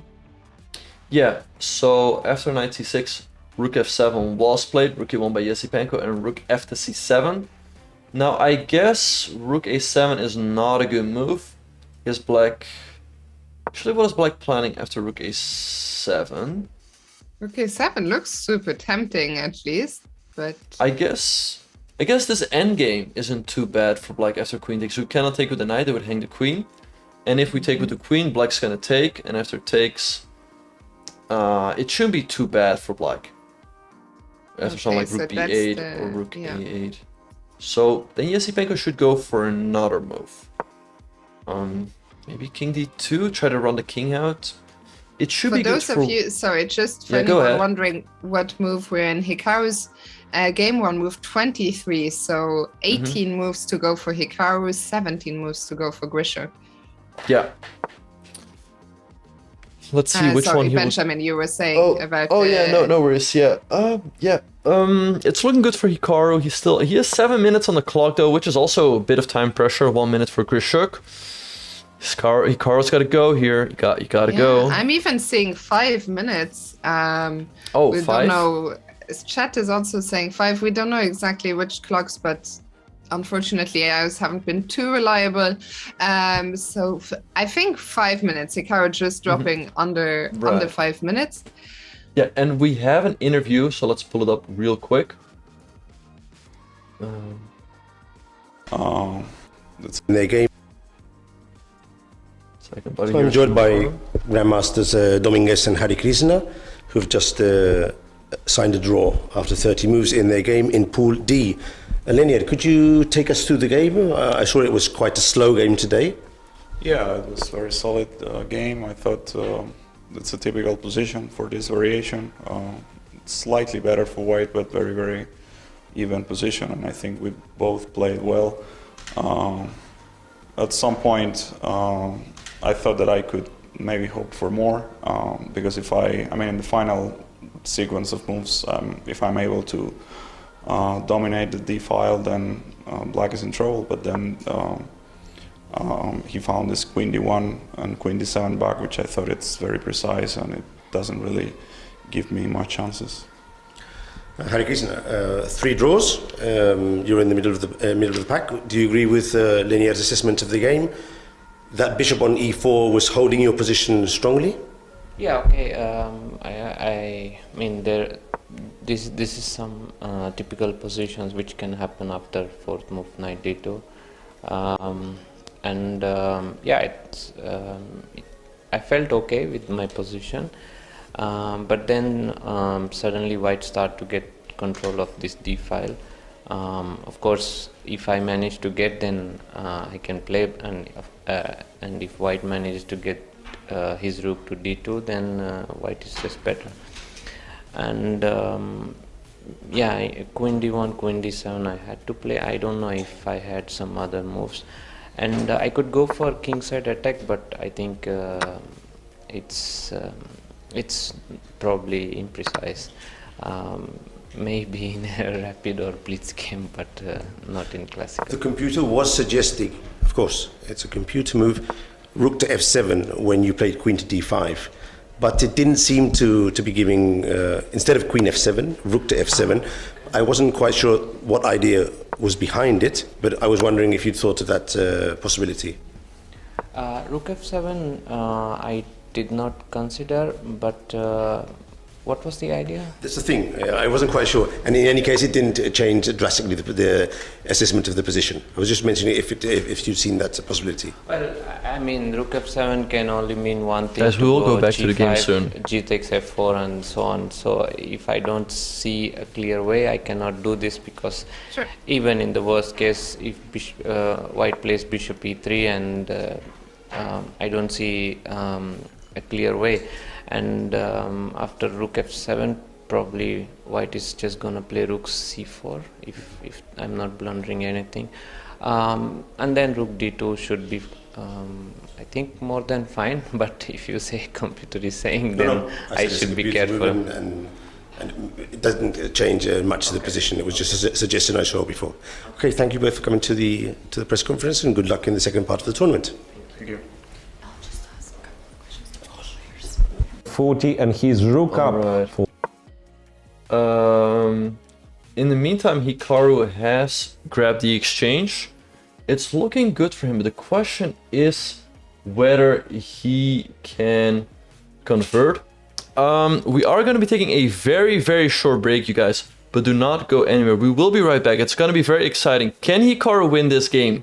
It will put him very close to qualifying for the semifinals. So we will see you guys after this break. Don't go anywhere. Welcome back, everyone, to round 3 of the FIDE Grand Prix in Berlin. Fiona, things are heating up in Hikaru's game. Both players are in time pressure. Hikaru's up in exchange. Can he win this position, though? Well, that's the question, of course. Let's maybe start by going back just a few moves. I know the action is heating up, so very quickly see how we got here. Grischuk still under a minute. We're on move 29, so let's very quickly see how we got here and then look at the current position. So after rook c4, king f8 was played by Hikaru, trapping the rook, but in the meantime, he loses his bishop. Rook, king takes c7, bishop c3, g5 by Hikaru because this pawn was under attack, g4, rook a c8, activating the rook a4, hitting the pawn, so Hikaru went rook to d5, king g2, h6, and h3. And to be honest, I don't really see how Hikaru...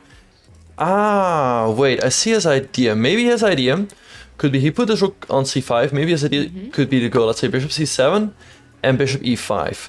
And let's say white goes something like bishop d4 here. This trade with rook to c2 should be favorable for him if he can somehow get both the rooks on the second rank. So it should be better for Hikaru, but very difficult to win, I would think.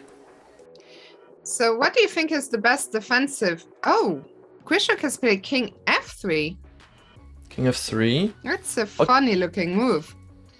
Okay, so I guess still bishop c7 and bishop e5.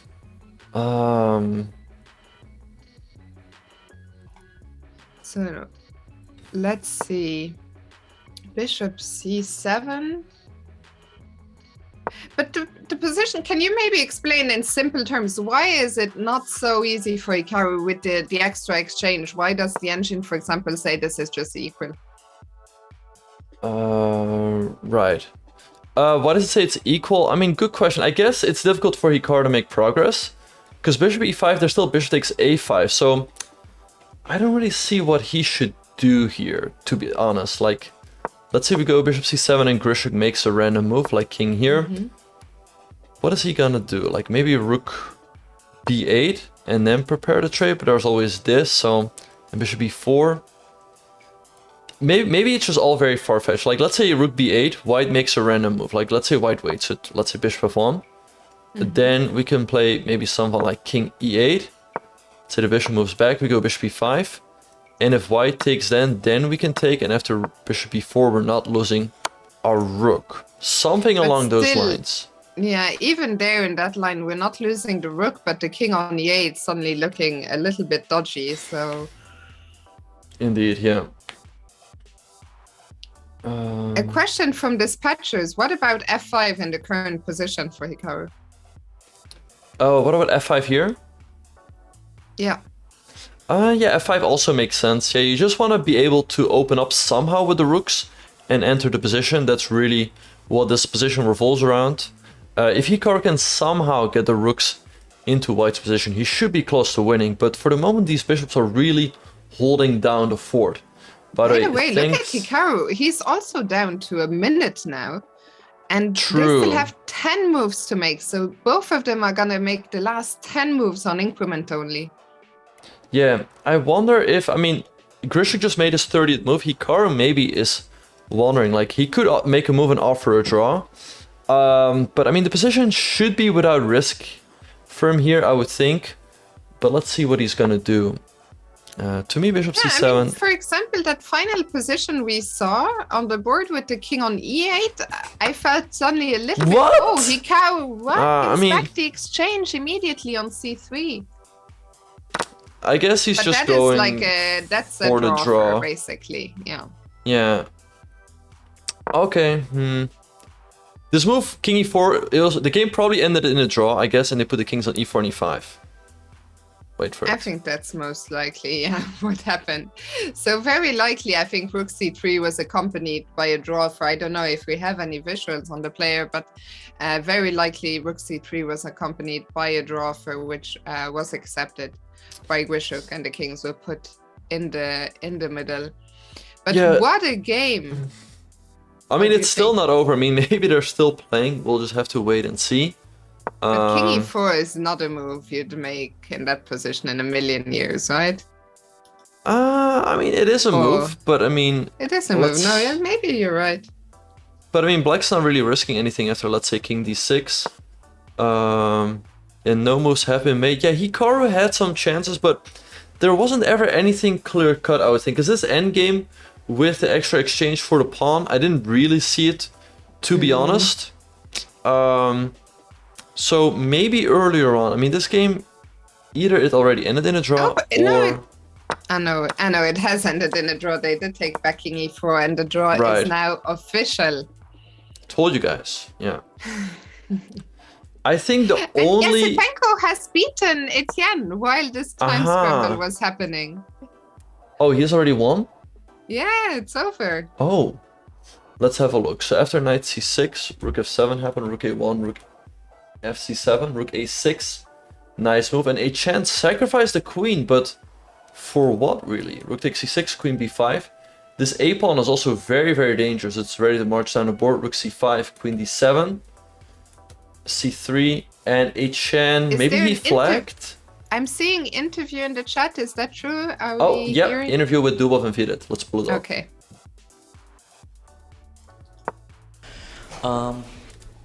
Grandmasters Vidit and Dubov from Pool C. Vidit, congratulations on a fine win. I expect a much needed win. Could you take us through the game, please? Thank you. Yeah, it was much needed because in the last 6 games I had scored I think 1 or 1.5 points, something like this. So I really needed this win. The game was very interesting. It was some kind of a Grunfeld where I played, I think it was a new idea, B3. And the position was close to equal, but I have some initiative, so he has to still play some precise moves. And he played this move Queen A3, which was very interesting because it led to a lot of complications. I don't know if I played correctly with this move G4. Daniel suggested F4 was an option, but I thought I keep the better position. The critical moment was when I played knight to B4 and I tried to exchange his knight on C6, and it leads to like some slightly worse endgames for black. But he went for something active, which turned out not so good because then his pieces were kind of not so coordinated. So, Daniel, this move, Bishop E6, is the move that the commentators online were suggesting that may have been a blunder. What did you miss at that point? If you missed anything, miscalculation maybe? Basically not much. No, I thought it's just unpleasant, and yeah, somehow we have to play moves. Yeah, somehow people nowadays use as word blunder in a wrong way. You know, blunder, it's not a bad move. It's like exactly when you like miss as exactly replies, then you have to resign. When you play bad moves, it's bad moves. I mean, Bishop E6 is just a bad move. It's calling you out, Chad. But yeah, I don't know. In general, I overestimated this whole knight A5 thing. I thought, I mean, also taking in account Levin and Solid, I should try, and I thought it's like I'm probably not even worse. But yeah, somehow 2 moves later, I realized I actually am, and yeah, somehow I failed to get this knight back to the game. So yeah, Bishop E6, I was not happy with it, but I didn't see what to play. Yeah, I mean, you have to play moves. In general, yeah, I didn't see a really good moves there. Okay, thanks both of you for coming to the press conference, and I'm not sure if Dina wants to. Okay.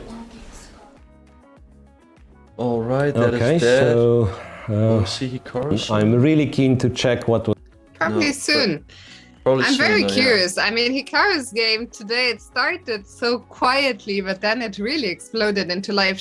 Maybe we can quickly see, have we made the time control? Oh my God, let's pull up Oparin against Rapport, a completely insane position on the board. Holy smokes, look at the juice on H3 and G3, but Rapport is down a rook here.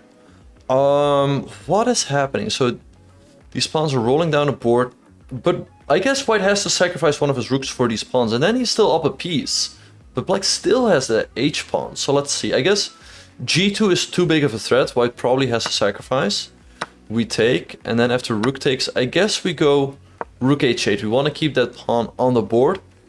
White still has the C pawn, but then maybe, I mean, maybe this just comes really, really fast. So it's such a crazy position. It looked much better for Rapport earlier on when he was only down the exchange, and now he's in the current position, he's down a rook. So I don't know what happened there. Yeah, so we can check back later. Maybe we just wait because this is move 38, so 2 moves to go still. I'll quickly see the other Fedoseev. They have made the time control group. C is over, and Wesley is about to make. So maybe we can see the last 2 moves here, and then we've made the time control everywhere. Yeah, so indeed, wait, they just agreed to a draw in this game between Fedoseev and Wojtaszek. Interesting, I guess. Yeah, so apparently in this position, King B7, check, King A6, Knight E4, Knight C6, Rook H6. Black didn't really see a game to continue, Black didn't really see a way to continue here. Because if you move this knight, let's say the D4, it looks great, right? We hit the pawn on B3, but all of a sudden there's Knight C5, check. And you cannot take that knight, because that would put your king in check. So there's really no good way for Black to continue, so instead of that, they just repeated the moves. So that game ends in a draw. Then the last... So we have 2 more games going on. So let's throw Oparin versus Rapport on the main board. And let's throw Wesley So on the second board, because that game is also still... Today is gonna be a quick day. Yeah. But yeah, I think Wesley So is just crushing here. He's up a pawn, A5 is weak, is now blasting open the F-file, putting more pressure on the A-pawn. I think this will be another loss for Alexei Shirov. Tough tournament for him. Yeah, for sure. And well, Oparin has just captured on h2. And this will be the last move now before the players get the extra half hour on move 40. And True. Hikaru interview has just started apparently. Oh, wait, really? Wait, what? Wait, what? No. Is this behind? Wait, Hikaru, wait, what? Oh. Sec. It looks quite dangerous. Or does it Nightmare. lead to the same thing? 1 second.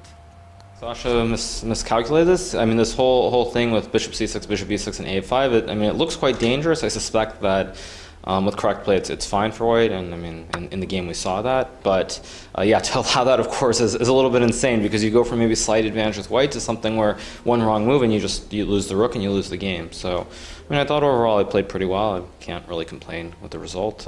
But it is frustrating because again, it felt like maybe there was like some moment where I can be really optimistic, but again, it just wasn't there. I don't think. Alexander, was there any point in the game where you think you could have pressed a bit more to try and achieve some winning chances in this game with white? Okay, I think it was very logical until knight take b7 because apart from knight g5, knight e4, I have only one another idea, which is bishop e1 and then knight a4, knight c5, but it doesn't work because of bishop e1, rook d8, knight a4, knight d4, and I think it's just a draw immediately. So okay, I had to play knight g5. Then okay, I didn't expect knight e7, but I guess it's a fine move. And then yeah, it's a critical moment. I had a bad feeling about taking on b7. I felt something is wrong, but okay, I could not see. I was really calculating really deeply the line bishop e4, rook take e7, bishop c2, rook c1, rook d2, bishop f3. Now black has bishop take e3, or let's say rook d8, rook take a7, bishop e4, and now I thought that h4 is a very strong move, with the idea of taking on f3, taking on b2, rook c7, and then okay, I thought I have good chances. And yeah, this bishop c6, bishop b6, yeah, black, I cannot play the move which I would like to play, which is bishop c3 or bishop b4, because black exchanges on d1 and plays bishop d8, trapping my rook. So I had to make some move, preparing either rook c1 or bishop f3.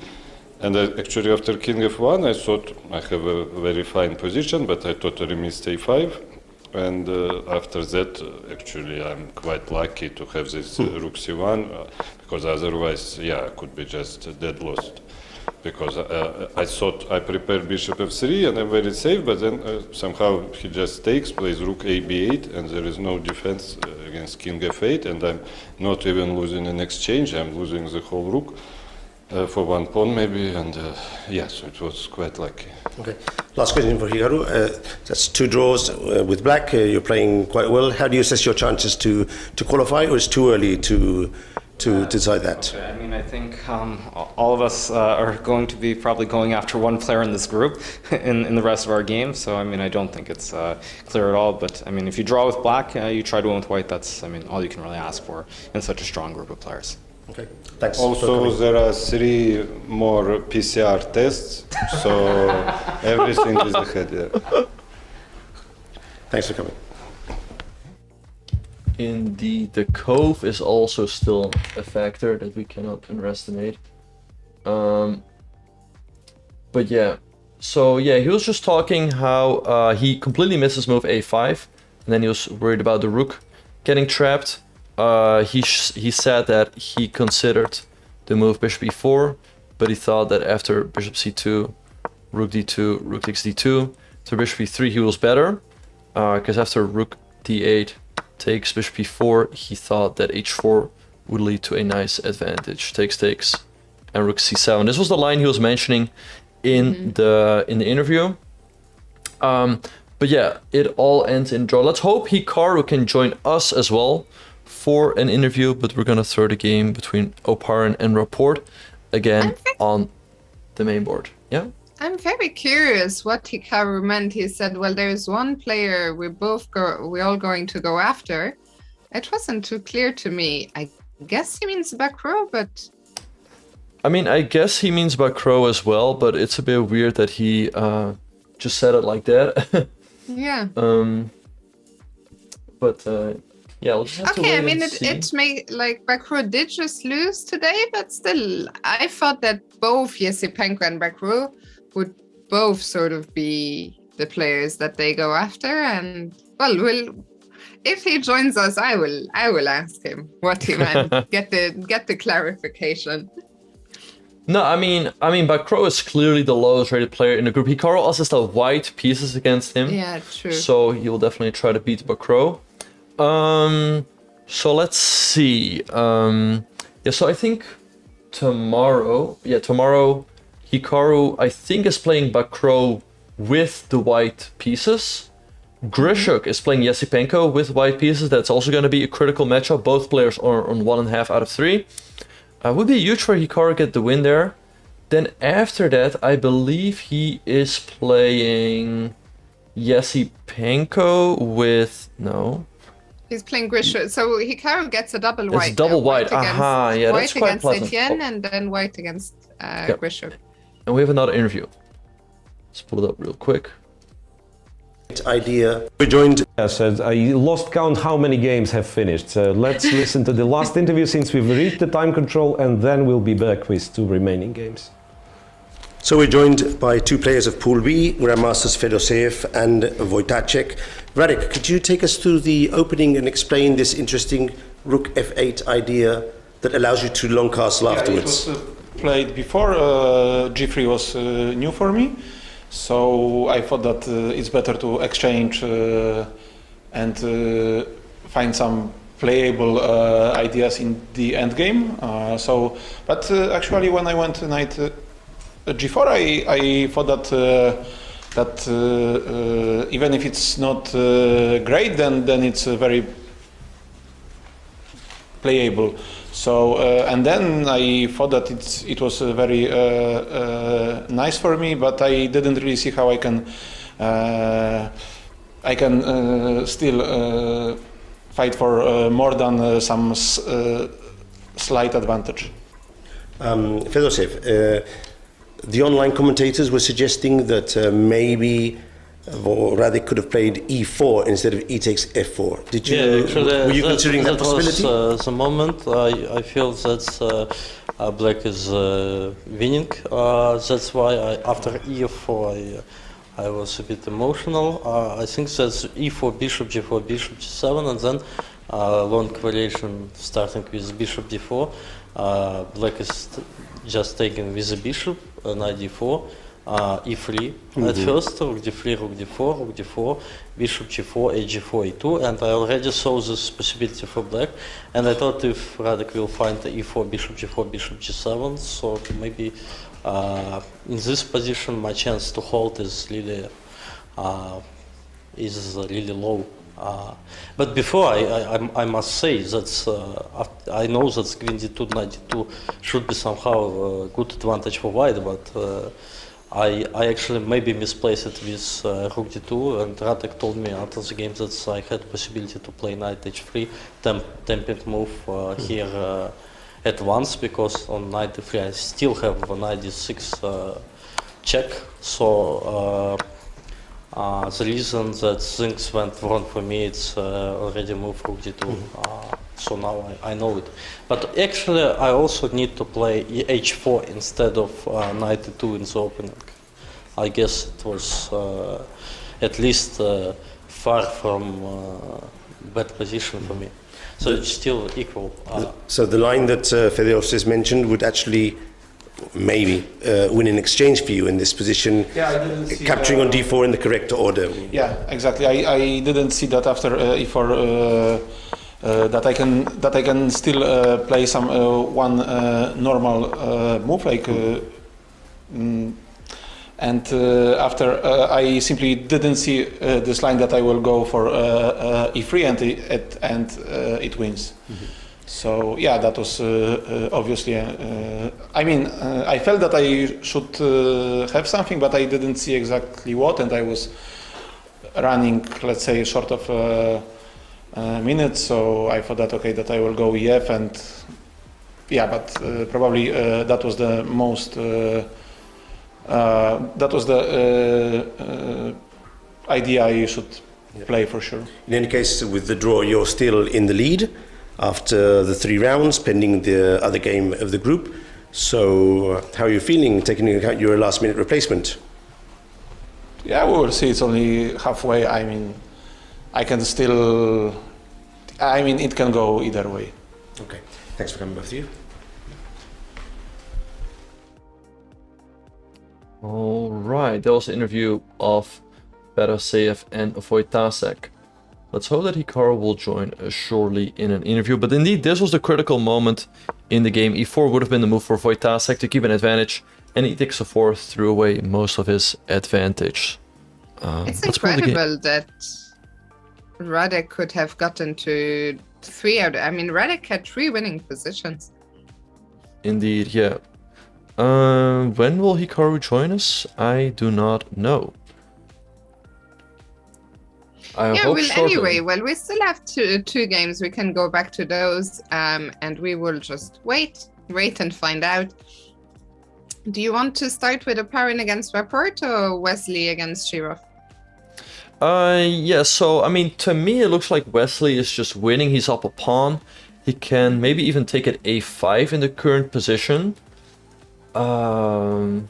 It's taking on a5, just looks like it wins the second pawn. Rook h5 also wins the second pawn because the pawn on h7 cannot be protected. So I think Wesley is just going to win that game, and he will be tied for lead with Linier going into the second half of the tournament. Yeah, and this game between Oparin and Rapport is very difficult to evaluate. I guess it might end in a draw after, let's say, knight b4. After knight f1, maybe rook h1 and knight g3 would be a funny repetition. White cannot go rook g2, rook g1, sorry, because you can take the knight, but then you simply cannot stop this pawn. So the players would just have to go back and forth. What Black could do potentially is go h2 to prepare this, but then White, I guess, gives up the rook, and this endgame should be a draw, I think, with the 2 knights and the pawn versus the rook. Yeah, I mean, it should be a draw. I would probably prefer, actually, the rook and the 2 pawns. I'm always a little bit scared if I'm white to face these 2 pawns. And in the worst case, I was gonna say Black could always give up the rook for the pawn, but of course then you have to make sure that your own pawns get liquidated. And I saw recently that clip of Hikaru where he checkmated very easily with the 2 knights against the pawn. And as we speak, Hikaru is here, so let's let him in. For the real interview. Okay. Oh, hello Hikaru. How's it going? Pretty good. How are you doing? Good. You guys can hear me, right? Yeah, we can hear you. Excellent. Great. So, what are your overall thoughts about today's game? So, I guess you wanted to surprise him with the Queen's Gambit accepted? Well, I mean, I haven't played chess for 2.5 years, so you might as well try to play something different. I mean, that's not to say I haven't played the Queen's Gambit accepted in the past. Of course, I have. I mean, I played it in Isle of Man in 2019 against Adiban, the Indian Grandmaster. So it's not like some huge surprise, but you know, at the end of the day, I've played Queen's Gambit Decline for the last 2.5 years. Again, it gets tiring after a while playing the same thing. I mean, it's good enough to win games like against you and Arena Kings, but I mean, Sasha obviously is doing a lot of preparation. So yeah, I mix it up. I mean, I was very surprised by what happened though. Like the playing this exchange of queens. I mean, I figured against most of these people they would try to go after me with like more tactical, sharp sort of styles. But yeah, Sasha traded queens, and I mean, I was very happy with the way I played throughout the game. But I mean, it was a bit of a pity because he obviously missed this whole bishop c6, bishop b6, a5 idea, and for about like 2-3 minutes, I got really optimistic, thinking that I would win the game. But I don't think it was ever there actually. Yeah, and I didn't see anything clear either after he found the best moves with king of1 and rook c1. But yeah, let's just go through the game real quick. Sure. So I guess This move, rook e1, you must have looked at it at some point, right? But I guess maybe you couldn't recall the theory there at the spot. I mean, there are a couple of options there that you can play. I'll leave it at that. I mean, it's not a new move by any stretch of the imagination, but like I said, I mean, I initially I was expecting him to play something else after knight c6, knight c3, bishop e7. I was expecting him to do something besides d takes c5, and then I was very surprised when he took the pawn. Right. And yeah, I mean, I guess, I mean, there was a lot of thinking by both of us because there were really only a handful of plans and a handful of ways to defend against it. I mean, I thought what Sasha did made a lot of sense. I mean, after queens come off, the only really two ideas he has are knight g5, knight e4, or some sort of bishop e2, d3, and knight a4, knight c5 is another one. But, you know, at any rate, I thought what he did made some sense up until knight takes b7. But even then, I think it was still completely fine, even if he had played a different line. So I just wanted to ask real quick. So after bishop e2, did you also consider rook fd8 first? Well, okay, rook fd8, knight d5, and then I just play a position that's probably equal for the computer, but for a human, white gets the two Bs. So right. I was also wondering about knight d5. There's the move knight e4. Oh, yeah. So I thought that was probably what maybe what you missed. And that's more precise. Yeah, right. Yeah, knight e4 was a move. Yeah. Then I would have played this order instead, for sure. Indeed. Yeah. No. Yeah, I just forgot about knight e4. Right. Yeah, so after bishop a7, knight g5. Yeah, so I guess you saw that after rook fd8, knight g4 takes bishop e8, there's this nasty move bishop c3, right? Sorry, let me see the position. So you're saying after rook fd8, knight e4. Well, I mean, first of all, but wait. No, it's very important, Benjamin, that he puts the other knight on e4, I think. If you go back, because if he goes knight ge4, I think I can play knight e8 and I think I'm still okay. Oh, okay. Yeah. But I think, knight ce4, because then knight e8, there's bishop h5, g6, and bishop e2, and I think white's just much better. But really, really important, because if knight g4, knight e8, then I think I'm just fine, actually. Because I can go knight e7 and bishop c6 next. And we are back live. So to be like super precise. But yeah, I mean, when I saw this whole bishop e2 thing, I thought it was unpleasant. And so then if I have to trade, we get that position with bishop c3 that's probably just worse. So I used about I think 30 minutes almost to play knight e7, and I thought the way I played was pretty good. Yeah, I thought you played this pretty precisely, then knight d6, rook fd8, and I guess you expected a move like bishop a5 or bishop e1 or something along those lines, right? After which position? Okay, after rook fd8. Yeah. Right, yeah, but I mean, okay, bishop e1 is just a silly move. I mean, you're not really trying to do anything. I mean, maybe a computer likes it, but I mean, it's so I guess bishop doing something silly. Yeah, bishop a5, rook d7, and knight c4. Well, the thing is actually, Sasha was more worried about bishop a5, b6, which I thought was kind of a little bit strange, but I thought rook d7, knight c4, trade, rook d1, b5, knight e5, bishop d5, and black should be fine. I mean, I spent a lot of time on this whole line because I really was unsure about this, but. Yeah, I thought this was probably the critical try, but still, even after b5, bishop d5, I don't see. If I get knight g6 next move, there's nothing for white. E4, I just take on a2. So I didn't see it. I didn't see it at any rate. Yeah, maybe just had to play very slowly after rook d7, like maybe a slow preparing move like b3, so this pawn is never hanging, and maybe white's a touch better, but if you get b3, I go knight g6, and then I mean. You have nothing already. It's like one tempo. I think white's one tempo short in all these lines. Maybe knight c4 to go knight b6. Oh, you're saying b3 right away? Yeah, okay. I mean maybe for the computer their chances. But again, I would have to say in pretty much every queenless middle game in the Queen's Gambit, except the computer always says white's better by about 0.5 or 0.6. So I'm not really surprised by that. But yeah, I mean I don't think it was very human, and I think Sasha obviously wasn't convinced either, which I think says a lot about the true evaluation of the position. Right, so then he went knight takes... No, that's also what I thought, like, should be around even, maybe a touch better for white, but when you're sitting at the board, you think it's always very dry. So then he went for the sacrifice with rook c7, so was bishop c6... Right, I mean, because the whole point is the obvious move after rook c7 is bishop e4, but then after rook e7, bishop c2, rook c1, rook d2, bishop f3, bishop c5, rook c7, white's better. And if I play like rook d8, rook a7, I mean, I have no checkmate on the back rank. So, I mean, that's the obvious thing you look at is bishop e4. Right. It's the obvious line. Right, indeed, that's also what we thought. I guess maybe also looked at bishop d5 and bishop c5, which is more of a safe option, but I guess then you saw this option with bishop c6 and got very optimistic, right?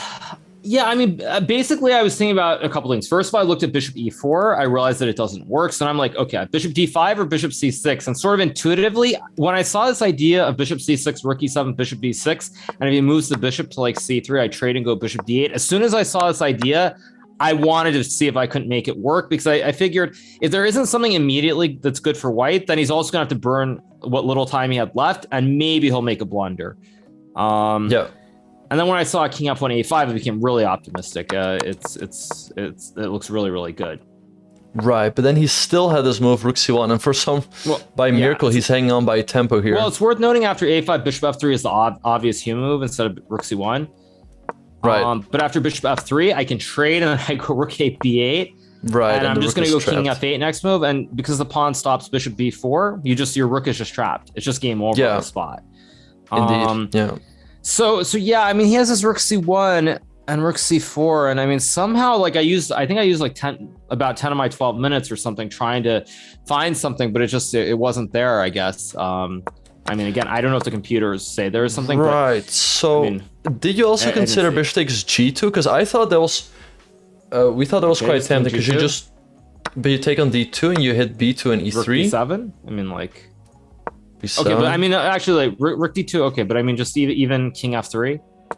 I mean. But what if you? I mean, can you take the pawn or rook b7? Or you think this endgame is just a draw?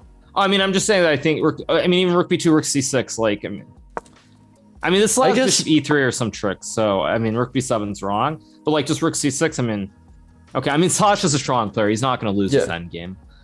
Well, yeah, no, true. I mean, I thought like, okay, black's up a pawn, you have no risk, and maybe this would have been a better try than the endgame up in exchange. But okay, how do I stop the rooks from coming off? Rook b7 is the next move. I mean, yeah. Okay, no, it's just our question. Yeah, I can go g6, rook b7, bishop d4, trades in rook a6, and it's just a easy draw. I just like, yeah. I mean, I'm not buying rook b7, bishop d4, trade, and rook a6. Like, I mean, Sasha will never lose this endgame in a million years. All right. Okay, so you didn't think you had any realistic winning chances there, so you went for bishop b4, rook c4, king f8. So what was sort of your feeling going into this endgame?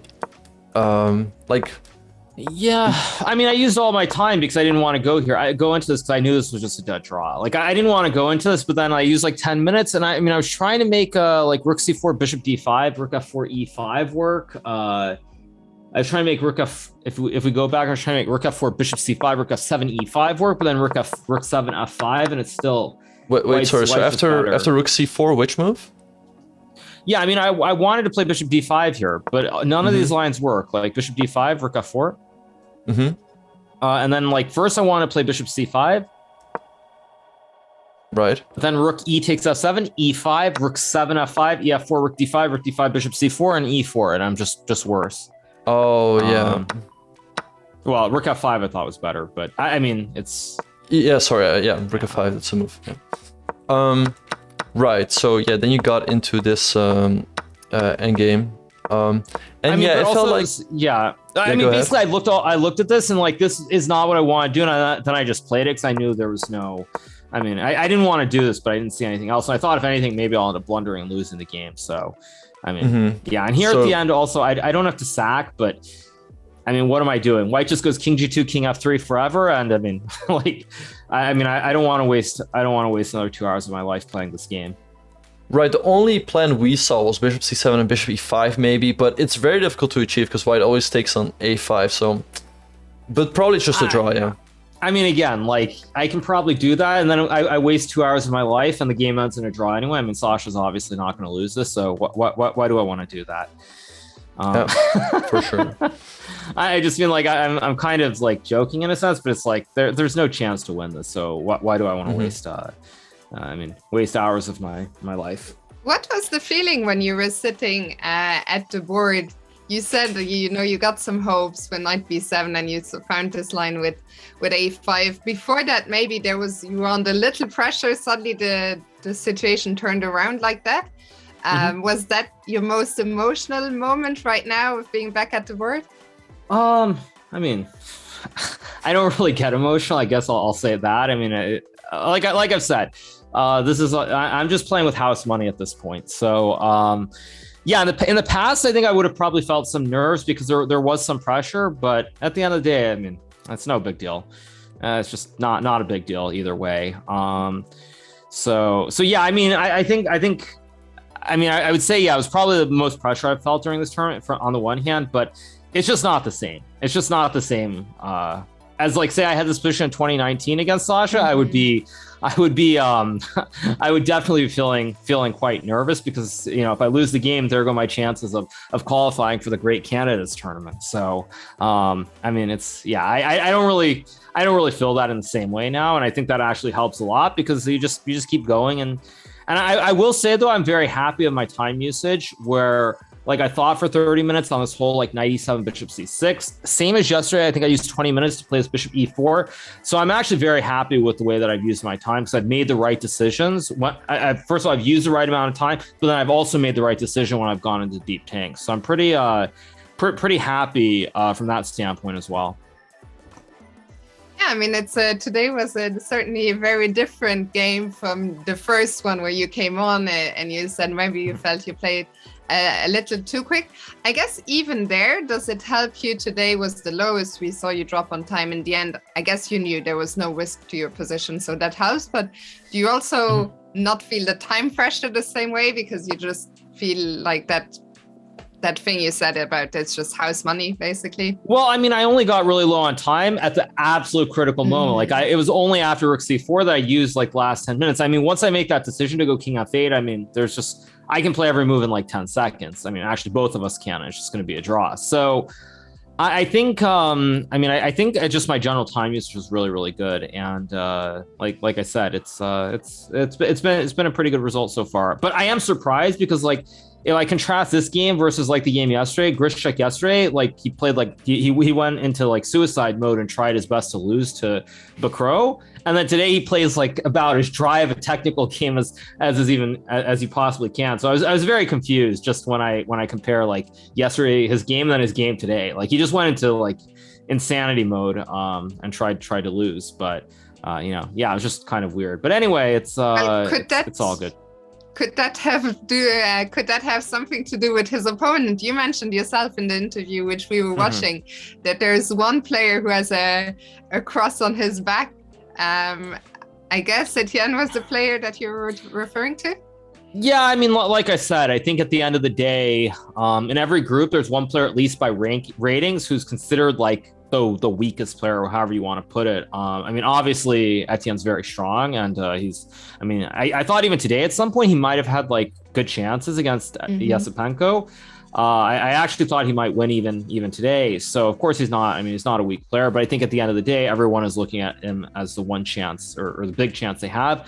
But for me, I mean, obviously it hinges on the next two rounds. I mean, I have two whites and then I have black against Esipenko in the final game. So I mean, if I win one of the next two, I think I have very good chances to at least make a playoff. If I don't, we'll see what happens. But I'm right where I want to be. I mean, one white, two blacks, two draws, especially against Grischuk, who I think is extremely dangerous with the white pieces. Really nothing to complain about, and we'll just see how the next couple of games go. Well, tomorrow a big one for sure, as you mentioned. You will be white against Etienne. I don't think you're gonna give anything away. Are you gonna be like Kamikaze Grischuk, going for the win at all costs, or something more dry? Well, I mean, I think there's a difference depending on what color you have. If you're playing with the white pieces, it's a lot different than with the black piece. If you're playing with the black piece, then you really have to win. You have to take insane risks. If you're, I mean, assuming your opponent doesn't really want to play something exciting. So yeah, I mean, with white, obviously it's a little bit different, but again, I mean, well, we'll see how it goes. As I said before, I mean, it's not a big deal to me either way, and I just hope you don't test positive. You guys, no worries about that. No worries. I think out of everyone here, I'm probably least likely. Maybe Dubov perhaps. maybe is less likely than I am because he had it more recently. But I mean, I'm just not. I mean, those sorts of things that happens, so be it. But I don't even. That's not even in my thought process. And yeah, so I'm just looking forward to the next couple of games and hopefully good things happen. But it's definitely the start I wanted. Considering the pairings, it's about as good as I could have asked for. So I mean, perhaps the order is a little bit weird. Maybe I would have thought I'd win against Bakro and draw against Esipenko and Sasha, but it's obviously very good. +1 leading the group, and still 3 more games to go. So I'm really happy thus far. Yeah, well, great start indeed. We're looking forward for sure to the next 3 games tomorrow. As I said, will be a big one. And yeah, I don't know, Benjamin, if you have any final questions. No, yeah, I think you asked all the right questions. Yeah, I think, yeah, like you said, I mean, yeah, 2 out of 3 with 2 blacks is, a good start. Nothing to complain about, I guess. And yeah, you're playing to Bakro tomorrow with white, right? Yeah, I have double whites. So I play Bakro, and then I play Sasha, and then I end with black against Esipenko. So okay, I mean, it should be fun. And like I said, I mean, considering the pairings, like, I mean, in some kind of crazy world, I could maybe hope to have 2 wins and a draw, but realistically, I mean, it's not bad at all. And if I'm leading, that's always good. So yeah, we'll see. But I mean, yeah, we have tomorrow, and then what? It's titled Tuesday, and then game 5. So it'll be pretty busy over the next couple of days. Are you playing both titled Tuesdays on the rest day? Well, isn't Tuesday the rest day? Yeah. Yeah, I mean, I'll probably play titled Tuesday. We'll see. We'll see. Okay. But I mean, again, I have a feeling if I do that, everyone's gonna be really mad at me. But we'll see. I am considering it, though. I am considering it. Okay. Well, I guess you'll also see what happens tomorrow. Maybe you're not so concerned either way, but plenty more chess to look forward from you in the next couple of days. I think we'll probably. Yesterday, people were saying I was kicking you off. Of course, I'm not kicking you off, but. Yeah, I think we've gone through the game. I don't know if there's anything you yourself would like to add. I mean, nothing related to the game, but I did want to add one comment just because there were a lot of people who I think misunderstood some things I said yesterday. Like, I just want to be clear that about yesterday when I was talking about the stuff, like, it was all about Sergey. It had nothing to do with Esipenko. I mean, I think he's a great player and he has a bright future ahead of him. So just to clarify that, because I think there were some people who were confused and thought I was talking about him when I wasn't. So just thought I'd point that out. Okay. So we have that on the record, and yeah, big shout out to Esipenko. Sorry, Benjamin, you were saying. Oh, no worries. I was not saying much. Yeah. Yeah. Well, best of luck in the upcoming 3 rounds. Great. Thank you, guys. Have a good one. Good luck. See Thank you. tomorrow. Have a good one. See you guys. Bye, everyone. Bye.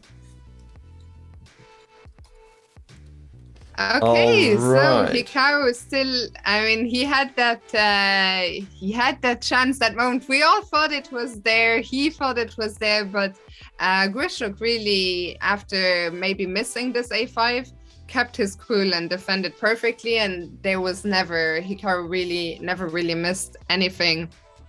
So all in all, a draw, a fine result, and tournament standings looking great. Indeed, yeah. No, we thought he had some chance because Grischuk was very low on the clock, but Grischuk found all the best moves to hang on and save the draw. So, yeah, let's have a look. So we still have the games between Grigory Oparin and Richard Rapport. So Richard went for this line with H2, and he did get the rook and the 2 pawns versus the 2 knights and a pawn. I feel like it should end in a draw one way or another. And in the meantime, Wesley So is still crushing, right? Yeah, Wesley, we can bring that up. Wesley seems to be completely winning. He's up, 2 pawns? Yeah. And doesn't seem to really be any tricks for Shirov. Indeed, yeah. I don't see what Shirov can really do here to try to complicate. I mean, A5 is still a weakness. White can still go rook H5 at any moment and try to grab that pawn. White has very nice control over the position. So I think Wesley's just going to win this game and he will get in the lead with Linier. In the meantime, we have King E5 by Richard. let's see, maybe what is C? Maybe C. Oh wait, C5. Maybe he wants to go E3. Because the funny thing is, these knights defend each other, but they're also sort of stuck. They have to keep defending each other. So let's say we go C5. There might be the move E3. Then if you take with this knight, you hang your knight in F4. And if you go C6, then black goes E2. And if you take with this knight, you're gonna hang your other knight. And after C7, black is just in time to go rook H8 and stop the pawn. So tricky position here actually, with the knights sort of tied to each other. I mean, to be honest, I'm shocked that the bar is saying, oh, this is just equal. I have to say it looks very, very scary. To me, maybe you just can't afford to push the c-pawn and give up the defense of the knight. But then what do? Do you make a king move? Yeah. Yeah, c5 probably loses due to e3, as we mentioned, but maybe king c3 indeed makes sense. Because now if e3, you can just stop it with the king. And, I mean, what does black do here? I mean, maybe move like check, I don't know, it should be a draw one way or another. Because maybe it's also just not easy for black to make any kind of progress. Indeed, yeah. But I think I think Richard will probably try for a while. If we look at the clock times, what is 17 minutes for Oparin and 21 minutes for Richard. Maybe what we could do if we stick around here until the end, maybe we could soon go on another break and come back for the end. I don't know what the plan is. We can also quickly check in with Wesley first. I think we are going to be taking a very short break, but indeed these two last games are still going on. It's probably going to be a draw between Grigori Oparin, and I mean, I'm pretty sure Wesley So is gonna win his game. But do not go anywhere, you guys. We will be right back with more action from round 3 of the FIDE Grand Prix in Berlin. We'll see you guys soon. Welcome back, everyone, to round 3 of the FIDE Grand Prix in Berlin. Fiona, we still have 2 more games going on here. But do you see anything else happening here than Wesley So winning his game and this other game ending in a draw? No, I don't really, Benjamin. I think Wesley, he is too strong, too experienced. I think the only chances that Shirov has is that he maybe can engineer some kind of,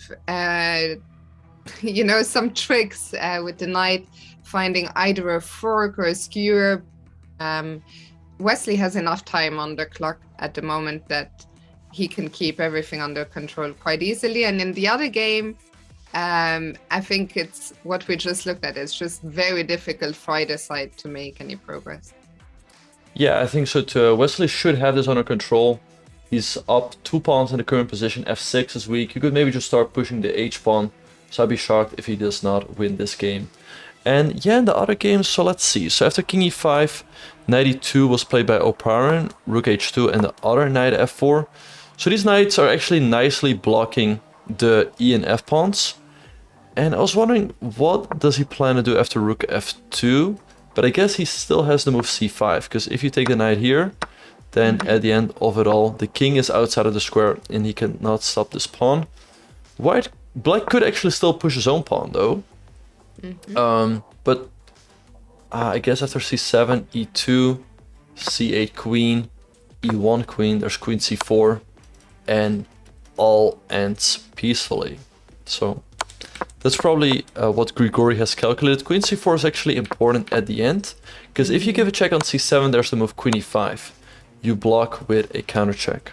But I guess this one is just headed for a draw. Yeah, I think Grigori has really done a fantastic job. Richard was pressing. At some point he was probably even winning, but he just kept fighting and very, very impressive. I see in the chat some people are saying, show us, check the Belenkaya interview with Hikaru. If someone wait, was there an interview? Apparently, well, if someone, I know they cannot post link in the link. We'll see if we can find the interview. Or maybe you can just tell us on which stream and a timestamp, and we will try and Was that Try and on find the it. live broadcast? Wait, I'll try to pull it up. Maybe But, we can yeah. get even 3 Hikaru interviews today. Maybe they meant yesterday. Maybe they meant yesterday. Could be. I mean, come on, it was already yesterday. Come on, you guys. Yeah. Oh, no, wait. There is an interview here. Give me a second, you guys. Let's pull it up. This was from today. Okay, so let's listen in. Fulfilling or continuing our collection, today's draw. What emote would you choose for today's game? What emote? I think pause champ would be a good emo for this Pause game. champ? I mean, it just was a very strange game, I think, in general. I mean, it actually, there were some critical moments, but we were both using so much time that I think for someone who's watching, they didn't really understand what we're thinking about. So I think that's a pretty good emo for this game. Besides you and Fruja, who do you think is the toughest opponent for Magnus? I mean, probably Ding. I think when Ding played Magnus in the Sinkfield Cup in 2019, the last major over-the-board tournament before everything kind of changed forever, I mean, he beat Magnus pretty convincingly in this rapid tiebreaker, so probably Ding Laran. Your personal approach, what do you think about MVL's new hairstyle? Well, I mean, I didn't understand what the bet was. Was it because he won the World Blitz? Was that the way to do it? It was with Badur. Right, but that's because he won the event, right? Yeah.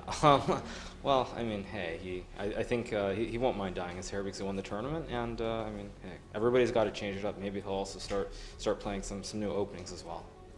And the final question for today, besides the Bone Cloud, what is your favorite or strongest opening in chess? I mean, everybody loves the London attack. It's a great opening. And do you think we will see Bone Cloud in Berlin? Yeah, no. Simple answer, no. What a pity. Good luck for tomorrow. Sure, thanks.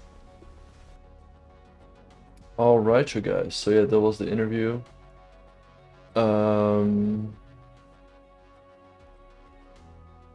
Yeah. Funny stuff. I think that was the interview you guys wanted to have a look at, right?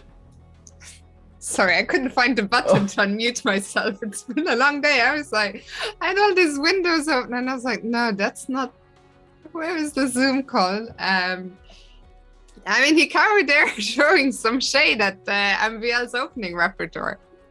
Yeah. But Right. it's something that has been discussed for a long time. Yeah, MVL had always been playing the same openings, and to be honest, I feel like that might have held him back for a while because he's very predictable. He only plays the Najdorf and the Najdorf with black, and yeah, that makes him easier to prepare for than other players, I would think. Yeah, for sure. But for MVL, well, he's in the Grand Prix series as well. He's not playing the first event, but he will be playing events number 2 and 3. And he is one of the many players for who this is his last chance to get a ticket to the candidates tournament. Indeed, yeah. So yeah, we'll see. Yeah, how that will go for him. In the meantime, so nothing has really happened in any of the games, right? Or actually, we have a move by Wesley, but I think he's just gonna convert this one. Yeah, can he soon start pushing the H pawn, or when is the right moment to launch that pawn up the board? Yeah, that's a very good question. So let's see. So after King takes f4, Rook d6, Rook f7 was played, knight e5. Wesley did not want to take another pawn. I guess he did not want to take, because after takes, suddenly Rook d3, your knight is kind of trapped. And then there's some tactics, I guess, with the bishop coming to d4. Not too clear. So instead of all that, Wesley just played Rook g7, sidestepping with the rook. And I think now is a good time to start pushing the h-pawn up the board. And let's really see what black can... Well, actually, black has a funny move. There's move Rook d3 and black's turning checkmate on f3. But I guess we just drop the rook back or king f5 to get out of it. Yeah, so still there are still some tricks. but none that are too deep. These one move tricks aren't going to save Shirov, who has gone. He's gone Rook D1. Mm-hmm. Rook D1, you're saying? Okay, so Rook D1 by Shirov. Actually, he's still threatening checkmate on F1. Or actually, he's not threatening checkmate, but let's say white makes a random move. He threatens to go Rook F1 check, the king steps back, and then Rook G1, and then all of a sudden, you lose your Rook on G7, and with that, the game. But Wesley should have plenty of good options here. Someone like King F5 looks very good. Rook F1 check can then be met with King to E6. So I guess one way or another Wesley should be winning this game. In the meantime, we have this move, Rook F3 by Rapport, a tricky little move. Because he's just passing the move to Oparin. I'm wondering like if there's some sort of idea if white goes King to C2, but King A2 was chosen. Once again, if black takes, then after the whole trade, this C-pawn pushes through, and both sides promote, and white wins the last pawn by giving a check. Now you can also give a check on C7, because Queen E5 is no longer a check, or Queen C4, and win the pawn. Actually, it's quite funny. It's a right triangle both ways. This is a right triangle, right? Yeah. And this is also a right triangle. Hikaru would be so proud of this. But either way, it's a draw. Yeah, King A2 is a nice touch, actually. It's one of these moves that at first sight, it's like, was going away from the action. But as we just saw, stepping out of those checks. And just once again, for Richard, is what do you do? Those knights sort of cover all the squares to get closer. My feeling is we're going to see a repetition here quite soon. I think so too, yeah. I mean, they could just shuffle back and forth. Actually, I was just wondering. Like, let's say Richard plays a move like F6, King B2, and then sacrifice on F4. Because the pawn on F6 will can not be picked up by the queen. So let's say after King B2, we sacrifice the rook here. C6, E3. If you push now C7, E2, this endgame is actually quite unpleasant because black will keep an extra pawn and white will have to defend for a very long time. However, after E3, there's still... Maybe we can bring the king closer. But what if we push? Oh, there's queen F5 at the end. Like E2, C8 queen, E1 queen, and queen F5. And once again, it all ends in a draw. So Richard is probably looking at this, but not that easy to figure out how exactly. Okay, he plays F5, King B2.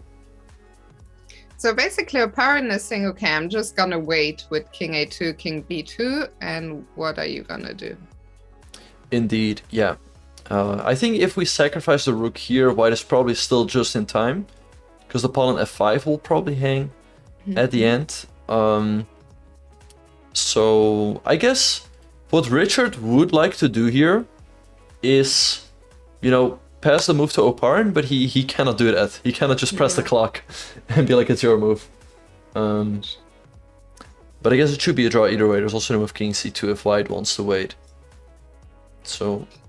And in the other game... Oh, back to the other game, because that is going to be over in a second. After rook D1, Wesley took on A5. Right. And so after King Bishop B4, and Black has some serious problem because after Bishop C5, Knight B7 will pick up, and King E6 just walks into mate in one on E7, so we might just see a resignation here. Yeah, this one looks to be over. Shirov, he's down 3 pawns, but now he's also going to lose a bishop, so I think he's going to resign pretty soon here. Nothing really to be seen. And yeah, let's hope we can also catch the... I think he has resigned. If we pull up the live arbiter. This is probably the arbiter waiting for them to be done with analyzing. Yes. And... oh wait, there. Okay, so here we have Grigory, Oparin, and Richard Rapport. Richard still trying to squeeze out a win here, but it looks like it's going to be a draw. But yeah, let's hope we can catch the interview of Wesley So and Shirov, who should be joining shortly. Yeah, I'm sure we'll hear from those players quite soon, and I think very soon this third round will be over. I don't know if, well, maybe we can quickly the standings in Group A and Group C, which have already concluded, and then we can show Group D in a second, as that should be updated as well. So let's have a look at the standings in Pool A. So in Pool A, after 3 rounds, Hikaru Nakamura is in the sole lead with 2 points. Then in second, third place, we have Alexander Grischuk and Andrei Esipenko, both on 1.5. And in last place, we have Vachier-Lagrave. Hikaru is playing tomorrow with a white piece against Vachier-Lagrave. He's definitely looking to extend his lead, while the 2 Russians take each other on. Alexander Grischuk will have the white pieces, so for sure, he will try to, get closer or catch up with Hikaru. So those are the standings in Pool A. Pool B is still ongoing. So let's have a look at the standings in Pool C. So Fiona, what are the standings in Pool C? Yeah, Pool C is the Levon Aronian show at the moment. He won 2 games, one against Vidit, one against Vincent Keymer today, and he already has a 1-point lead over Vidit, who for him it was really important, as he mentioned in his interview, to get this win today against Dubov. Right, and if I'm not mistaken, Vidit will play Levon tomorrow with the white piece. There will be a critical matchup in Pool C. Sure. Vidit will have to win that game. If he does, he will catch up with Levon. But I think if Levon does not lose that game, I'm pretty sure he will make it out of the group stage. Yes, I agree. This will be a hugely important game tomorrow. I think I'm with you. If Levon doesn't lose, I think he will try and, quietly see if he can draw his way out. I don't think there's so interested in the rating they can gain. If they can make it to finals, they will do that. And finally, we can have a quick look at Group D. What are the standings there? All right, so in Group D, we have the 2 Americans, Dominguez and Wesley So, in the lead with both 2 points out of 3 games. Harikrishna is right behind them with 1.5. So those 3 will fight it out for a spot in the semifinals. Shirov, not his tournament so far. He's on 0.5 point out of 3 games. Yeah, so this one, the 2 Americans, the rating favorites at the top. We'll see what happens there. And Group B, well, the only group that is still going, we expect a draw here quite soon between Oparin and Rapport, which will mean that Wojtaszek is in the lead, but I see Benjamin. Yeah, we have an interview here with Shirov and Wesley So. So let's... Congratulations on the win. Now... Just wait for it.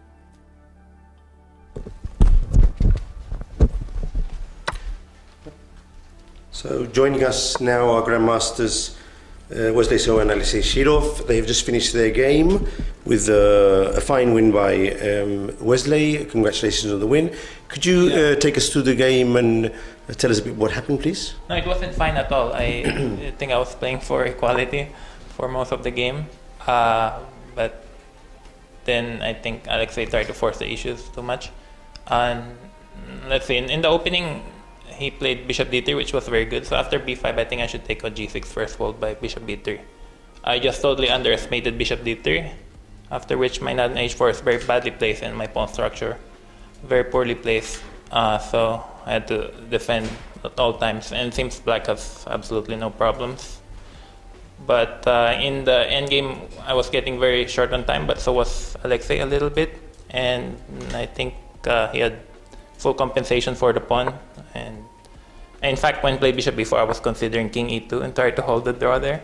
But then black has Bishop C3, Rook D3, Bishop B2, and it's not so easy. So I decided to play Knight E2 just to see how it goes. And I think Alexei missed Knight B3 after Bishop C5, after which black still has compensation, but white is slowly consolidating, and the time double played a huge issue in this game. Alexei, do you agree with his assessment? That's where you might have gone wrong at that moment. Yeah, well, of course, yeah, for me, I was actually going for the whole variation, completely missing this knight b3, and okay, if you miss this thing, then yeah, things turn a bad way. I mean, it's because I thought it was just equal, and okay, I didn't see any reason to play for a win myself, but I thought, okay, it was kind of forced draw, and then knight b3, and then suddenly I'm pawn down without that much compensation. So, and okay, I suppose that I could take on d8 with the king, so this was quite interesting. That was actually my original intention, but then I thought rook takes d8 was easier. And okay, so I also had this feeling that I have more or less sufficient compensation for the pawn, but I wouldn't say I was that much optimistic. I thought, okay, I'm still fighting for a draw, but yeah, but I think with good play, black should equalize somehow, because he has such active pieces, and normally such compensation for the pawn should be sufficient, but okay. Okay. My last question for Wesley. Now you're on 2 out of 3. You're tying Lenier for the first place in the group. Are you feeling confident that you're getting into rhythm after these 2 or 3 days that you're saying that you're a bit more tired because of jet lag? No, yeah, I feel I've gotten over jet lag today. First game was really hard, but at least no one has caught COVID in this tournament, so that alone is a huge success. I'm just very happy to win a game. I'm not really that optimistic. I haven't played in 3 months, so my level of play has been quite rusty, making some mistakes here and there, elementary mistakes. But I hope to play better. Okay, we'll see you here tomorrow. Thank you very much. Thank you. All right, you guys, and actually, as we speak, the game between Greg, Oparin, and Richard Rapport has also ended in a draw. So yeah, that wraps up Group B as well. Let's have a very quick look at the standings in that group. Yeah, Group B, one of the fighting groups with most decisive results today. 2 draws, but it could have been 2 wins. Richard Rapport and Wojtaszek were both in great shape. Is leading the group, as we can see, on 2 out of 3. He could be on 3 out of 3. He's had some really splendid positions. Yeah, so yeah, though, that caps off all the groups. So yeah, once again, yeah, tomorrow Hikaru is going to play a GMHikaru. That's going to be very, very exciting. We are going to be calling it a day, you guys, but make sure to tune in tomorrow at 6 a.m. Pacific, 9 a.m. Eastern, and 3 p.m. Central European time when Hikaru continues his quest towards the Candidates Tournament. Absolutely. He will be playing white against GMHikaru, which will be a huge game. We will be back here to take you through Game 4. Very much forward to that. Thanks again for watching us today. It's been a very great thank you to you, Benjamin, as always. And yeah, lots of fun. Looking forward to tomorrow. Yeah, indeed. Thanks everyone for watching. Thanks Fiona for being such a wonderful co-host. We are going to be calling it a day, and we will send the raid over to Fiona. Make sure to follow her, show her some love, and we will see you all tomorrow.